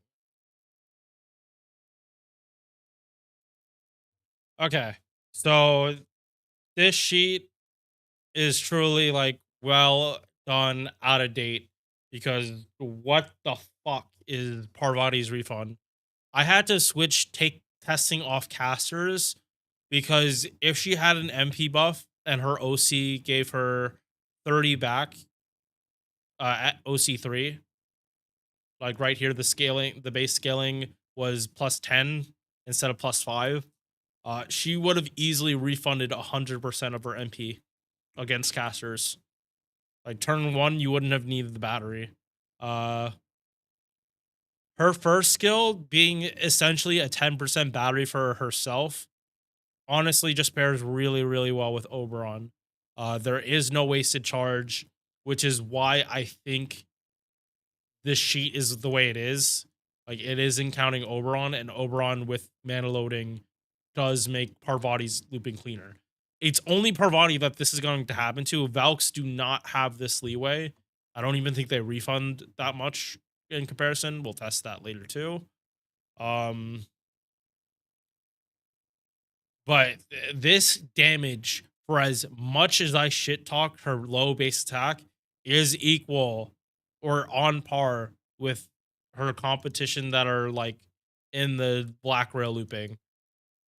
Like she does more damage than Britomar doing triple Scotty. Again, Parvati's using Oberon, black rail with Oberon, so that's not fair. But this is like seriously good damage. It really sucks that her crit potential is pretty much non-existent. She does not have her own crit buff. She only has this one turn of 50% attack. So she needs a buff, but I'm willing to put her in A. And I forgot I needed to make an A+.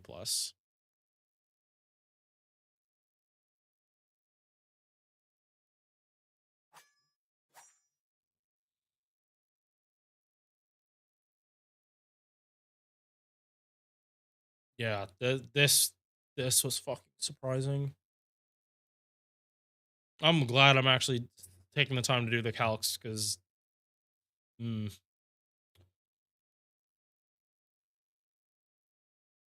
yeah, she gets her own. It's he's the only Buster servant that can actually that can literally do the 90 plus plus and 6 slot it. Your party cost is ridiculously high, but she can do it. She could do it better than Summer Ibuki. Oh wait, no, I actually didn't do the real test with her. Yeah, I didn't do the real test with Ibuki whether she could do the 90 plus plus 6 slotting. Yeah, no, that never mind. Take that back. Yeah, like this is not a lotto for Buster farming, and Melisson just so happens to be the only Buster farming servant in the game that can actually do this lotto and not run into many issues. Oh no, I'm talking about 6 slotting with lotto C's. Even she doesn't need the damage, and I don't think she needs the like any other C. I'm pretty sure she can do it with just the lotto C. I can I can test that in a little bit though. Oh, right, hang on. Pausing the recording, Jay. I'm sorry. You asked how many boxes I had. 6 slotting? That's normal. 6 slotting 90 plus plus is insane. But 6 slotting a lotto in general, no, that's for me. That's pretty normal. Yeah, like this is what I use. This is what I'm using for 90 plus. I tried to do this comp with Oberon instead of Lady Avalon on 90 plus, and I was short 200,000 damage. Because I was not using Ibuki face cards. It was for a higher SE, and you can't really count on having cards in wave 3 with Oberon.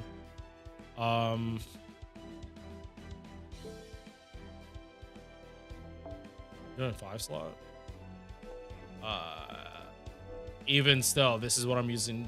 If like, even without Ibuki, this is what you can use those 6 slot 90 plus plus. Like you just need an assassin that has some kind of charge, or no, they might not even need need charge, because you just run double cast story and you solve most of your issues.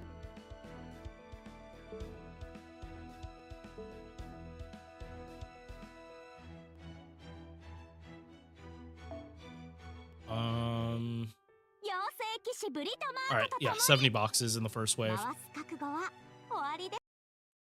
All right, you do have an MP2 Castoria. Yeah, that helps. MP2 Castoria for that 40% attack buff definitely helps. All right. Back to this though. All right. Next up, Neza.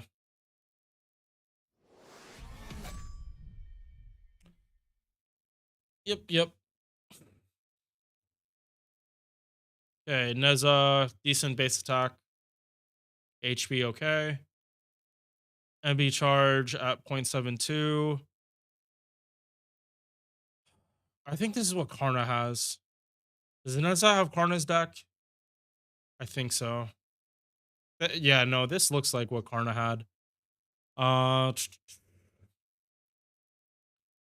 This needs to be buffed because these are only 20% each with a little bit of crit damage, but this is not enough.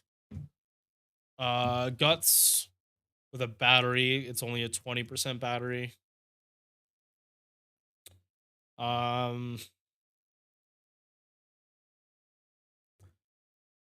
I was talking about like hit count wise. I think Karna has the exact same. I know extra attack is here too. Fuck are you? 0.7233, yeah. Oh no, it's better. It's Karna's deck, but better. Yeah, no, it's straight like it's Karna's deck, but better. In every sense of the word, except extra attack. They're probably gonna buff this skill eventually. Power mod against demonic, 50%, and then 30% defense against demonic. 15 stars, star weight, and a cleanse. A good buff. That was such a good buff. I don't like Nessa that much, but like this turned a shit skill into a good one. Yeah, especially because it didn't even give crit damage. Only magic resist A. Oh shit, is music not playing? Yeah, it's not gonna affect the recording, but I just don't want Twitch to be bored.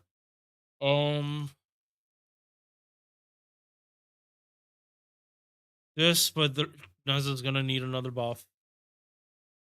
And fix it. Make this 6. Because they're not against giving 5 turn up, 1 turn down for guts. Make this 30 and then like one other effect. And then you're going to need this if they don't reduce cooldown. you just need this. If they do reduce cooldown, you don't need it. But kinda do want them to not reduce the cooldown, because that way this buff is stronger. If they don't have to worry about making the cooldown shorter, then they can focus more on making this buff better. And then you just get both best of both worlds instead of a shitty hand on that. All right, 3-hit AoE, 3k burn, and MP damage with like decent scaling. Oh, but not a buffed MP either.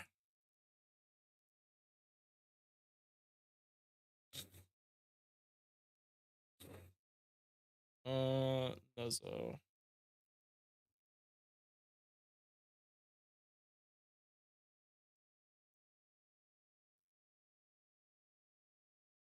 Oof. Demonic SC, nice. That isn't even that much of a jump. But they're not gonna do that. They're not. 26. They're no, they're not gonna buff MP.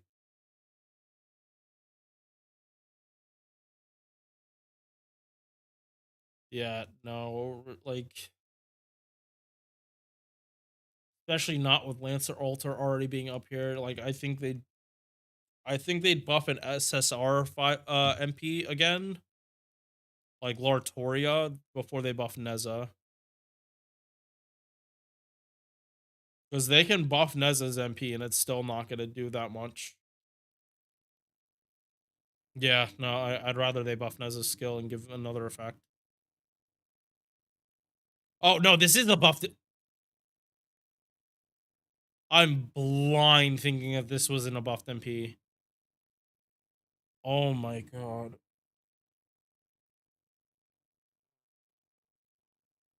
That honestly makes everything worse. I don't know how, but that actually made everything worse. How the fuck do you have a buffed MP and that's your damage? That that honestly makes no fucking sense.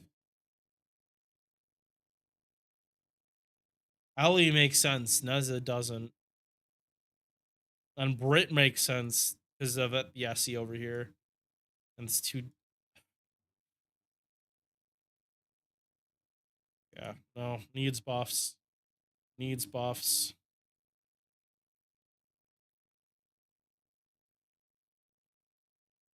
Yeah, no. No, okay, name, we can't say that. We can't say the only thing because Emiya. Because Emiya is a thing, and he might be the first servant to get 6 buffs and get his MP buffed twice. They have buffed MPs twice before. It's just not common. Vlad got his MP buffed twice. Medea needs her MP buffed again because her scaling is shit. Who else? Vlad is the only one off the top of my head I know got as a double buffed MP. But they like for that to happen, they have to really fuck something up. Neza doesn't have an attack buff, so they just need to buff this skill and give Neza an attack buff. Call it a day. That should fix a bunch of things, but what the fuck?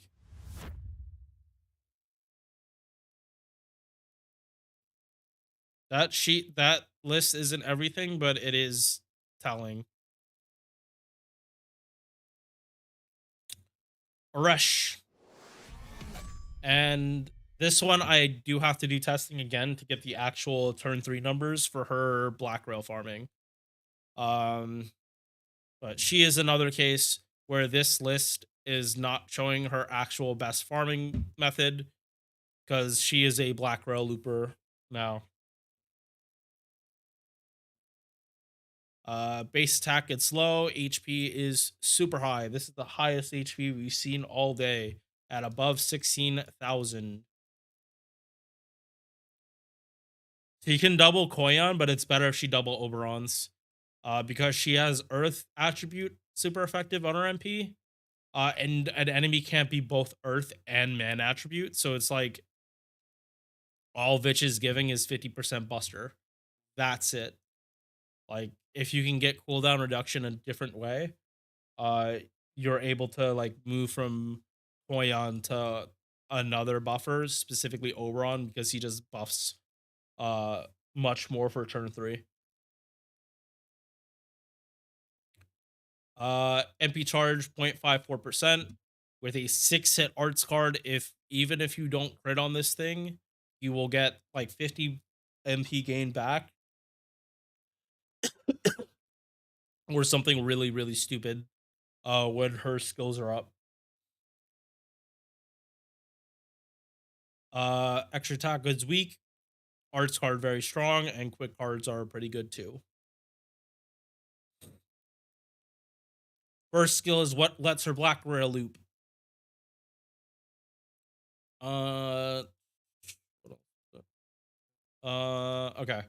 So it originally was chance based, but the buff made it so you can level up to make it the chance 100%. And it's debuff immunity for 1 turn, insta kill immunity for 1 turn, buff removal resistance by 1 turn, gives herself an invul for 1 turn, and then reduces her cooldown. You cannot kill her unless you pierce invul. And even if you do, you're probably not killing her. You can't take her buffs, can't debuff her, and she doesn't take damage. Second skill, 50% buster up for 1 turn, and then a 50 battery. And Blessing Occur. Party defense up 20%, MP gen up 30%, and max HP. You cannot double stack this, unfortunately. And I believe all these effects show up under this, not showing individually. Um, I'll double check that though. Debuff resistance 12.5%, 11% arts up, and a 22.5% debuff resistance. So base debuff resistance is 35%, and then she can ramp that up even more. Yes to mana loading, yes to this. It's how she can do her black rail farming. And MP has been buffed. Super effective against Earth attribute. If you have Blessing of her, another 20% attack buff. Crit attack chance down, resistance up by 20%. Insta kill immunity for the party for 3 turns, and then another buster up, but this is like pretty low. My fucking god, they buffed the shit out of her. Deserved. All right. So I'm gonna do this stuff in place for damage testing because this is so low in compared to what I know she can do.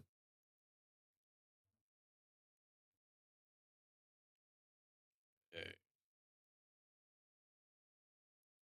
And back here because this doesn't matter. They're not Earth.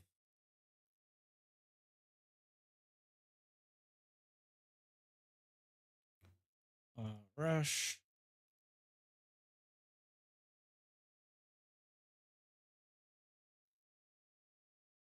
Yeah, so this got brought to, like someone told me about this, I think in August, but no one people didn't have the servant coins to unlock a pen 5.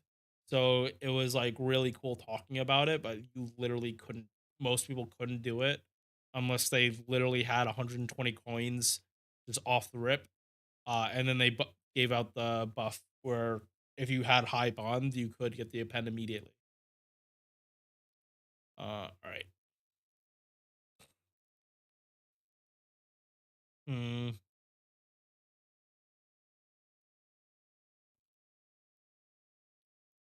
So,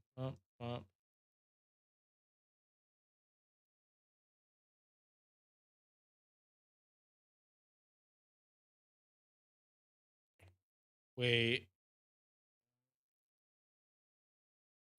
Oh, wait. Do you start with Oba? Wait. I don't think no wasted charge.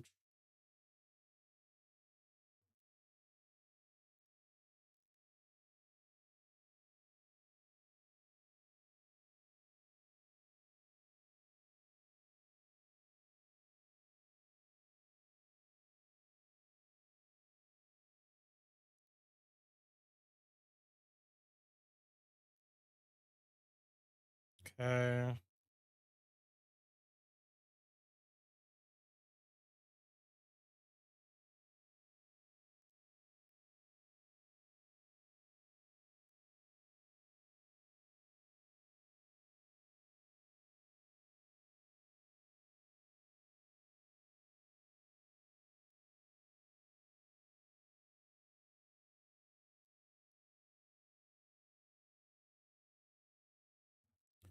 All right. So look at the end for if defense goes up again.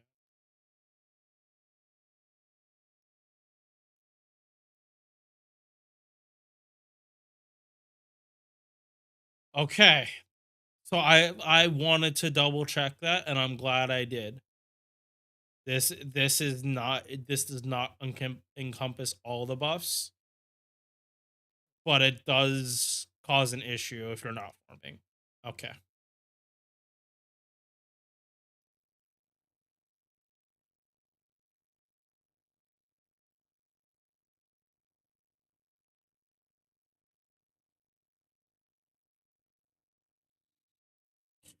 $336,000 neutral.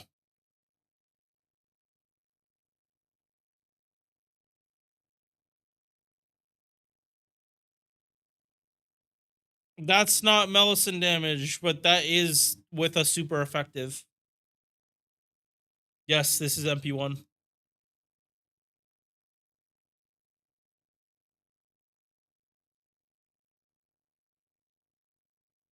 MP1, everything maxed out with Black Rail.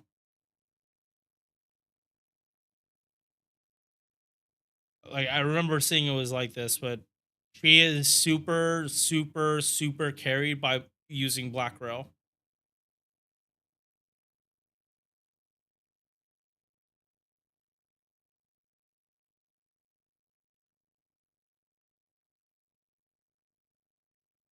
If you're fighting Earth attribute, then Arash is better.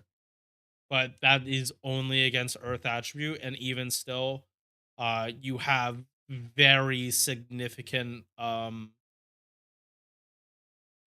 2 issues. Not that badly. Yeah, like I'm talking significant, but it's like 20,000, which is still a lot. But it's yeah, uh, that's still really really good. All right, recording back up.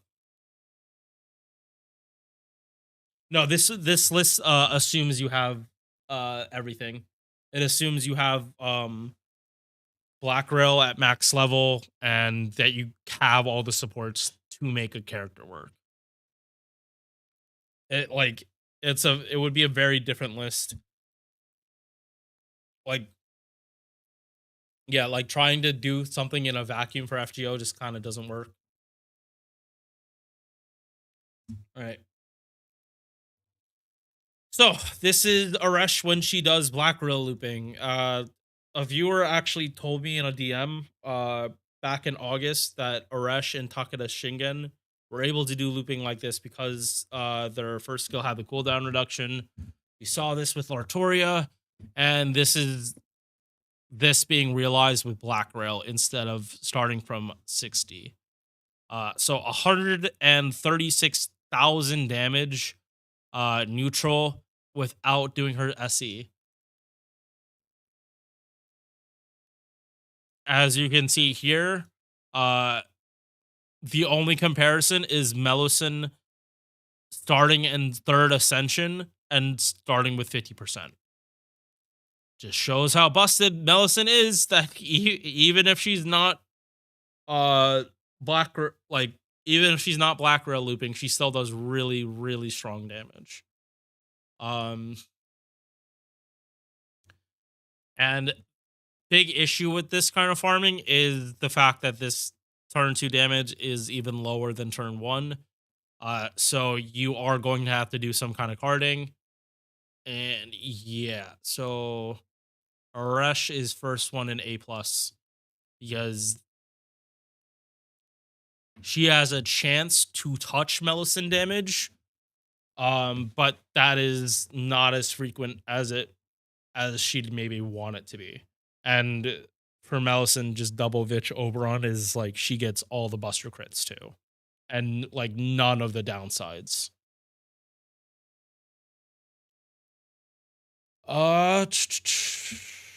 So yeah, Arash A plus.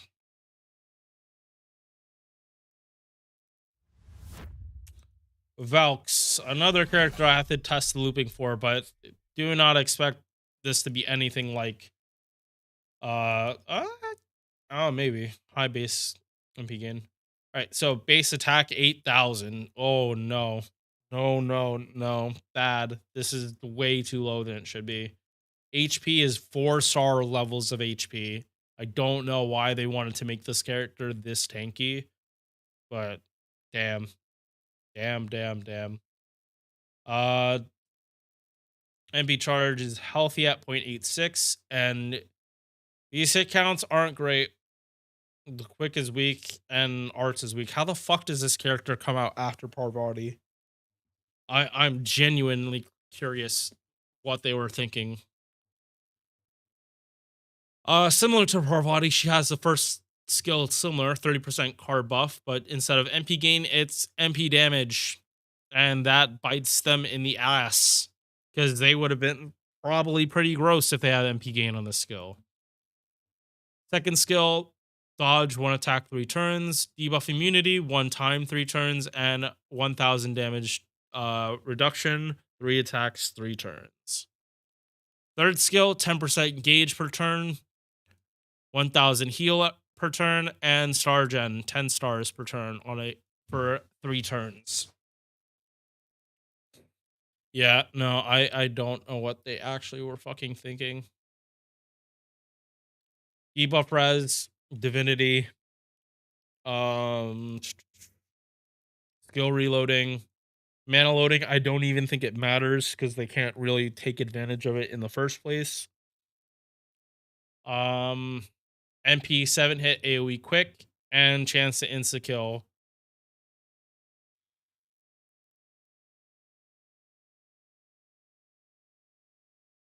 Demonic too.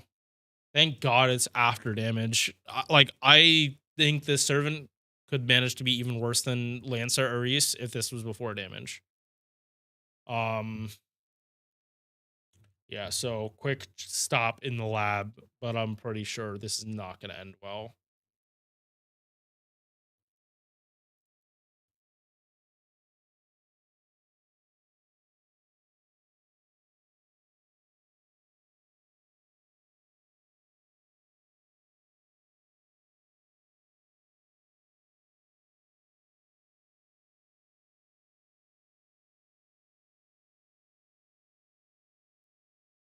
Ain't no way you have to use double Oberon with a quick servant. Ain't no fucking way.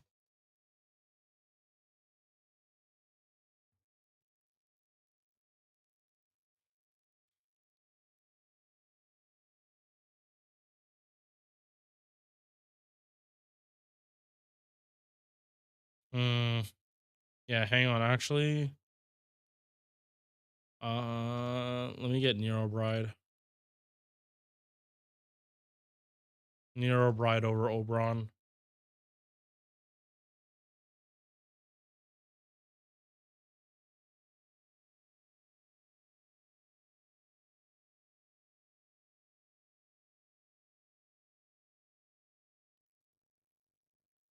Because at the very least, the awkwardness isn't going to be there.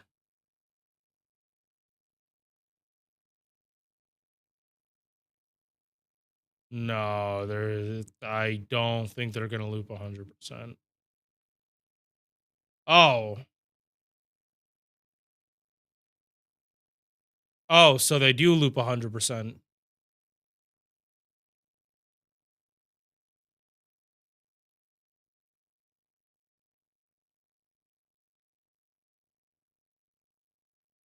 Huh.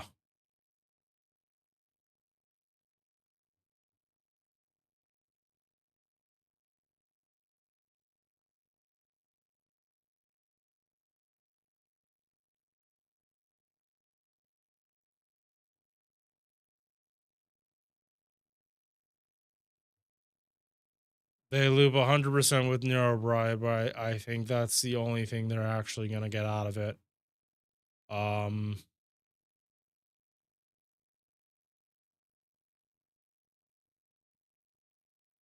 Let's change this to Oberon. And I think this charge situation isn't going to work out.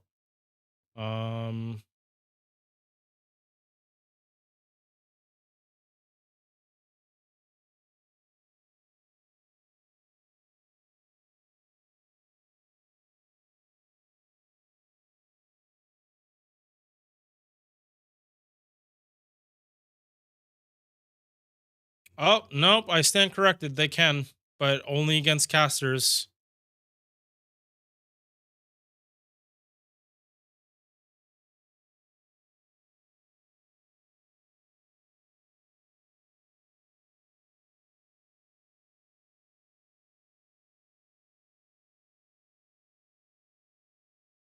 And it's still lower than Parvati by almost 50,000 damage.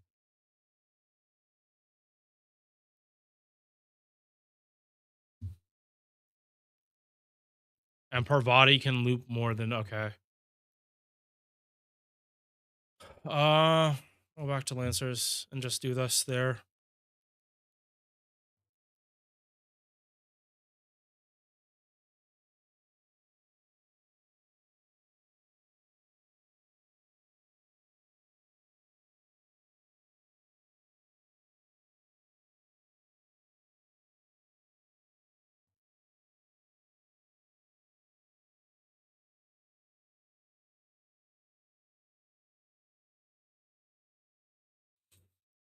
Ooh. Oof. That's all I can say. Oof. This is an overkill issue.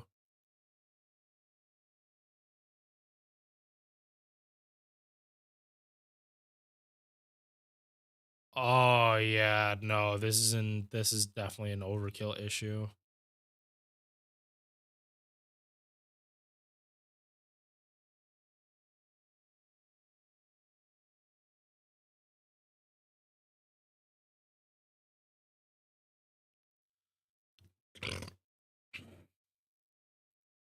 Valks aren't refunding because they're not hitting hard enough. If they were able, they're 5% off here. So it's either these two go down to 6 or she's able to kill in the first hit. It has to be one of those two.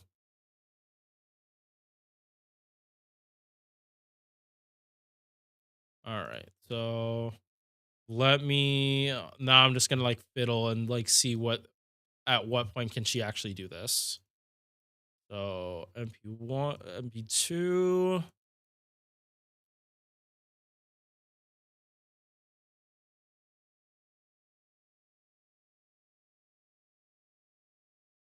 Mm-mm. Mm-mm.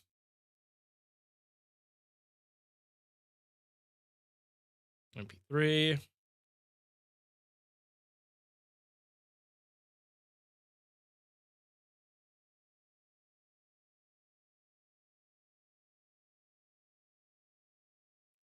Yeah, I am really glad I'm actually taking the time to do this. Nope.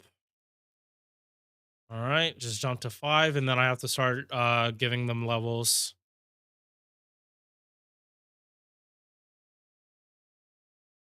Like this is almost to the point I don't want to like this is like pointless trying to see it, but it's kind of one hit.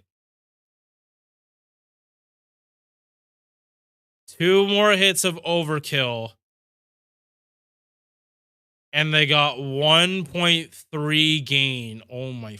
They need to kill in the first hit. At what level can they kill in the first hit? 90.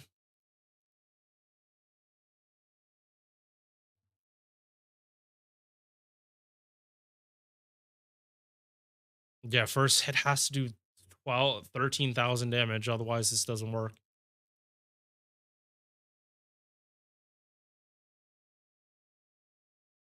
And it's like only this turn that matters because Oberon has the 50 battery. So, and he's only using the 20 right now.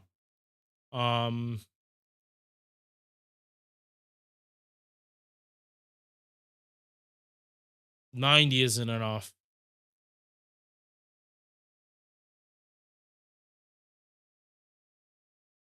This is as far as I'm willing to test. Because it's like, sure, at 120 they can black rail loop, but like, at what cost?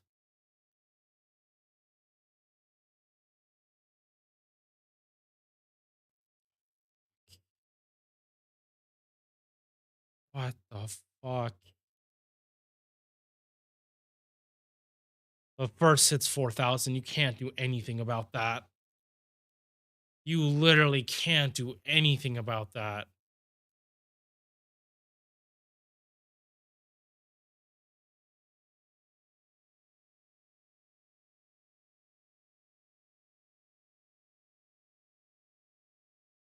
Ugh. Okay.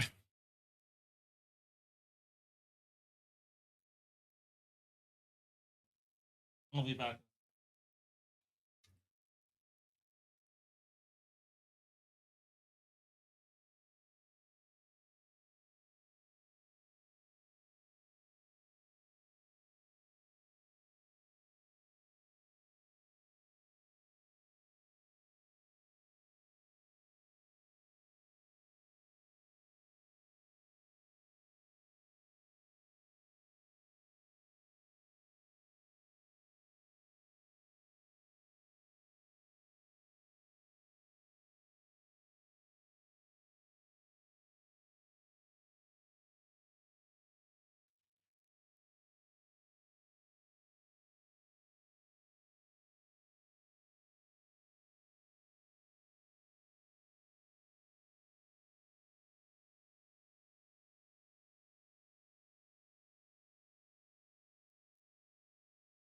Okay.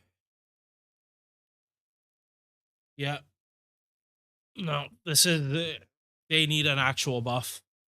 They do not. They don't even need much. They don't like if they get the MP game buff, cool. But they don't. Their refund is actually like so good they don't need it. Like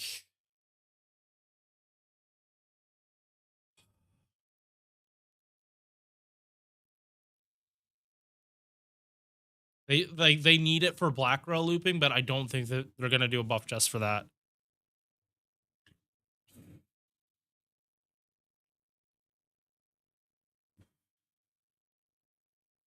All right. So back from the lab, and this is just straight disappointing.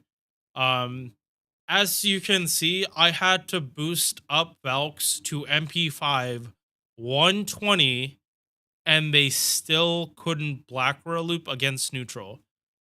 With Oberon, they are able to black rail loop, but they cannot use Oberon if their refund isn't good enough. So if they're fighting neutral, it and that's pretty much it. They can't fight neutral unless it's archers. Rider and casters you will actually be able to black rail loop against, but that is full neutral damage. I test neutral damage just to test. I don't recommend you bring like a lancer to fight riders all the time or casters. Against the normal testing, Valks are able to black rail loop, which is why I had to go back to Lancer extreme node to test this. It's literally an overkill problem, and these two went from 5 hits of overkill at MP1 level 80 or 5 out of 7 to 6 out of 7 as I went higher, and that's it. They cannot do any better than this.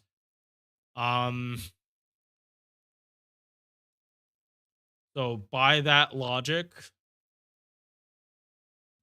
Valks go to B. They're surprisingly more effective than I thought.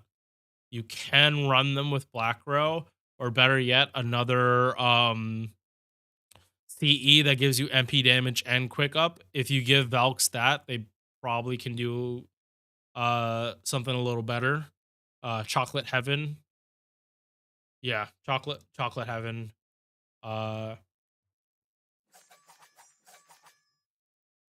But I didn't test with that CE specifically.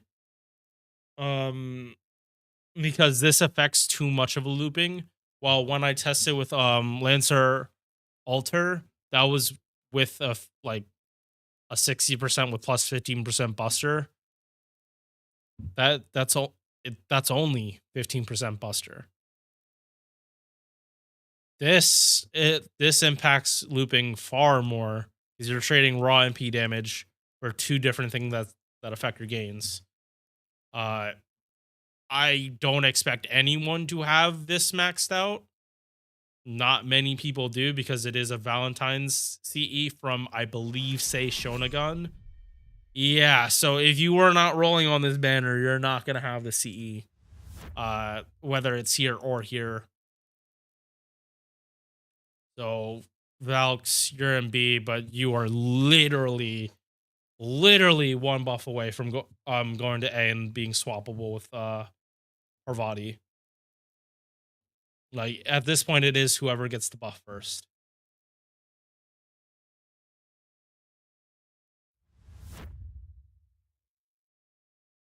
Yeah, this is actually fun getting to do the testing on stream. All right, Ibaraki. 9.1k attack, low HP. MP charge healthy at 1.06. Good extra attack. Weak arts card, but not super weak. It's just if you don't crit on it, you're out of luck. These quick cards are good. 20% attack for the party. 30% MP damage and an additional 30% MP gain. Better than most demonic nature of Oni. Second skill, disengage with max HP, not great. Third skill, star weight, crit damage of 50% on a 4-turn cooldown, and either you increase your buff resistance or you lower it.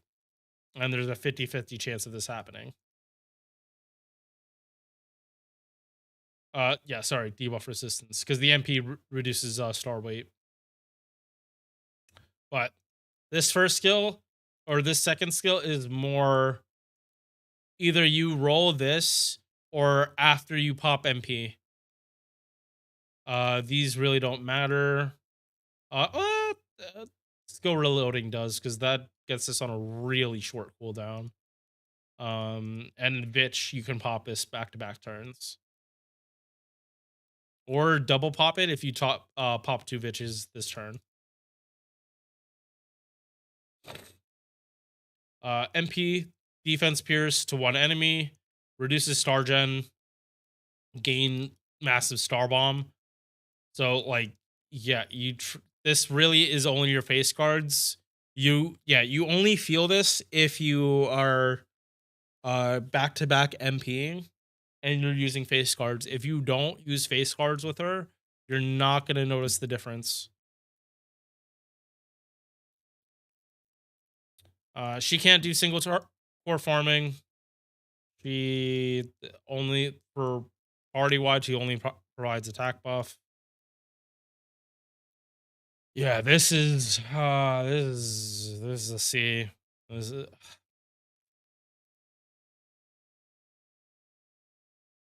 Mm, yeah, I can't put them lower because this is very good. But like it scales well with any card buffs you give. Um, Pretty much no first skill, or if the first skill was worse, they would be in D. 14 more.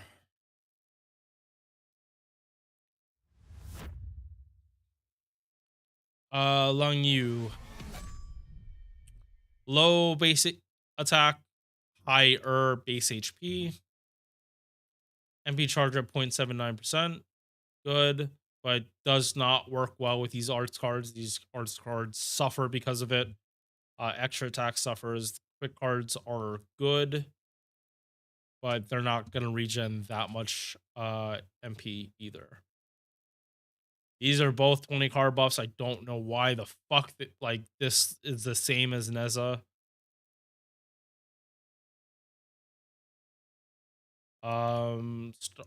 Second skill, Star Weight, 600% debuff immunity 3 times 3 turns, buffer removal resistance 3 times 3 turns.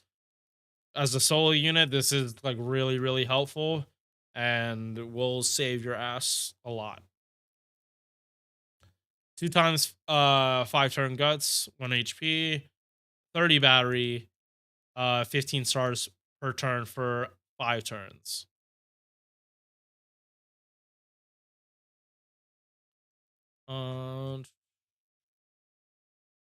NP, debuff on attack. You put yeah, puts defense down when normal attacking.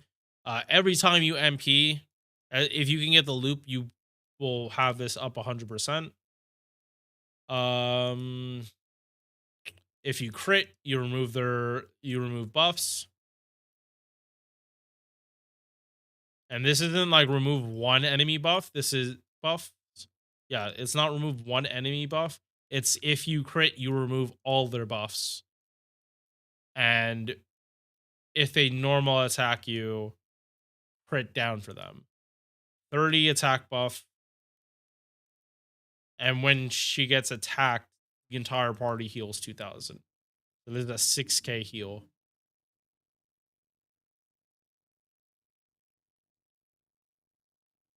They are afraid to buff this servant. They are definitely afraid to buff this servant. Yeah, it's like first skill or MP needs to get buffed. But like if them buffing the MP actually is a little scary.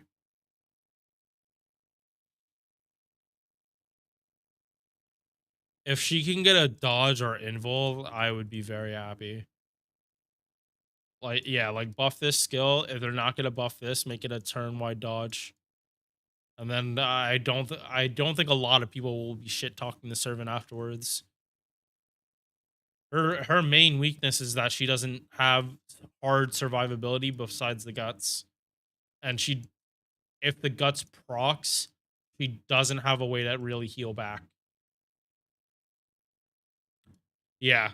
So I would want her to get a dodge or something so that she actually has a chance to heal back like 6,000 from her MP and just not die from it. Because if the gut, like if she's in between guts, uh she's gonna die, proc the guts, heal 2,000, and that's it. And that also happens on the turn the first guts procs. Unless she has a taunt, she's not going to get any more healing from that. And that is, you're putting a taunt on this character.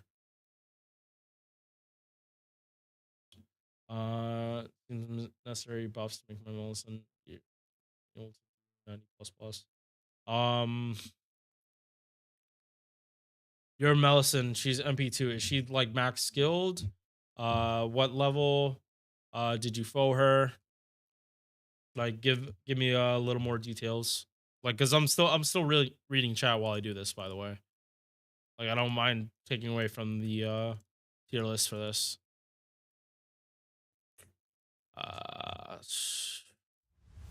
Yeah, honestly, one buff and getting like some like really good survivability, I could put you higher. But right now you're functional but not great. You like one buff of you getting hard survivability and you go to A.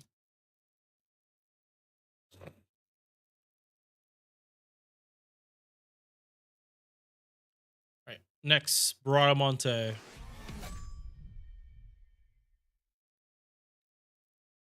Oh, 90 MB. Yeah, no. I thought you were higher with your Melisande than that. Quick fixes, try to max out skill 1, like lower it. Um yeah, one second while I just double check this. Believe Melisande is right here.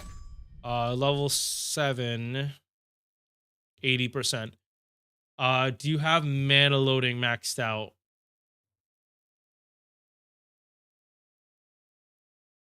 Yeah, no, you need this skill maxed out.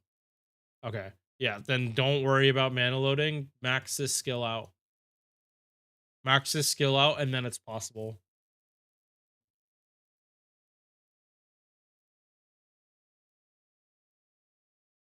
Um because then 80, like you start in first ascension 80 plus 30, but you don't really level a skill for the battery. It's the cooldown, or you don't level it for the battery in turn 1.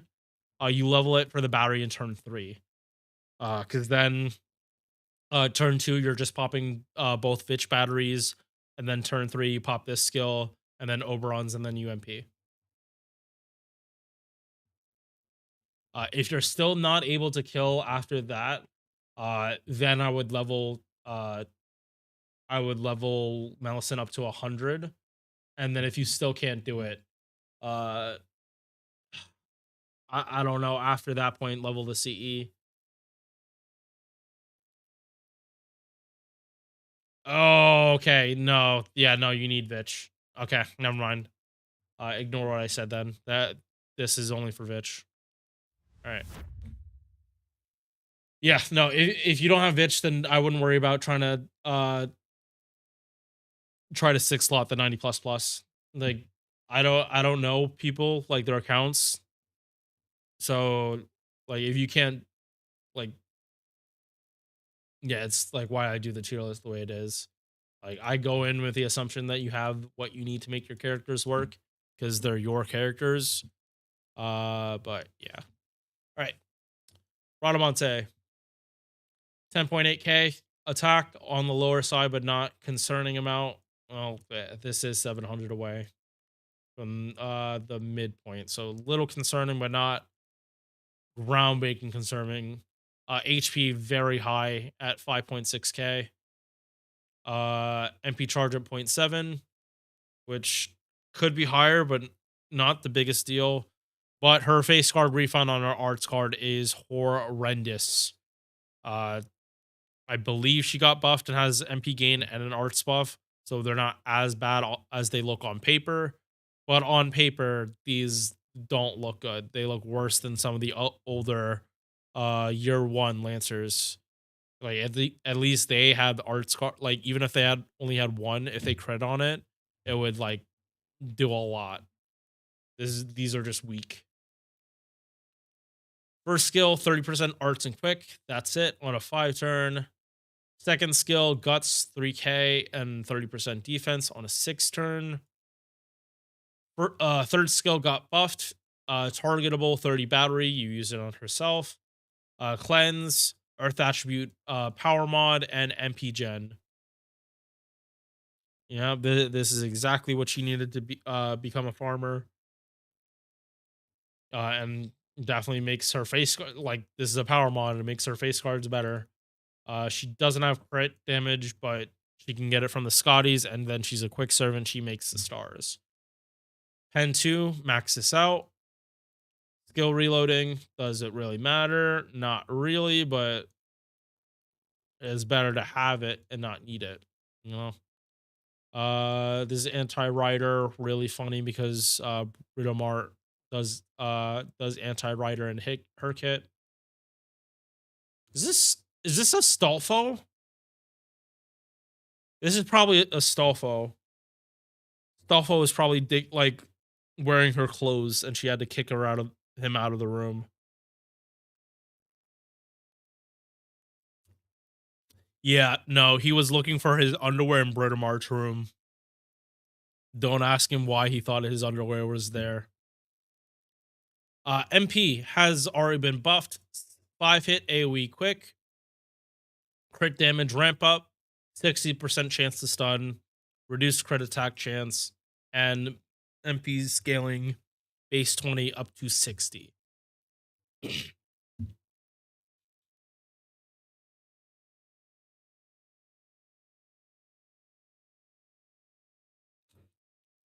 Yeah, no, pending. If you can wait until after the tier list, I can like fully focus on like helping you get a team like ready to do shit. Like I'll answer like questions, but like a general question like that, I don't have that kind of time. I want to get this done so I can start smoking because I have to be sober while I do this. Otherwise this video turns from like 4 hours to maybe 8, and I don't want to talk that long. Okay. Bradamante with all her buffs. Because she does out damage Britomart. This doesn't count SE for either of them, or for her, and it doesn't count power mods for either of them. But Britomart can loop against neutral, while Britomart or Bradamante has refund issues. Yeah. This comes down to it being 5-hit MP versus 6-hit. Because both of them have 30 quick, 30 gain, 30 battery. It really does just come down to like base stats and things like pretty much things you can't change. But they are pretty much swappable. So Bradamante goes to A+, and we're gonna go right into talking about Britomart, since they're very much the same character. Like very little differences. So Britomart, her base attack is 1,000 higher. Her HP is like more than 1,000 lower, but it doesn't matter that much. MP charge 0.02% higher. So again, nothing to really care that much about. Instead of double quick, she has double buster, which works way better with Ruler Scotty. Yeah,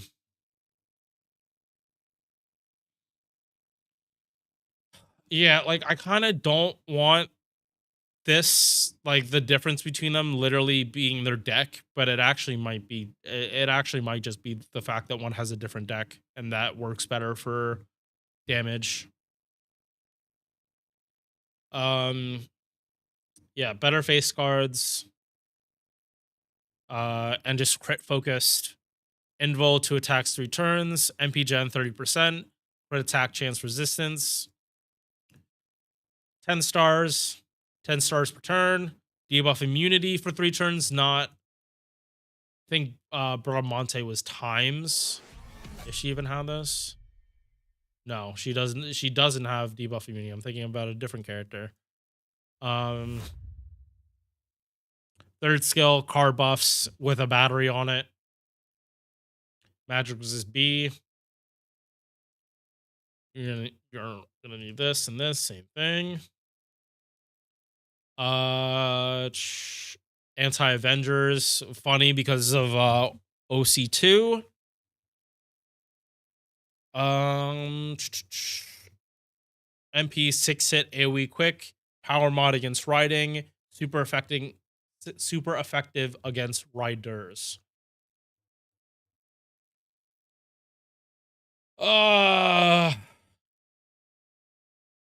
Like these two in general are pretty swappable. It's just like Burrito Mart inches it out by just a little bit, and that cheese has just like straight better refund. Like it's at like even here, uh double ruler Scotty Oberon, it says loop class advantage and positive classes, meaning archers, uh casters, and riders. While this is just saying loops against neutral, which is lancers, again, these two, but like literally pretty much every other type of class in the game. Britomart will just loop easier. Britomart like again also is crit focused. She's crit focused. She loops better. She doesn't have the anti-earth, but she does have a power mod that of anti-riding. By the way, these are two different things. The passive or the power mod is for characters that have like the riding passive that gives you like a little bit of quick. There aren't that many archers that have anti-riding, but it does give her a power mod against a lot of other characters. Most sabers have riding, so just don't bring her to fight sabers. But her fighting neutral against like literally any other class. Like, hang on. So 1, 2, 3, 4, 5, 6, 7, 8, 9, 10, 72. She has a power mod against 72 servants that you'd actually bring her to fight. Or 70. Being realistic, 70.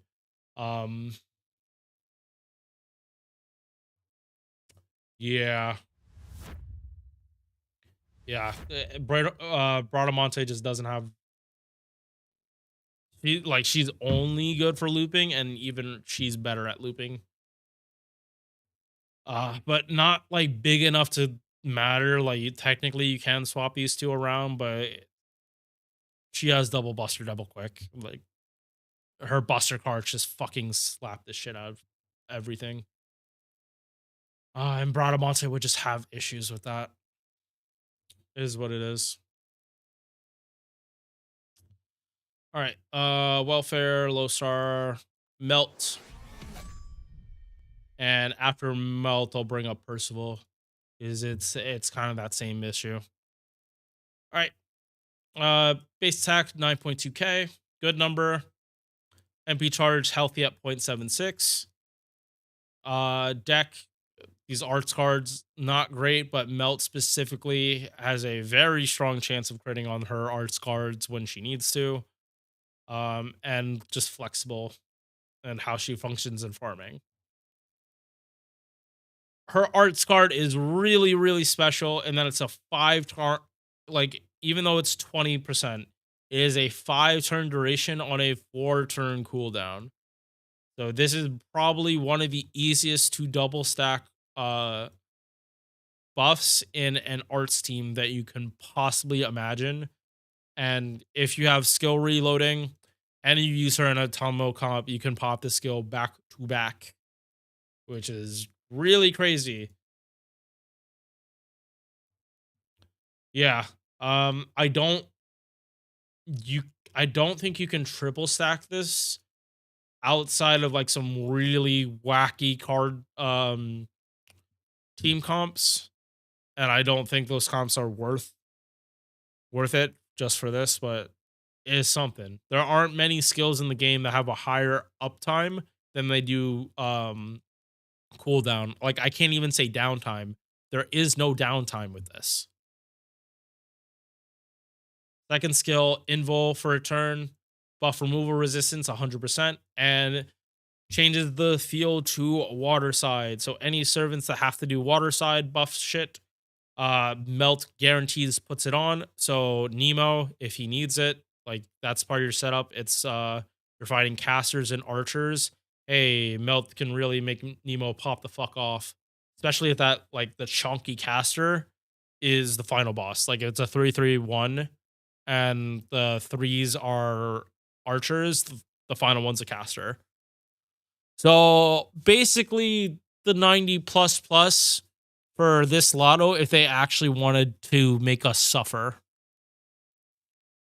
Because technically, you can solo core the round 3 90 plus plus technically, but 100 million, or not 100 million, 1 million HP is still a huge hurdle.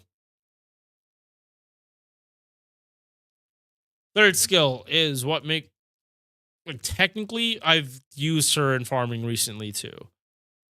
So if you're fighting doing normal 3-3-3, there's a good chance you don't even need this. MP1, yes, you'll need this far more than higher copies. But this is a 60% battery based on how much charge her allies have. So it's actually not the worst thing to have this like not be maxed out, because it means that it limits how much MP you can drain from your allies. Like say they have a 30 battery and they're just like slightly under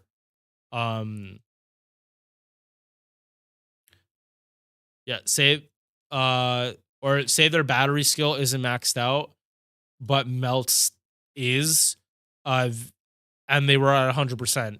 Melt drains and then you battery back up, you're not able to MP. But the inverse, where this skill isn't maxed out, but your servant is, their battery is maxed out, they will be able to MP. You cannot choose how much Melt drains. She just drains the highest amount she can. If the enemy does not, if your allies do not have enough charge, she just doesn't get that battery. She will drain them to 0, and whatever she can get, she'll take. Star weight for that turn, and a 50% crit buff. Melt's farming numbers look as skewed as they do because of this 50 hard buff. Like in just double Castoria, she jumps from 76 to 132, which is 20,000 off, just straight up doubling the damage. And then here it is not exactly times 3 damage, but again, it's not that far off times 3 damage. This is 230,000. Tripling the damage here would be 270,000. So around 2.5 damage is what like the 50 attack buff and Oberon buffing would give you. Passive 17.5% magic resist, riding C, independent action EX for extra crit damage, debuff resistance 20%, so her total is 37.5% debuff resistance. High Servant, we don't have anything that does something for this right now. I wouldn't be surprised if they did something about this passive in the future, because for all I know, this could be Violet. Violet might have something to do with High Servant, or they'll buff it for servants. But High Servant literally just means it is a amalgamation of multiple deities. That is what High Servant means in FGO, because all of the servants that have this, I believe, are all composite servants. Yeah. This is like 3 goddesses, all of the Sakura 5. Domin is already known to be multiple things crammed into him, or he absorbed it. Shufu, I think that this is I think that merging with Space Shufu and something else. I think because of the summer, I'm not entirely sure. Causer drop is Causer drop, and it's not gods, it's fairies. I need to double check why Shufu has High Servant, because it's both. It's not even just one. It's both of them have this.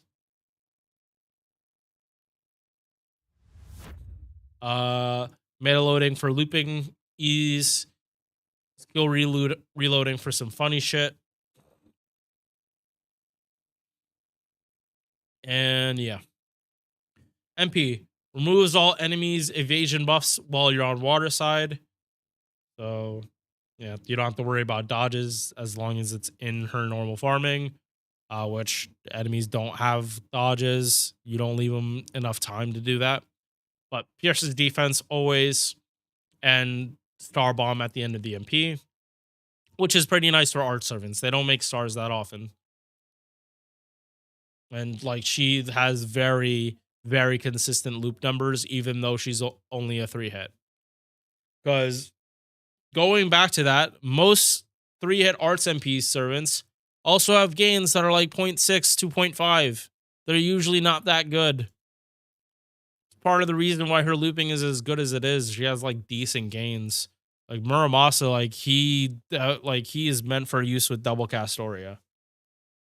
Like his entire gameplay loop screams, I need double Castoria to do my most damage.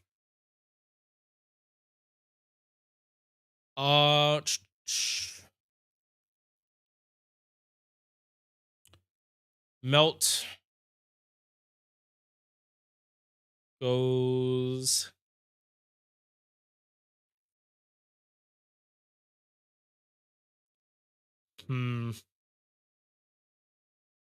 A for right now, and let's go to Percival. And then I'll decide then.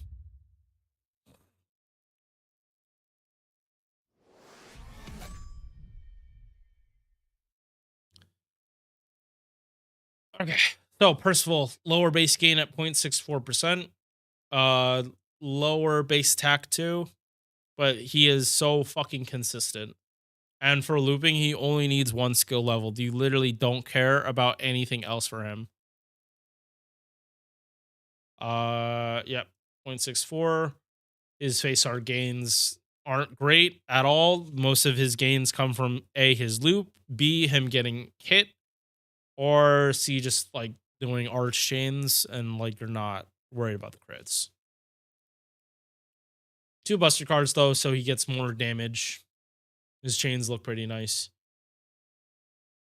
First skill, 30% arts up, 20 battery, and 20 MP damage for the party. I forgot that this was party wide. So multi-core for him. Second skill, taunts for 3 turns, and he increases his MP gen rate when he gets hit by 50%. So at base, he gets 4% every time he gets hit. With that skill, he gets 6. He gets hit by a 5-hit attack. And instead of getting 20 MP gain back, he gets 30. Third skill, targeted invul for 1 turn and a 2k heal. So he can pop this on himself and he gets saved like free battery. Magic resist 18.5% and riding C plus 7%. Mana loading again, just to make his looping easier and you have more options. You do not need this. If you want it, go for it, but you do not need this skill. 4-hit AoE arts, which is why his looping is comparable to Melt. He has lower gains, but like he is just consistent. Like this is 4-hit arts. They tend to be more consistent across looping in general. Heals the ally with the lowest HP by 3,000. And this is based on like percentages. So if you have, so like King Protea, if she is like, yeah, King Protea, pretty much if you try to use this with her on the field, if she took a good chunk of damage, more likely than not, she's always gonna get healed by this. Versus someone that is missing like exactly 3,000 HP, but they only have like 12,000. So they're at 9,000. 75% of their max HP. Even though healing, even though they haven't, uh, sorry, even though one heal will get them to full, this would just prioritize like percentage wise.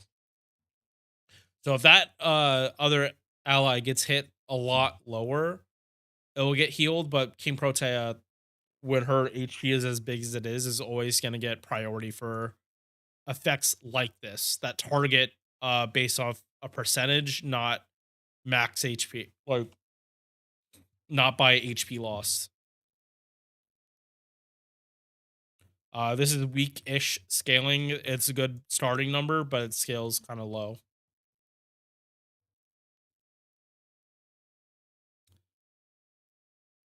So, I'm not gonna go for the lab for this one because I have used these two both consistently recently. Or I've used both very recently and also around the same level of power. They tend to be functioning the same, but Melt is better in 90 plus. Yeah, like they tend to do like about the same. Percival just kind of has like an issue where he is expected to be looping 100% or above 100% and tends to do it more than Melt does. But Melt has a huge 60% battery with an attack buff that you kind of can't really get around. Um,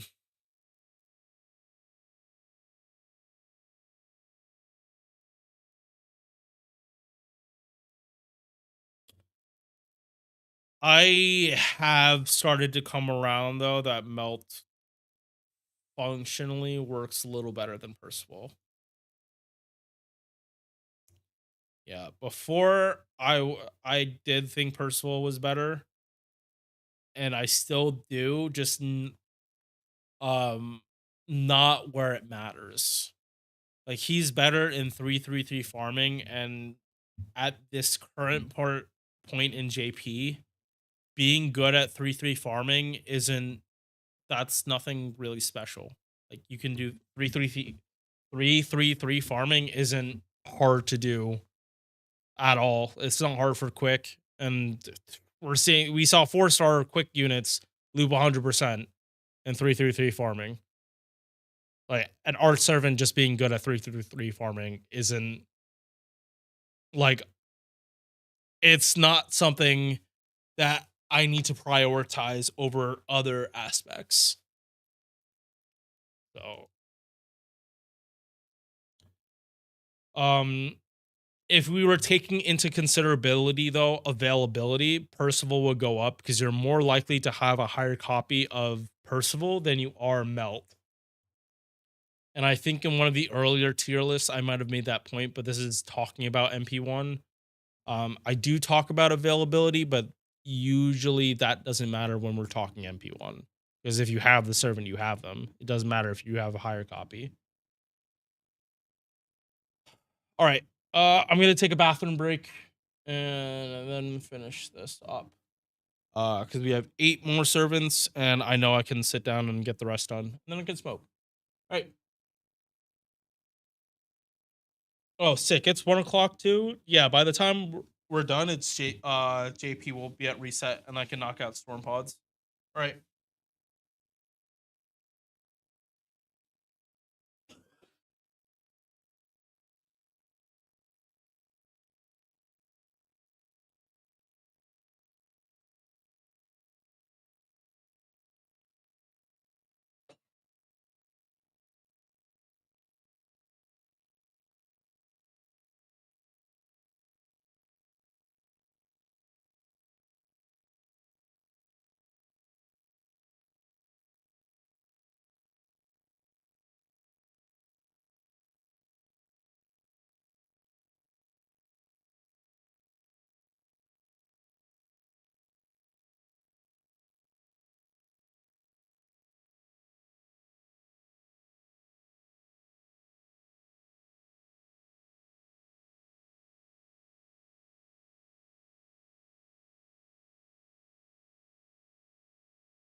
All right. All right. So let's get these last 8 servants done. Or wait, is it 8? No, 7. 7. Yeah, I'm gonna be done a lot sooner than I thought. All right. Ryoma. This is someone else I have to bring to the lab because I'm not kind of don't trust that he actually can't do double Oberon or double Castoria Oberon when he has a 50 battery. Um so take I haven't used him at this level in a very long time. Um and I did not enjoy trying to make him Black Girl Loop, so give me a sec on this chat. I'm gonna run through this and then I'm gonna go to the lab. 10.7 base attack. That's might be part of the issue. Wait, is it MP3 hits? Oh yeah, that's part of. Oh yeah, low hits and low base gain. Okay. Oh, that'll do it. Definitely do it. All right. Yeah, base attack low, base HP high, base gain very low. Like it makes sense with these arts cards, but not with his MP hit count. He should have had 4 hits, not 3. Um, First skill, party wide arts buff 20%, party wide crit buff 30%, and overcharge for the party 1 time 3 turns. Second skill, 50% battery, 100% buff removal resistance for 3 turns, and 100 and guaranteed debuff immunity for 3 turns. So good in challenge quests. You are not using him for farming, but I'm pretty sure everyone already knew that though. That have like actually seen his kit. Uh, 30% arts up, 30% buster up, and 10 stars per turn. Like if it wasn't for this second skill, he kind of, I'm gonna be real, he kind of doesn't look that much like a 5-star. It's like you see skills like this on 4 stars. This 50 battery is like really good for CQs. 15% debuff resistance, riding EX, 12% quick up. Shapeshift Orochi, 10% crit attack chance resistance up by 10%, and 10% crit damage. Mana loading for ease of use. Skill reloading for CQs because you're probably using Tomomo and she'll just love having lower cooldowns to start with. NP AoE 3 hits. This is probably the kicker for stopping them from being able to loop. 50% defense for 1 turn. This is a lot. Like that might, like any other combination of defense buffs, more defense up or damage cut, and he's just not going to take damage that turn. And decent MP damage ramp up because it's last 3 turns, activates first. So at minimum, you get 60% MP damage, which is a lot.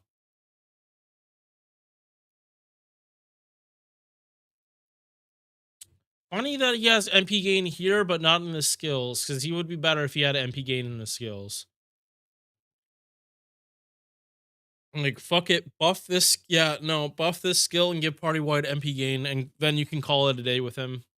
I'm like 90% sure that's all he needs. All right. So on here, damage doesn't look great, but that's because he's also being forced to use Ocean Flyer. I'm just gonna double check whether he can use Black Rail and be back.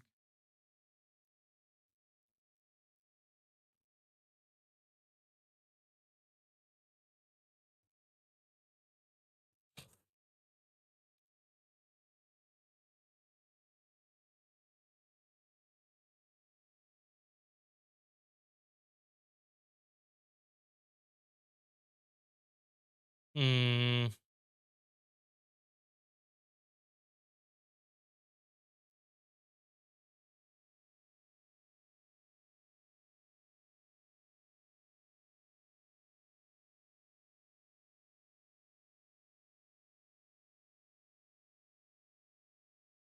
Ah, damn.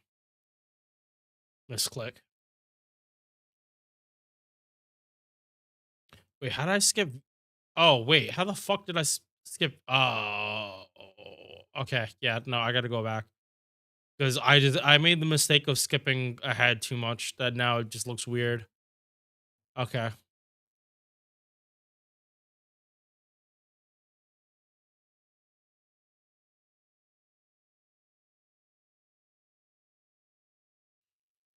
All right. Yeah, we'll do here first before I go to the QP node.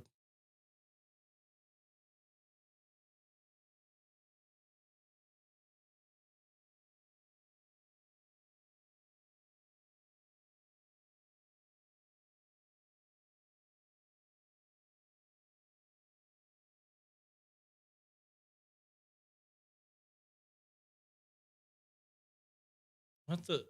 Huh? Wait, why? Why wouldn't he be able to do Black Girl? What?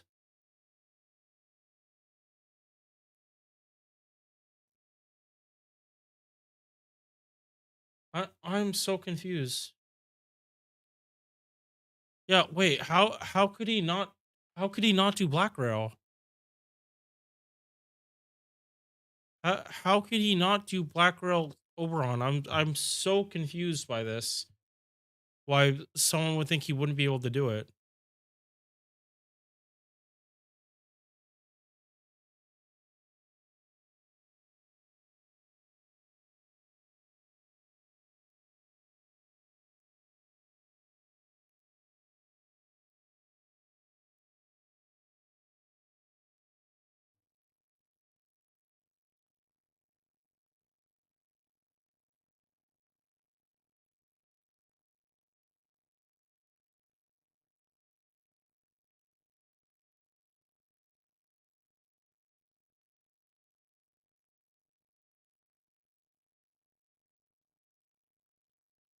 Yeah, no, this does not make sense.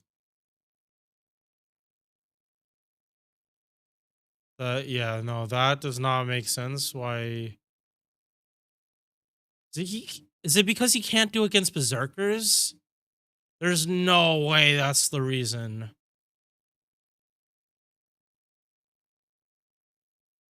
No shot that's the reason he's not up there.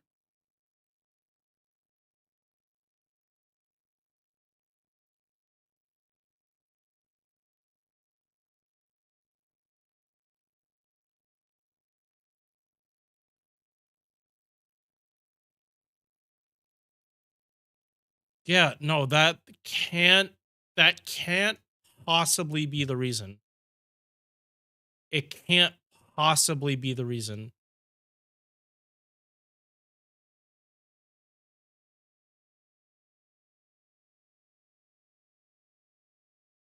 Yeah, no, if you have a pen 2 max out, this isn't an issue.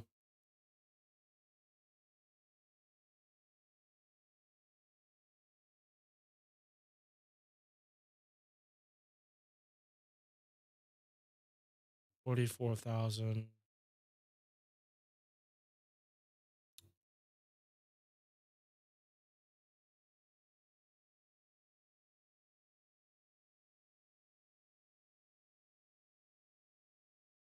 Mm. Okay, yeah, let me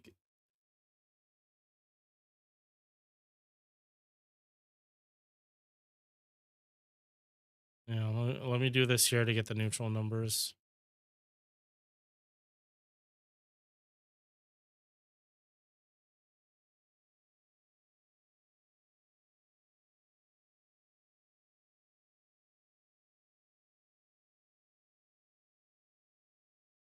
I am so fucking confused by this.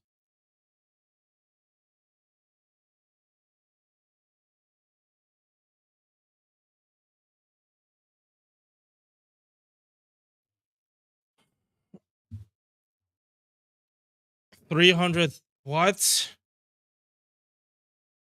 What?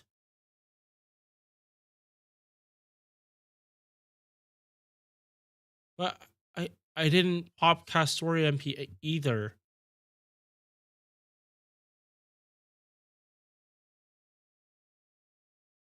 $80,000, $120,000, $300,000.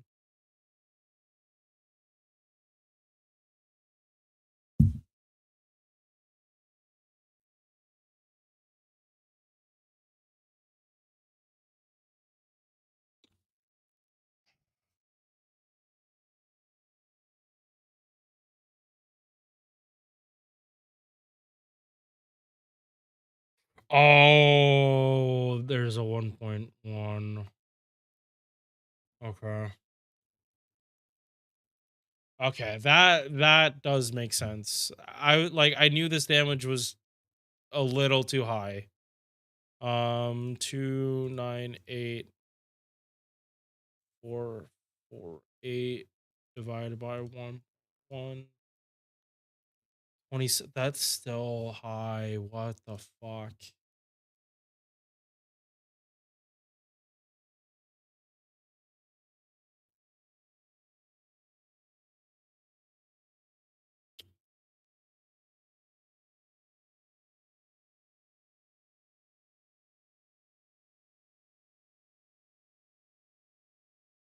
Like I don't, this is like slander of the highest order.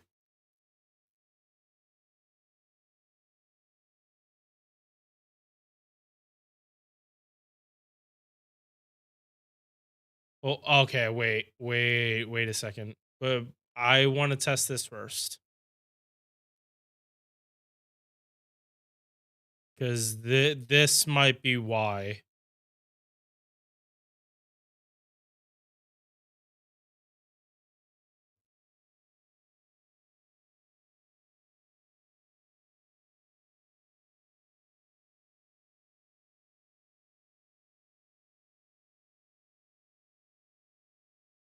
Okay, there we go. Even still, though, yeah, like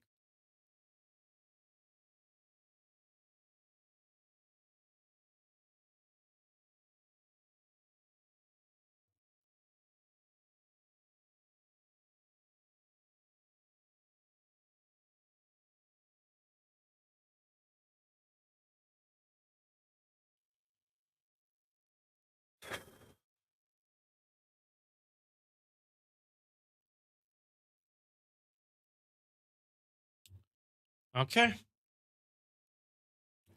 So I am like firmly of the belief that this is probably the biggest slander like I have seen in this game.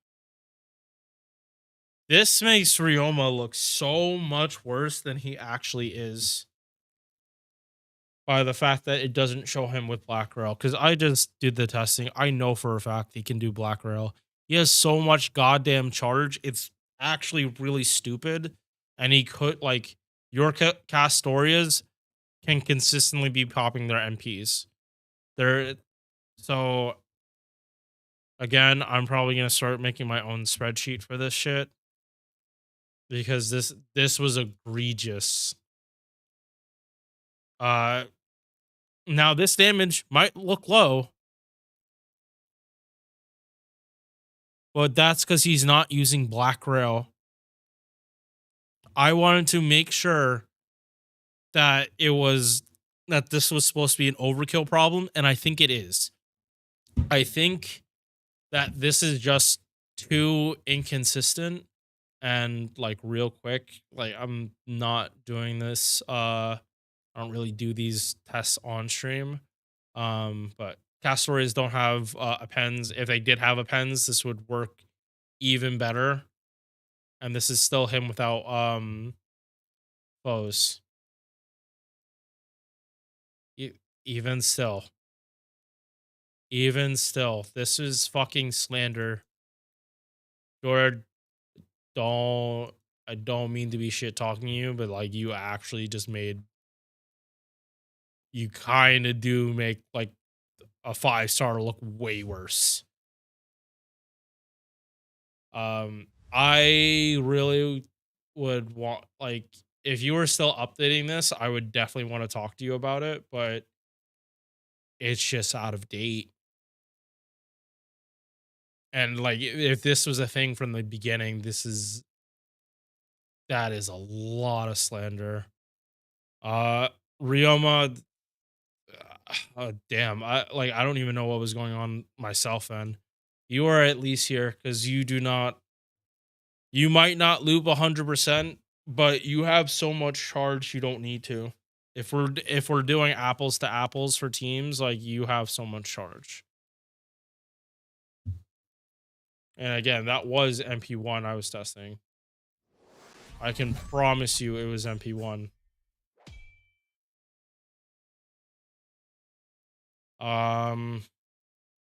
Yeah, you are firmly an A plus. I don't think you go to EX though, just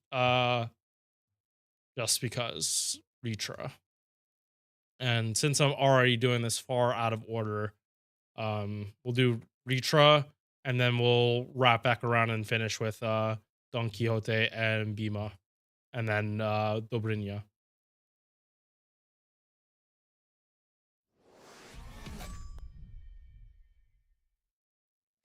So, Retra, yeah, no, like this, that actually really annoys me. So, I'm oof. All right, Retra, base attack 12.3k, really high, good number. HP lower to compensate.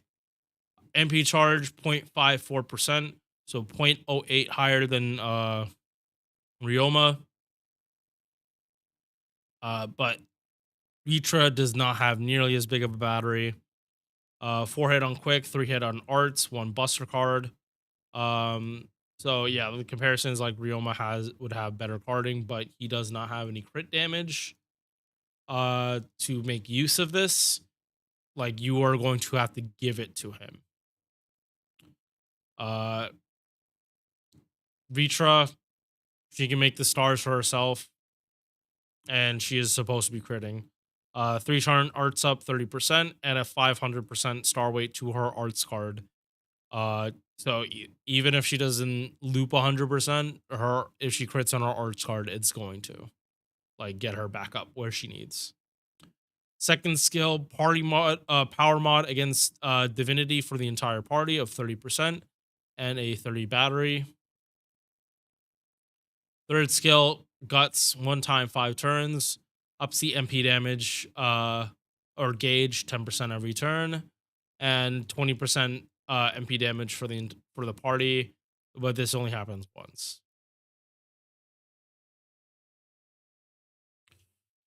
Passives, debuff resistance 20%, Dragonkind A, 10% buster, and 180 damage cut.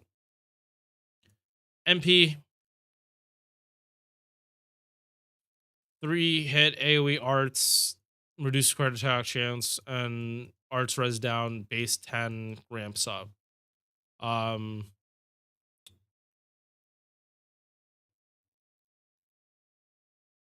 I am probably changing where I planned on putting these characters.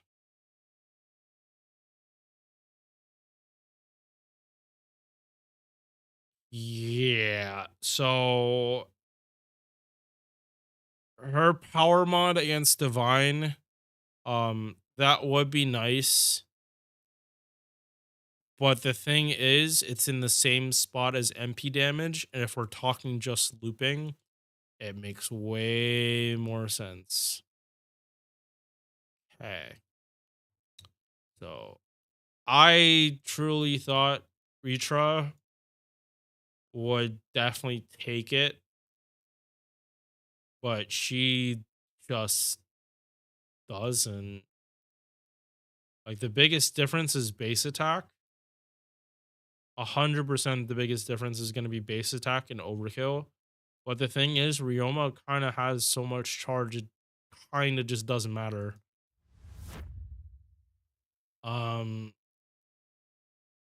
Yeah, so Ritra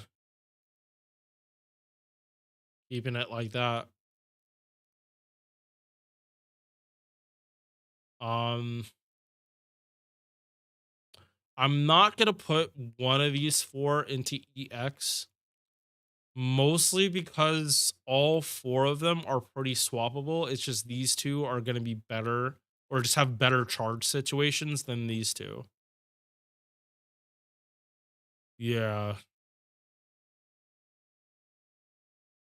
yeah. Oof. Well, that's all I can say. Oof. Like this is showing my bias, chat. I like Richa's design. I like it a lot, but like I cannot like just put her higher than Ryoma because no, there's definitely some clunk in this kit. Well, Ryoma, like, he doesn't have that clunk. It's his weakness is his AoE, his MP being 3 hit. But if you're giving him something to actually up his damage, it's not an issue. All right. 5 more. All right. Canis. Base attack, very high for a 4-star, almost hitting 10k. HP, lower. Their gender is Canis. And that's where I'm leaving it for this one. MP charge, healthy at 0.86%, but they're a buster unit, so it's for these cards. And it just makes their game better. And we got Golden Canis. First skill. 2 turns of 40% attack buff on a 5-turn cooldown. This can come back pretty quickly if you were buster farming, but wait,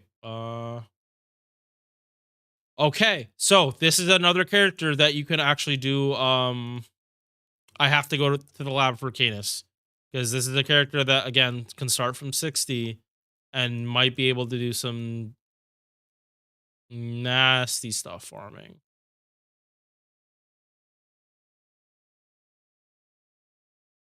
Hmm.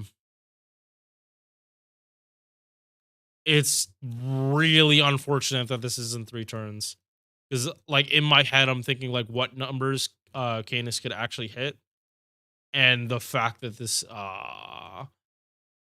yeah. All right. Um we're not gonna see the crazy stuff we saw with Lortoria. That's just not happening based on like this. Yeah, no. His own normal attack. Unfortunate. Um but yeah. 40% attack for 2 turns, but decent uptime. Uh on attack buff. So every time they normal attack, they get an attack buff, but only for their normal attacks. So it would be a crit brave chain that you'd see the most benefit out of this.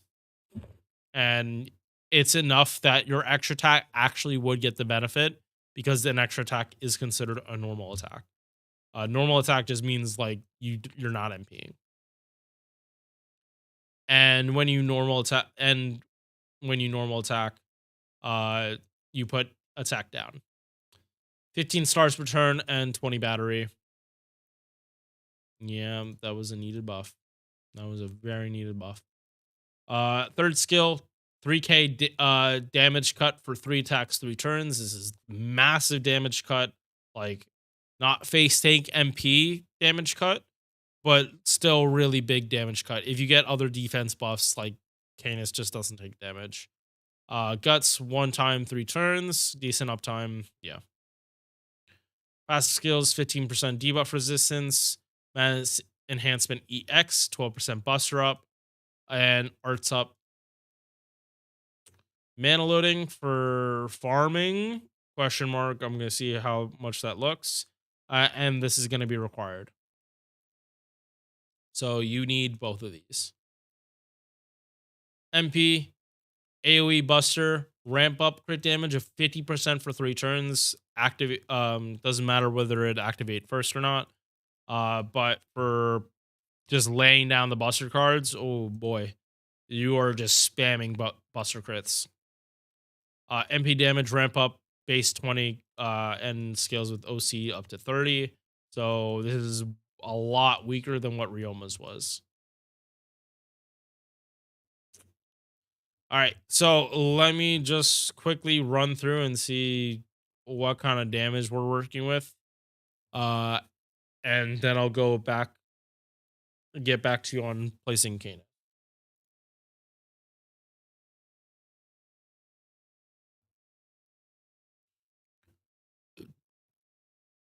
Right, treasure, because there is no refund.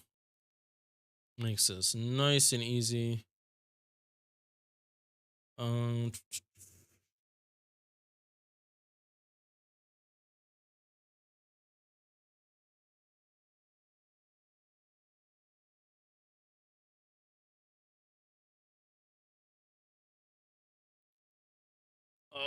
almost done. I need this stick. Need my little break.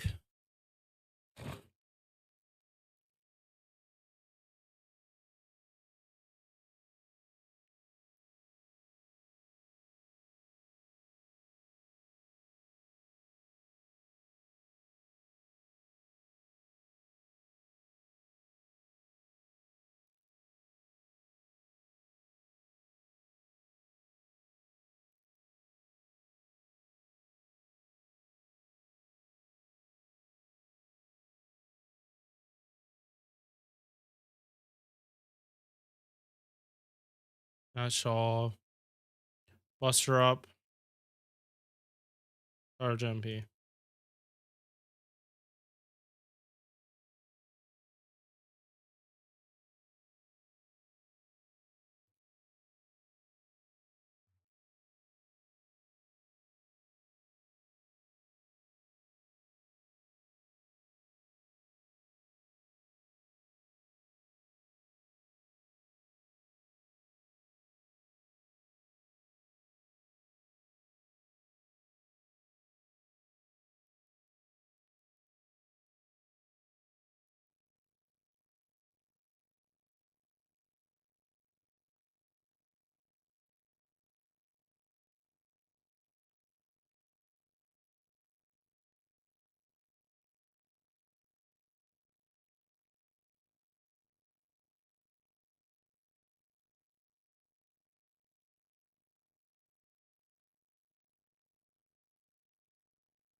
All right. So this is showing that even if Canis could do double Vitch, it wouldn't have been helping that much. Canis just does not have enough attack buffs to double stack, like skill 1 only being 2 turns. Real pain in the ass, especially because in non-double Vitch, there's no conceivable way Canis is going to be able to pop this on skill 2 and get the cooldown back on skill on turn 3. That just can't happen. You need actually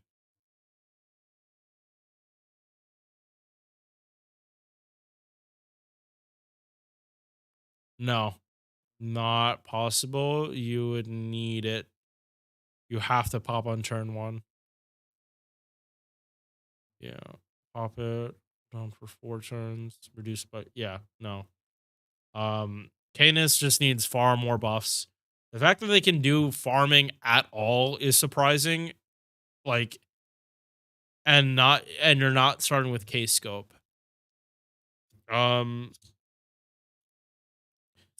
Is like that's kind of all this buff really did. It made it so Canis can start from 50 and not need K scope. Previously, I don't even think they were able to do this. You would have had to save skill 1, like you couldn't pop this on turn 1, but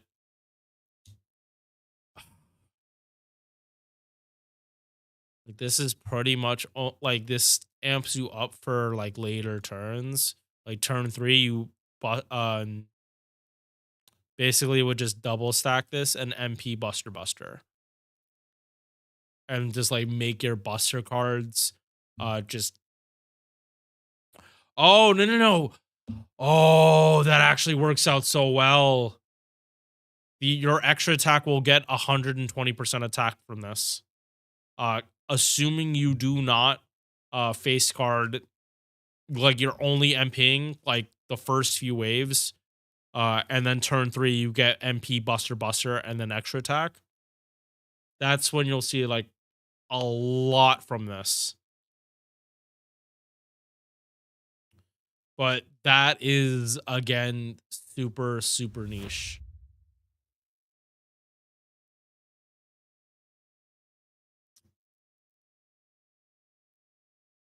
I think it's fair to put them here just because of that reasoning.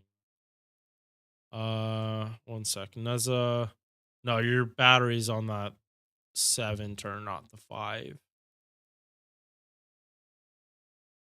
Yeah, Neza almost could have gotten away with this. And they would have had like better damage. Yeah. Unfortunate. Alright.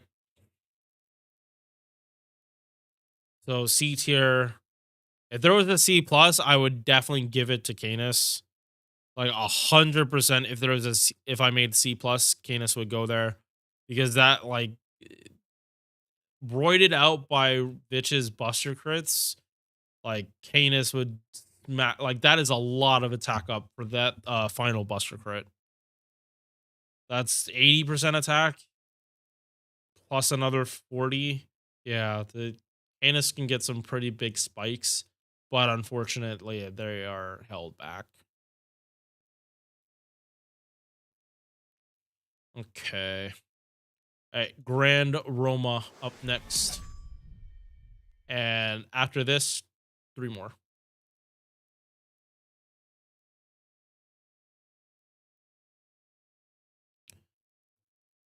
Base attack, 12.2k. Good starting point. HP, good too. It's not super high, but this is normal for 5 stars. MP charge 0.59%, but he's a Buster unit. So it just makes his arts cards like feel better. Or no, they could be feeling better. But Mighty Chains and them you actually critting on these, they should feel pretty good. First deck, good. Nothing like outstanding, by the way. It's good. Generically good. First skill, 20% attack up. Party crit damage up 20%. Crit damage of Roman allies up 30%. And you inflict the Roman trait for all enemies for 5 turns. How the fuck do you have Ishar's charisma with these extra effects and Ishar hasn't gotten buffed? Like, this is how the skill released. 1 sec. Like, I would love for someone to explain to me how this makes sense.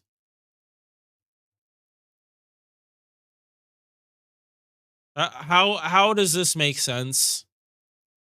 Like, I know this is specific, but he makes his allies Roman. You cannot say that this is like, this is not a reach, that this should have gotten buffed years ago.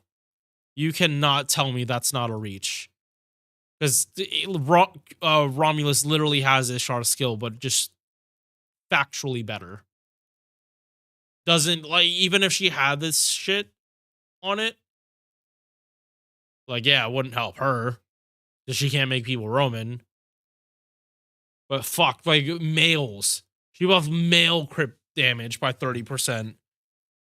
Like, fuck, it's Ishtar. Males and gender unknown. Or hell, just buff everyone, because it's not like a sex goddess is gonna care about gender. It's only it's not like Rin cares about gender either. Yeah, it's Ishtar and Rin. Make it like everyone gets 50% crit damage. Because Rin does not discriminate on gender. She is based that way. She has her own harem. She is not in the harem. Second skill, 2 hits of invul, 2 attacks, 3 turns, 30 battery, and 10 stars. This skill a little weak. Could use a buff, but not the end of the world. Third skill, buster up 30%. Crit star weight 500%, and on attack buff. When you crit, you give people the Roman debuff. 9 lives Roma, slaying the 100 heads. Feels good, man. Passive skills, A, magic resist, 20% debuff resistance, independent action B+, 9% crit damage, and then another 9% buster up.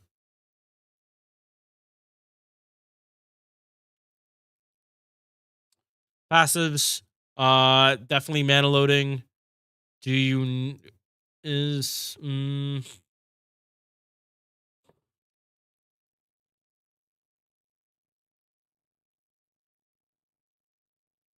yeah, you are always able to double pop this, so it's not a huge thing about skill cooldown. You don't want to pop this again. You don't want to pop this early, so that doesn't matter.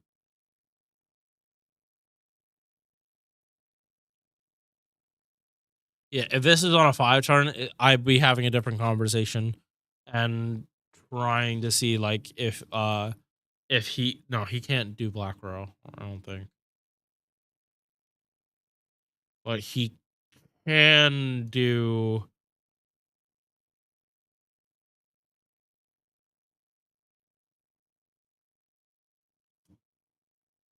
he can do double Oberon instead, but it's like not a huge thing. It doesn't help his damage by that much. All right, MP damaged all enemies. Extra damage against Roman allies. SC based off whether he's fighting Roman enemies. This caps out at at 200%, but it's just hard to ramp that up, and it's not going to happen in farming. This is like a very much CQ focused SC. He puts Roman trait on all enemies, and by this calcs based on the enemy, not in total. So that's the main reason it's hard to ramp this up. You need a lot of crits, and against AoE, it's probably you're not going to be able to have max SE on multiple enemies. You have to focus on one. He also gives the party the Roman trait, so they can take advantage of this part. But that's pretty much the only reason your allies need the Roman trait. There is also a craft essence that lets him put on the Roman trait. So that is, most people use it with Draco, but he is able to use it, and he can ramp up his super effective even faster, and if he doesn't crit. Also, his MP is a charisma, but there's a very weak base amount at 10%. Wish it was higher, but I don't. He already has a charisma, so I don't think they were gonna give him an actual charisma as just the OC for his MP.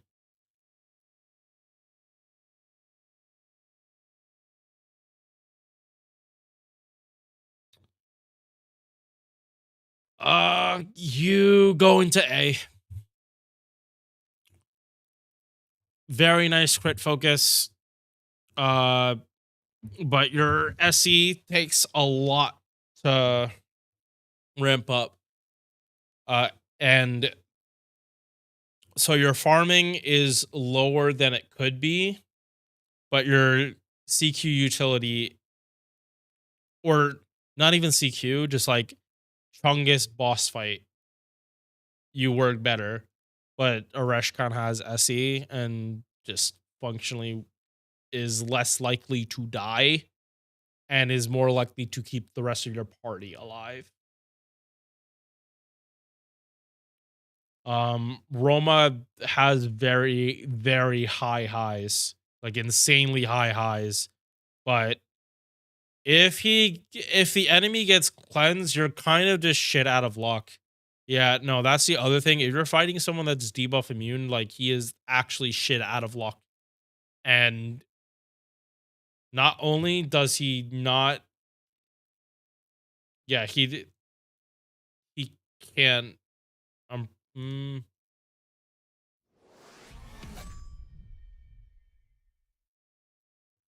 yeah, let me just break this down.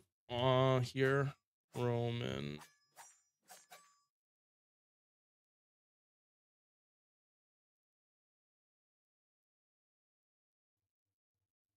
Oh, okay, no, debuff.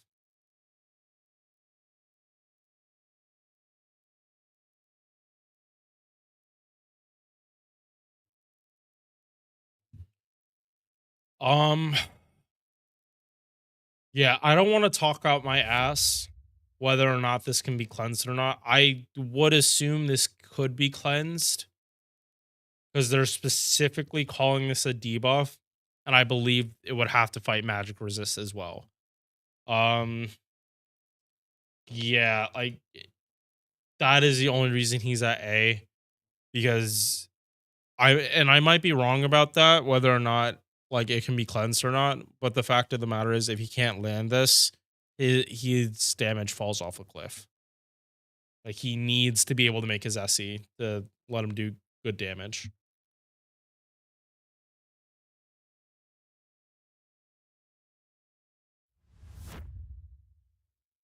All right, 3 more. Don Quixote. Unfortunately, this is not Do Flamingo Don Quixote. So we're not seeing the one of the most savage anime characters in a while. We have this goofball and his secretary that both wants him to be a hero and like keep him alive.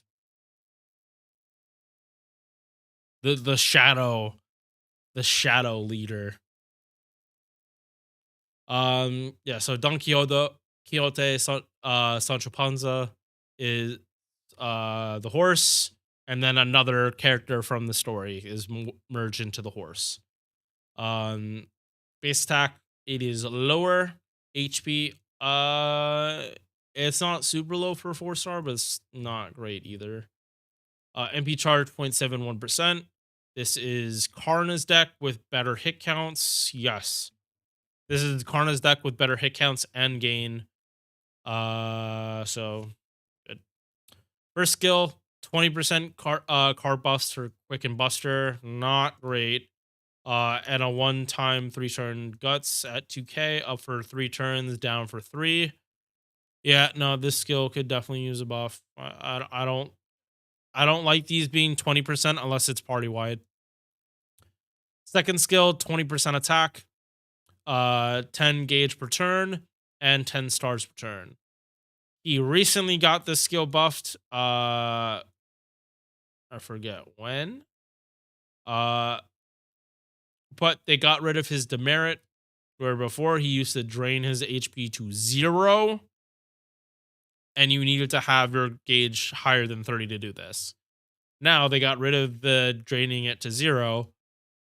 They gave him 30% power mod against super large enemies, and 30 stars, and the battery is staying the same at an AoE 30 except for himself. So solid for multicore. Just not great for multicore. He more likely than not would be the turn. What's up, Coco? Back from a test. Nice.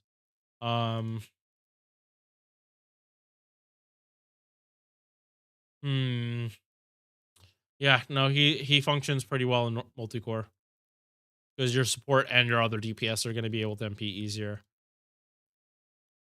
10% debuff resist for magic resist. Very small quick buff from riding E. and 20% insta-kill resistance because of Sancho, the traveling attendant. Mana loading just to help him. This not gonna matter that much because he's quick. And yeah, so MP damage to one enemy, 150% against giant enemies, party-wide charisma, and party-wide crit damage. Yeah, no, for multi-core, this guy is good. I would love if this was AoE. If this was AoE, I would think he's so much better. Yeah, if either one of these effects were AoE, he would be a lot better.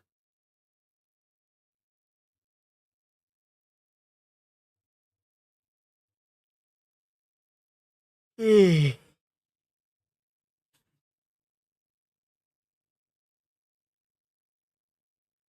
right, so giant enemies, not that many.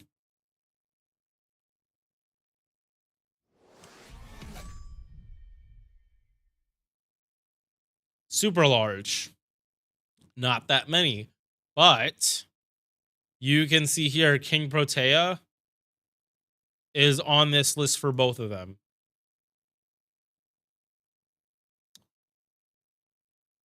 So he kind of like can decimate King Protea like really, really well because he has SE stacking with a power mod. Yeah, no, that can output really good damage for a Lancer, and King Protea is not going to be able to do much against it.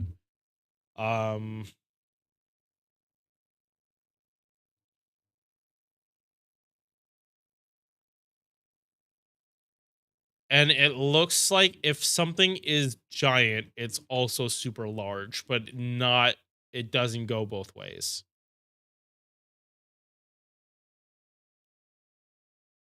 Yeah, it does not go both ways. Luckily, there are a bunch of berserkers here for giant that he can take advantage of. But they really did narrow it. But this is really good super multi-core utility.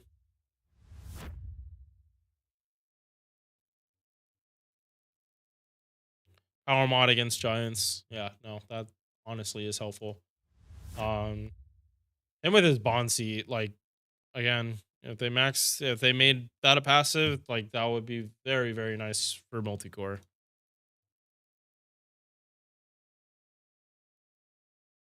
Nope, you do not go in D. Yeah, no, with your buff, you look a lot better. I can put you at B. And there is, yeah, no, you are better than Medusa. I firmly believe you're better than Medusa. I would use Don Quixote, single target archer boss over Medusa pretty handily. All right, and then he's like also good at multi-core too. So there is that.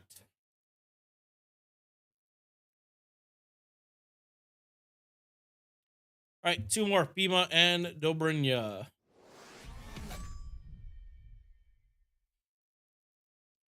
All right, Bima. Guy turns into fucking I forget what it's called. Saint Seiya. Man turns into Saint Seiya and does fucking double damage based off OC. Or no, it's not a double damage, but he does get extra hits. I firmly said if he yeah, if he like this affects Star Gen and that's it. If he was able to switch his MP to quick, GG. He would be disgusting if he could swap to quick. Because Arash and Changong, they don't get extra their extra hits are based on if the enemy is still alive. This is always going to make get the extra hits as long as you're OC2. have to be higher than OC2. So someone like Shield Ray that can give OC and Beo's lawful good, he's an actual support and helps him a lot. But let's get back to it. Base attack nice and high at 12.3k. HP is also decently high at 14k. MP charge 0.72 again, but this one is way less surprising that his deck looks exactly like Karna's. But once again, shits on Karna's hit counts like across the board.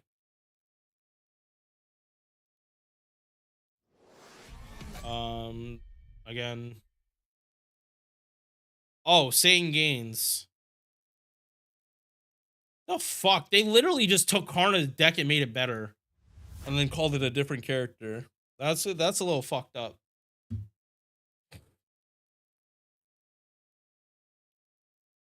Yeah, but anything I said about Karna's base gains, Beamas are just better.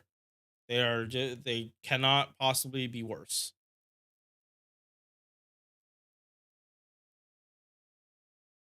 First skill, Guts, 1 time 3 turns, 3k, 30 battery and a full cleanse. Yeah, nope, that's good. Cleanse when the Guts procs also good, but like this is solid. This is all survivability. Second skill, 30% buster up, 30% crit damage, and 15 stars. Third skill, quicken buster magic, 30% attack for 3 turns. When he uses his quick cards, he gets crit damage up 10% for 3 turns. Activates first. If he uses a buster card, he gets 5 stars. So this is this is a different spin on the Dioscuri buffs. And again, I don't know why Dioscuri doesn't have some kind of actual buff on their skills, because they need it. Yeah, actually, because when I talked about Dioscuri like a couple weeks ago, I forgot, like, I think I mentioned this, that on skills like this, there usually is another effect too. I'm pretty sure I said Dioscuri needed this. Yeah, no, Dioscuri just had too many issues that, like, they functioned, but like it wasn't at the standard it should have been. Like, this was a fix. This should have another effect on it. If Dioscuri gets buffed again and it's their first skill, I'm not going to be surprised, especially if it's in the next year. But yeah, this is solid skill. It is telling you to mix and match, but I'm sure people would have wanted the crit damage to come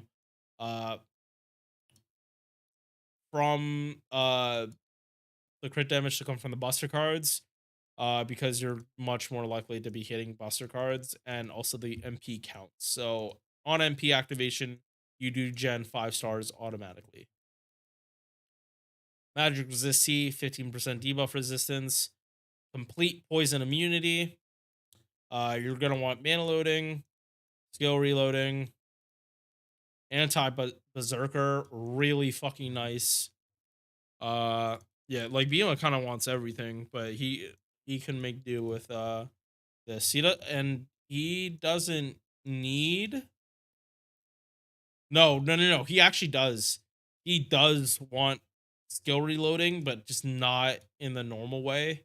It is so you can pop these two on. No, this is the normal way. It's so you can pop these 2 skills on turn 2, and then you can start getting crit damage or extra crit damage, and another buster buff early. So MP base animation is 5 hits, but if you have OC, you have the MP lasts a little longer, and he'll do another 5 hits. If this was quick, you would have essentially a 10 hit quick MP, as long as if you lead with a different MP. He also removes their buffs. Again, like, it's not outside the realm of possibility, but it kind of would have been really stupid if Bima could swap the quick and had buff removal first before melt. Now that isn't an issue. But he removes buffs before damage, and he ramps up crit damage at 50% for 3 turns. Again, this doesn't matter whether it activates first. It's just nice that it happens. It's not like they're gonna make MPs crit, because that is GG. That is GG for game balances if MPs could crit. Uh, and yeah, these 5 hits, uh, they just do more damage as you get higher OC. So what is this? I don't want them to make him AoE though. I want him to stay firmly in single target. This is not going to show it though. So we are gonna have to go into a place to show like how much more damage, because I don't think it's just straight up double damage. I think there's some nuance to it. Um, Fonzie extra MP damage and 20 star bomb for when he first drops in. Oh, I really want that to be a passive. That is very nice for Miss Crane shit. That is amazingly good for working Miss Crane into things. All right, back to lab. All right, last one, and then I'm not doing this for Dobrynia. I already know how Dobrynia loops.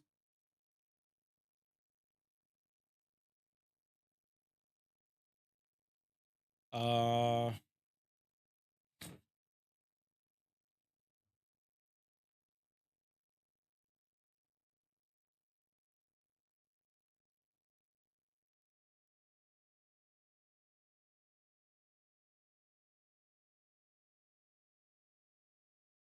oh.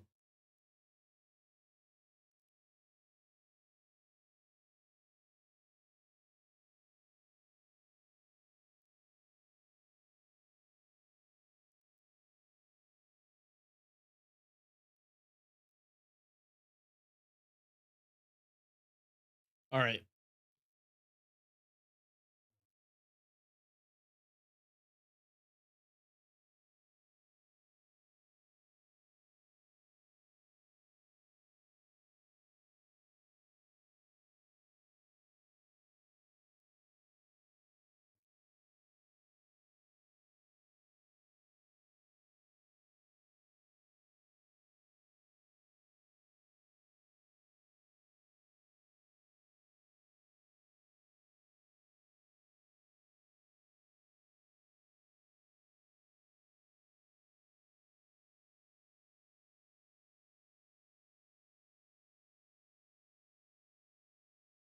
Okay.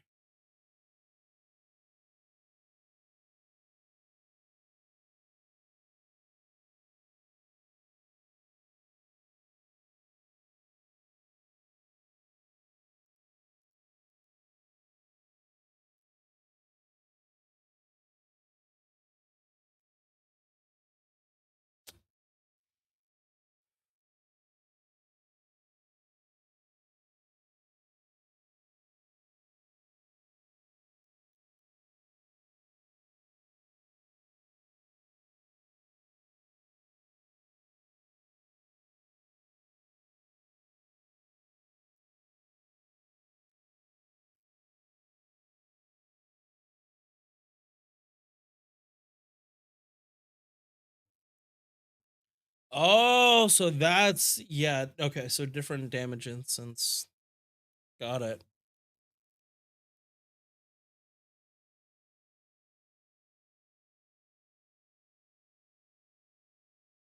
Uh. Okay. Yes. So that's how it works. You really are just taking the base number and adding. Yeah.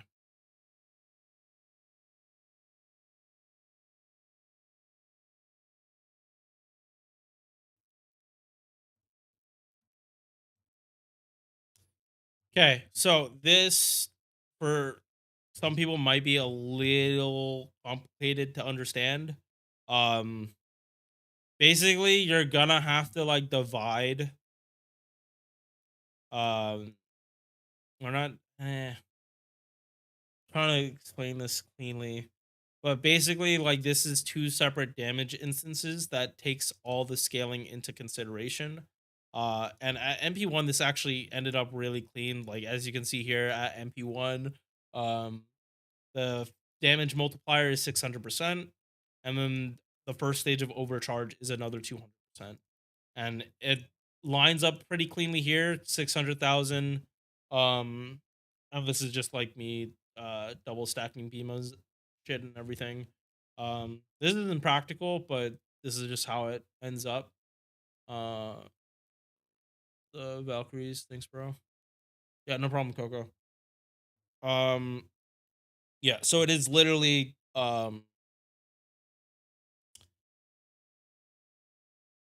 basically like you take this number, or you put this number on top in a fraction and then this number on the bottom, and that's yeah. So quick example: 200 divided by 600,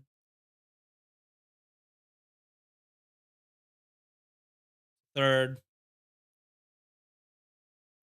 um so times 100%, 33. So it's like you multiply it by 4 over third, 4 over 3.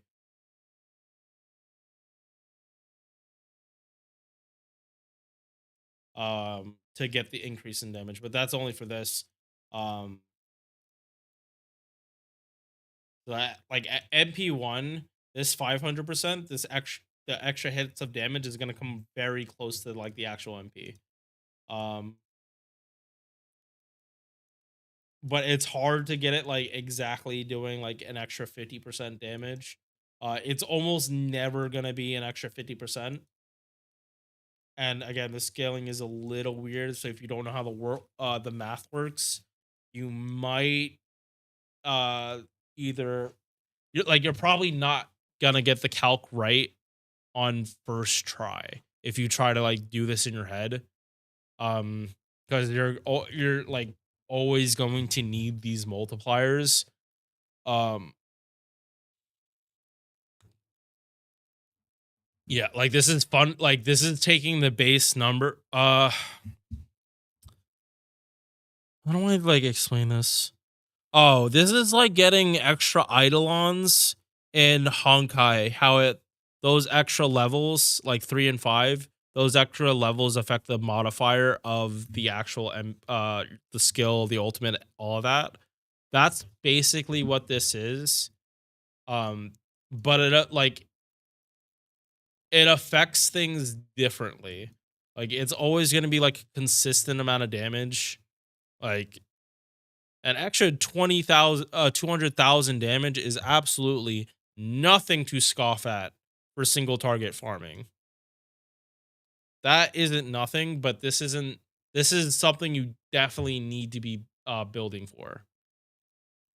Beam, like despite looking like a generic, like not looking, but despite first impressions him being like a generic beat stick, you have to like really play around him if you want to take full advantage of him. Like he has a very good ceiling, like a very strong ceiling. Um, Out of all the single core farmers, he's going to be the best.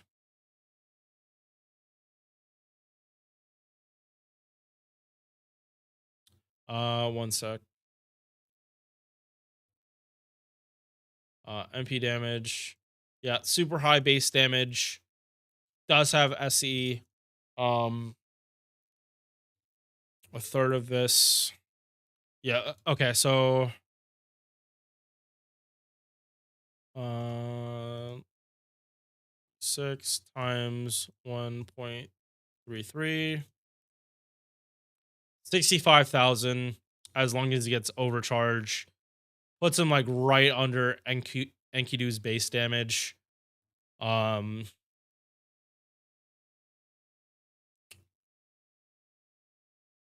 Yeah, some of this just isn't fair comparison because like the first one. Oh wait, Bima compared to.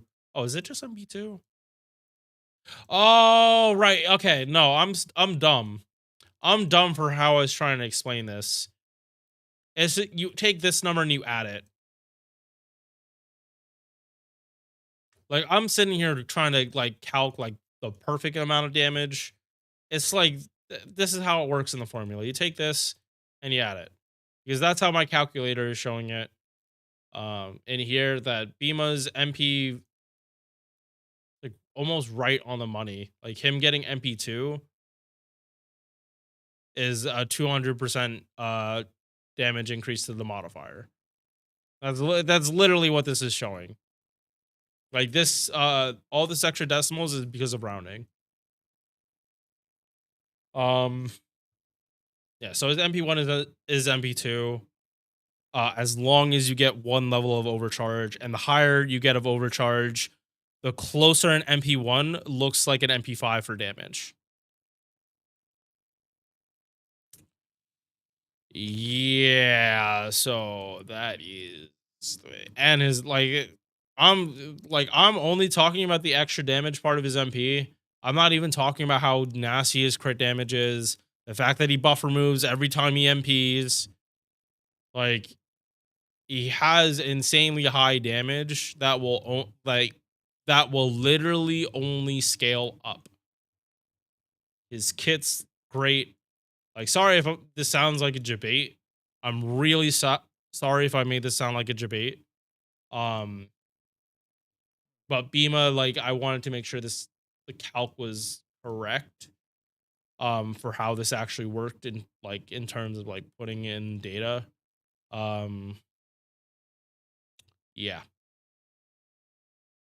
Bima is firmly in EX. Because Tamamo, and like it honestly does have a lot to do with him being good at face cards. Because Tamamo and Bryn are definitely going to struggle in that situation. Yeah, anything like Bima is like a single target version of Roma without this SE. For like how strong he is in comparison to his competition.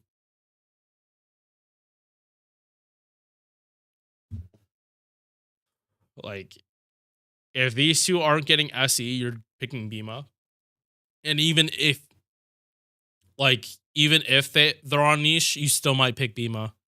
If you need crits. All right, the last Lancer, or no, because I do plan on going over Melisande. Like I'm joking that like I'm putting her in Melisande tier. She's still gonna be in Melisande tier, but I might as well just go over it. I'm just gonna save her for last. All right, Dobrynya, the newest Lancer on this list, and the first one we got in an actual year on JP. 9.7k base attack, good number. HP lower. MP charge 0.45%. I already said like 4-hit arts. This wasn't bad. And Dobrynya is one of those art servants that will just keep looping. She has ridiculously good refunds, and she has ramp up and everything. She is a very well put together arts, single target arts DPS.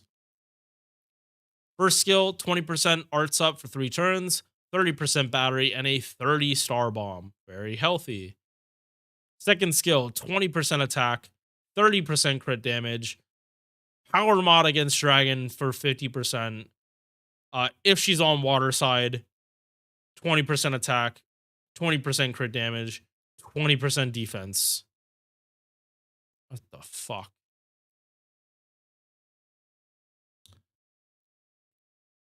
Third skill, 10 stars per turn, 10 gauge per turn, 1000 healing, 30% MP gen for 3 turns.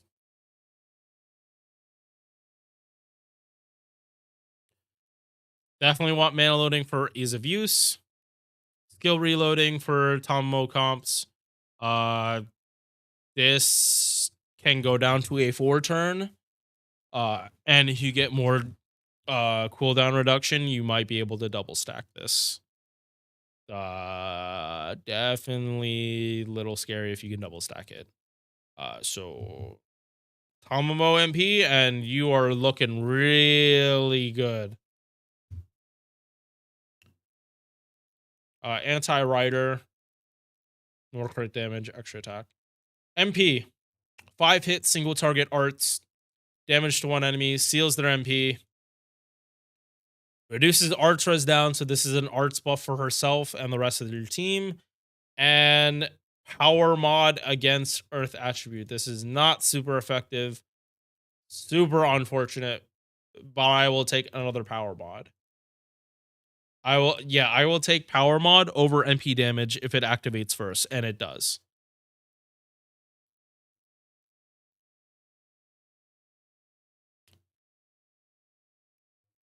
Yeah, so she is an arts unit that actually is probably going to be critting a lot. Like a lot. And she pretty much just suppresses fire. She's one of those units.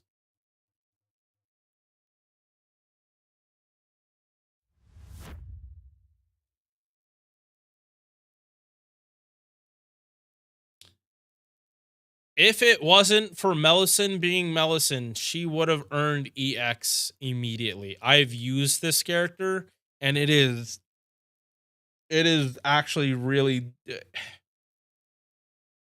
it's gross how easily she can just loop her MP and keep going. It's you have to use her. You're just gonna have to use her and like try her out.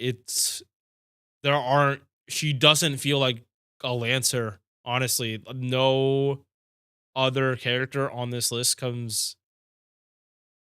Wait. Oh, because they're not welfare. Right. The only other one is Kagetora. That's why I'm like, okay, wait, why is she the only one on here?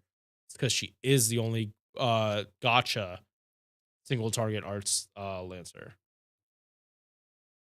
I forgot where I put Kagetora, but even this is just functionally better than Kagetora. And is probably the reason why Kagetora honestly got the buff.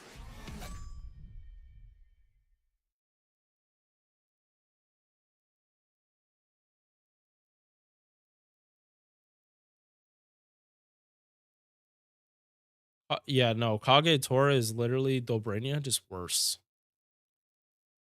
Literally just worse. Same gain, but Dobrynia ramps up arts. Yeah, no. If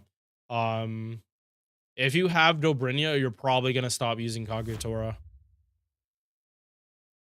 More likely than not, you're gonna stop using Kagetora. Is this like Dobrynia is who you've been waiting for to replace Kagetora?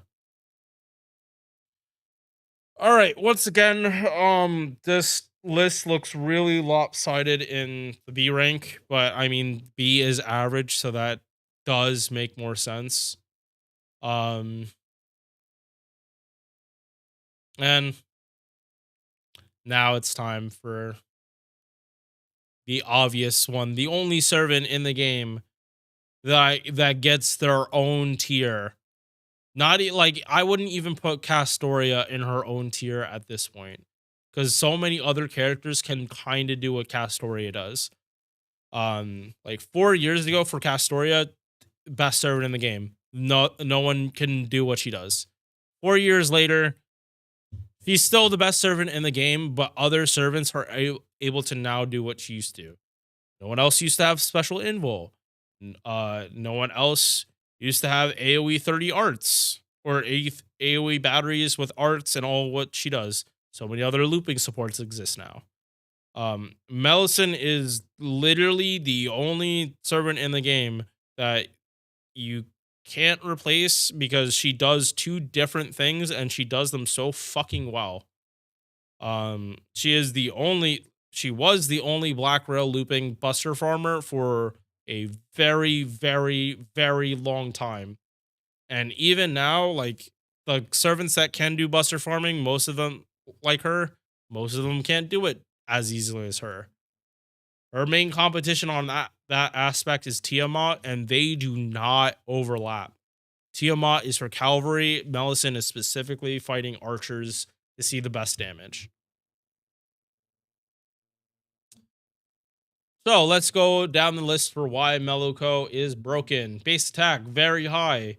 MP charge, 0.65% on 3-hit arts cards. Again, very good refund for when she's in single target mode.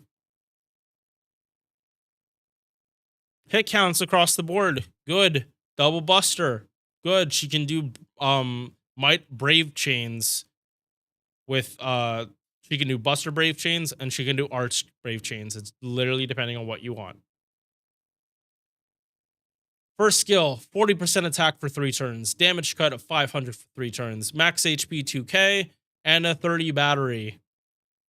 Second skill, 5,000% star weight, 10 stars per turn, and 10 stars. So if we were judging Melisande based solely on this and comparing her to Dobrynya, I think that Dobrynya is a better single target arts lancer than Melisande. I think that's very clear that she's just straight up a better single target. But the thing is, Melisande can be whatever she wants.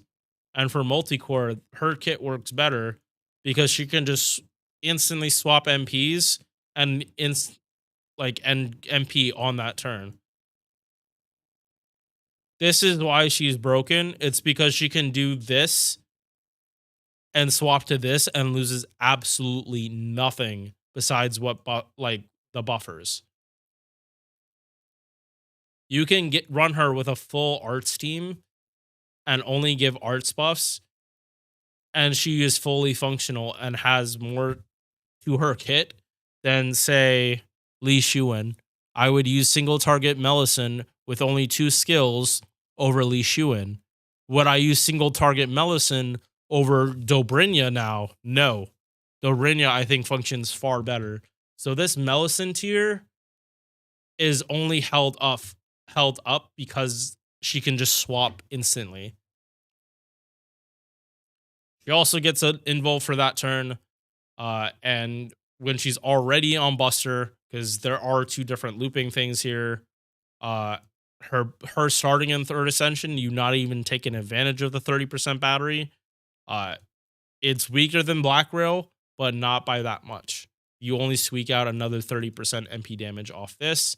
And is that worth it? Or is 45% MP damage and 8% buster equal to 80% MP damage and another 400 extra attack that there's no conceivable way you can get from anywhere else? No. The answer is no. The answer is no.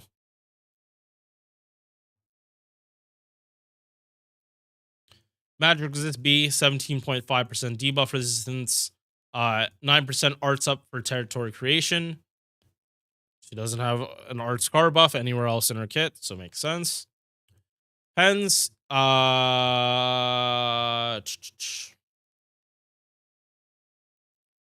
this makes things a little more fun.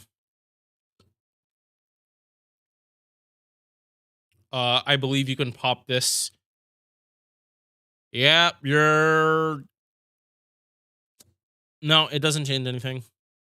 You're going to be able to pop this turn too, but you shouldn't. First MP, 5 hits, single target, damage to 1 enemy.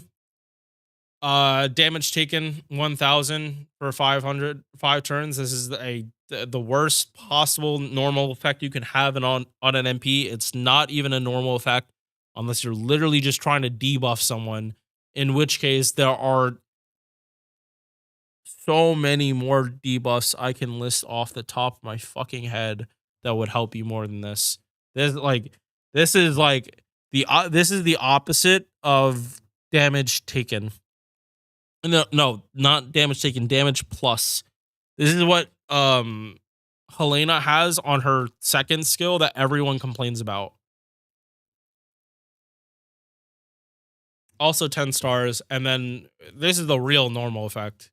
Like if they swapped, I would feel just better, but I'm glad this ramps up. 20% MP gen, and it scales up all the way to 40. So yes, Dobrynya starts off better, but when Dobrynya loses skills and you're not using Tomo, uh Melisyn will overtake. And then when she's done being single target, she'll swap the Buster, get Invo Pierce, put a burn on. So if you're using Honey Lake, awesome. You don't need to MP to get the Invo, and then you'll have power mod instead of MP damage. And then she ramps up Buster.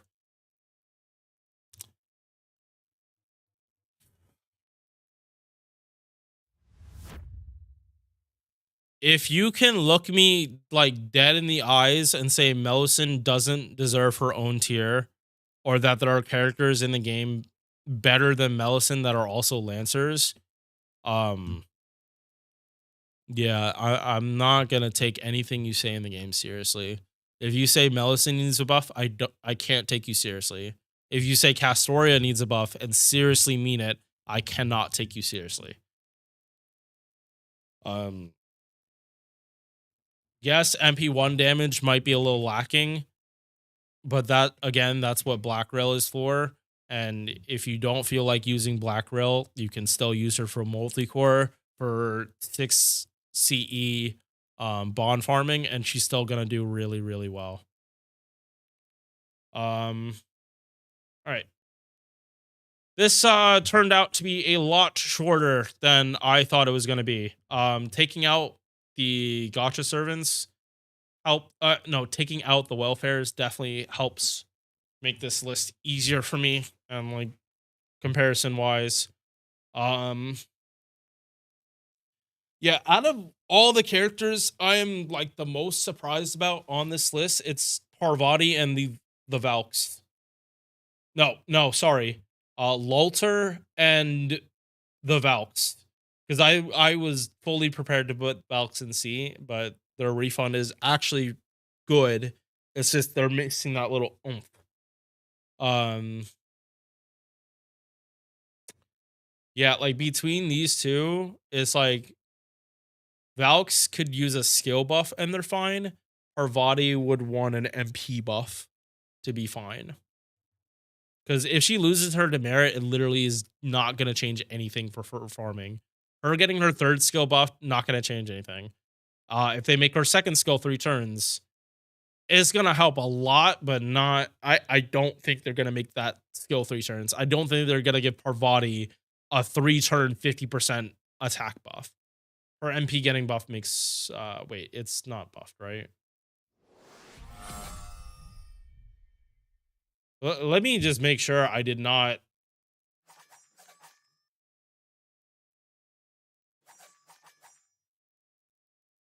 Hmm.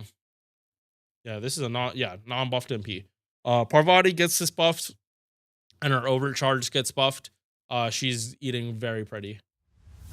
But this is the list. These characters aren't getting put up because this is like literally ripped from last year, where I put welfares at MP5 and compared them to the gotcha characters. That was very stupid, and that's why they get their own list.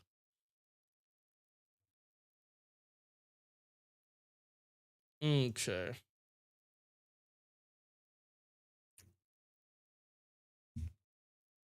Um.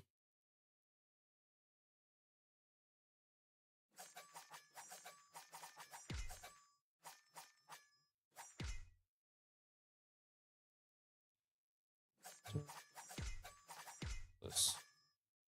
All right.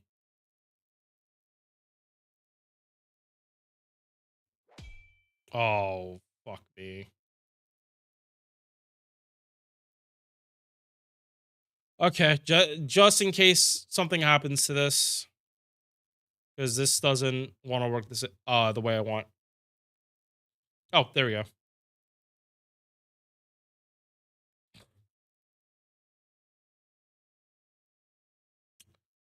Yeah. Yeah, no, Dobrynya is not showing up.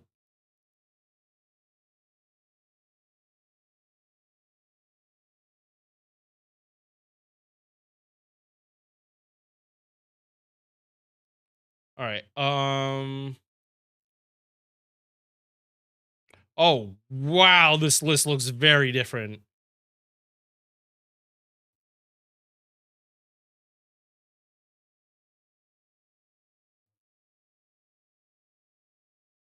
Wait, is this what other people did? Oh.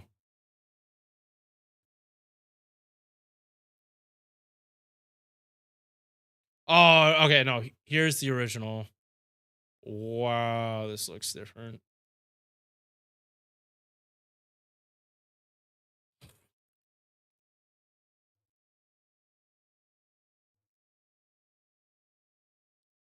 Hmm. Yeah. All right.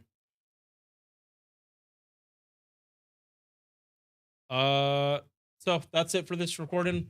I will see you guys. Peace. Freedom. Freedom, freedom, freedom.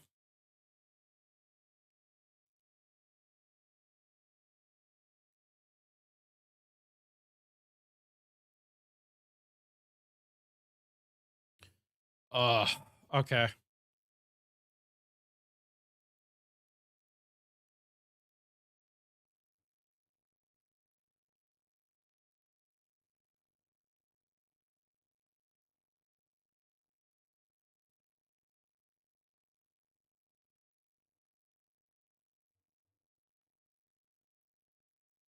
Yeah.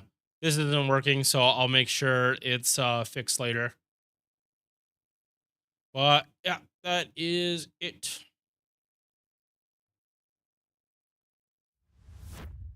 All right. I need a break and now I can smoke.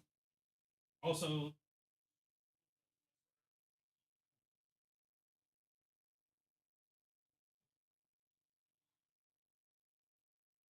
uh,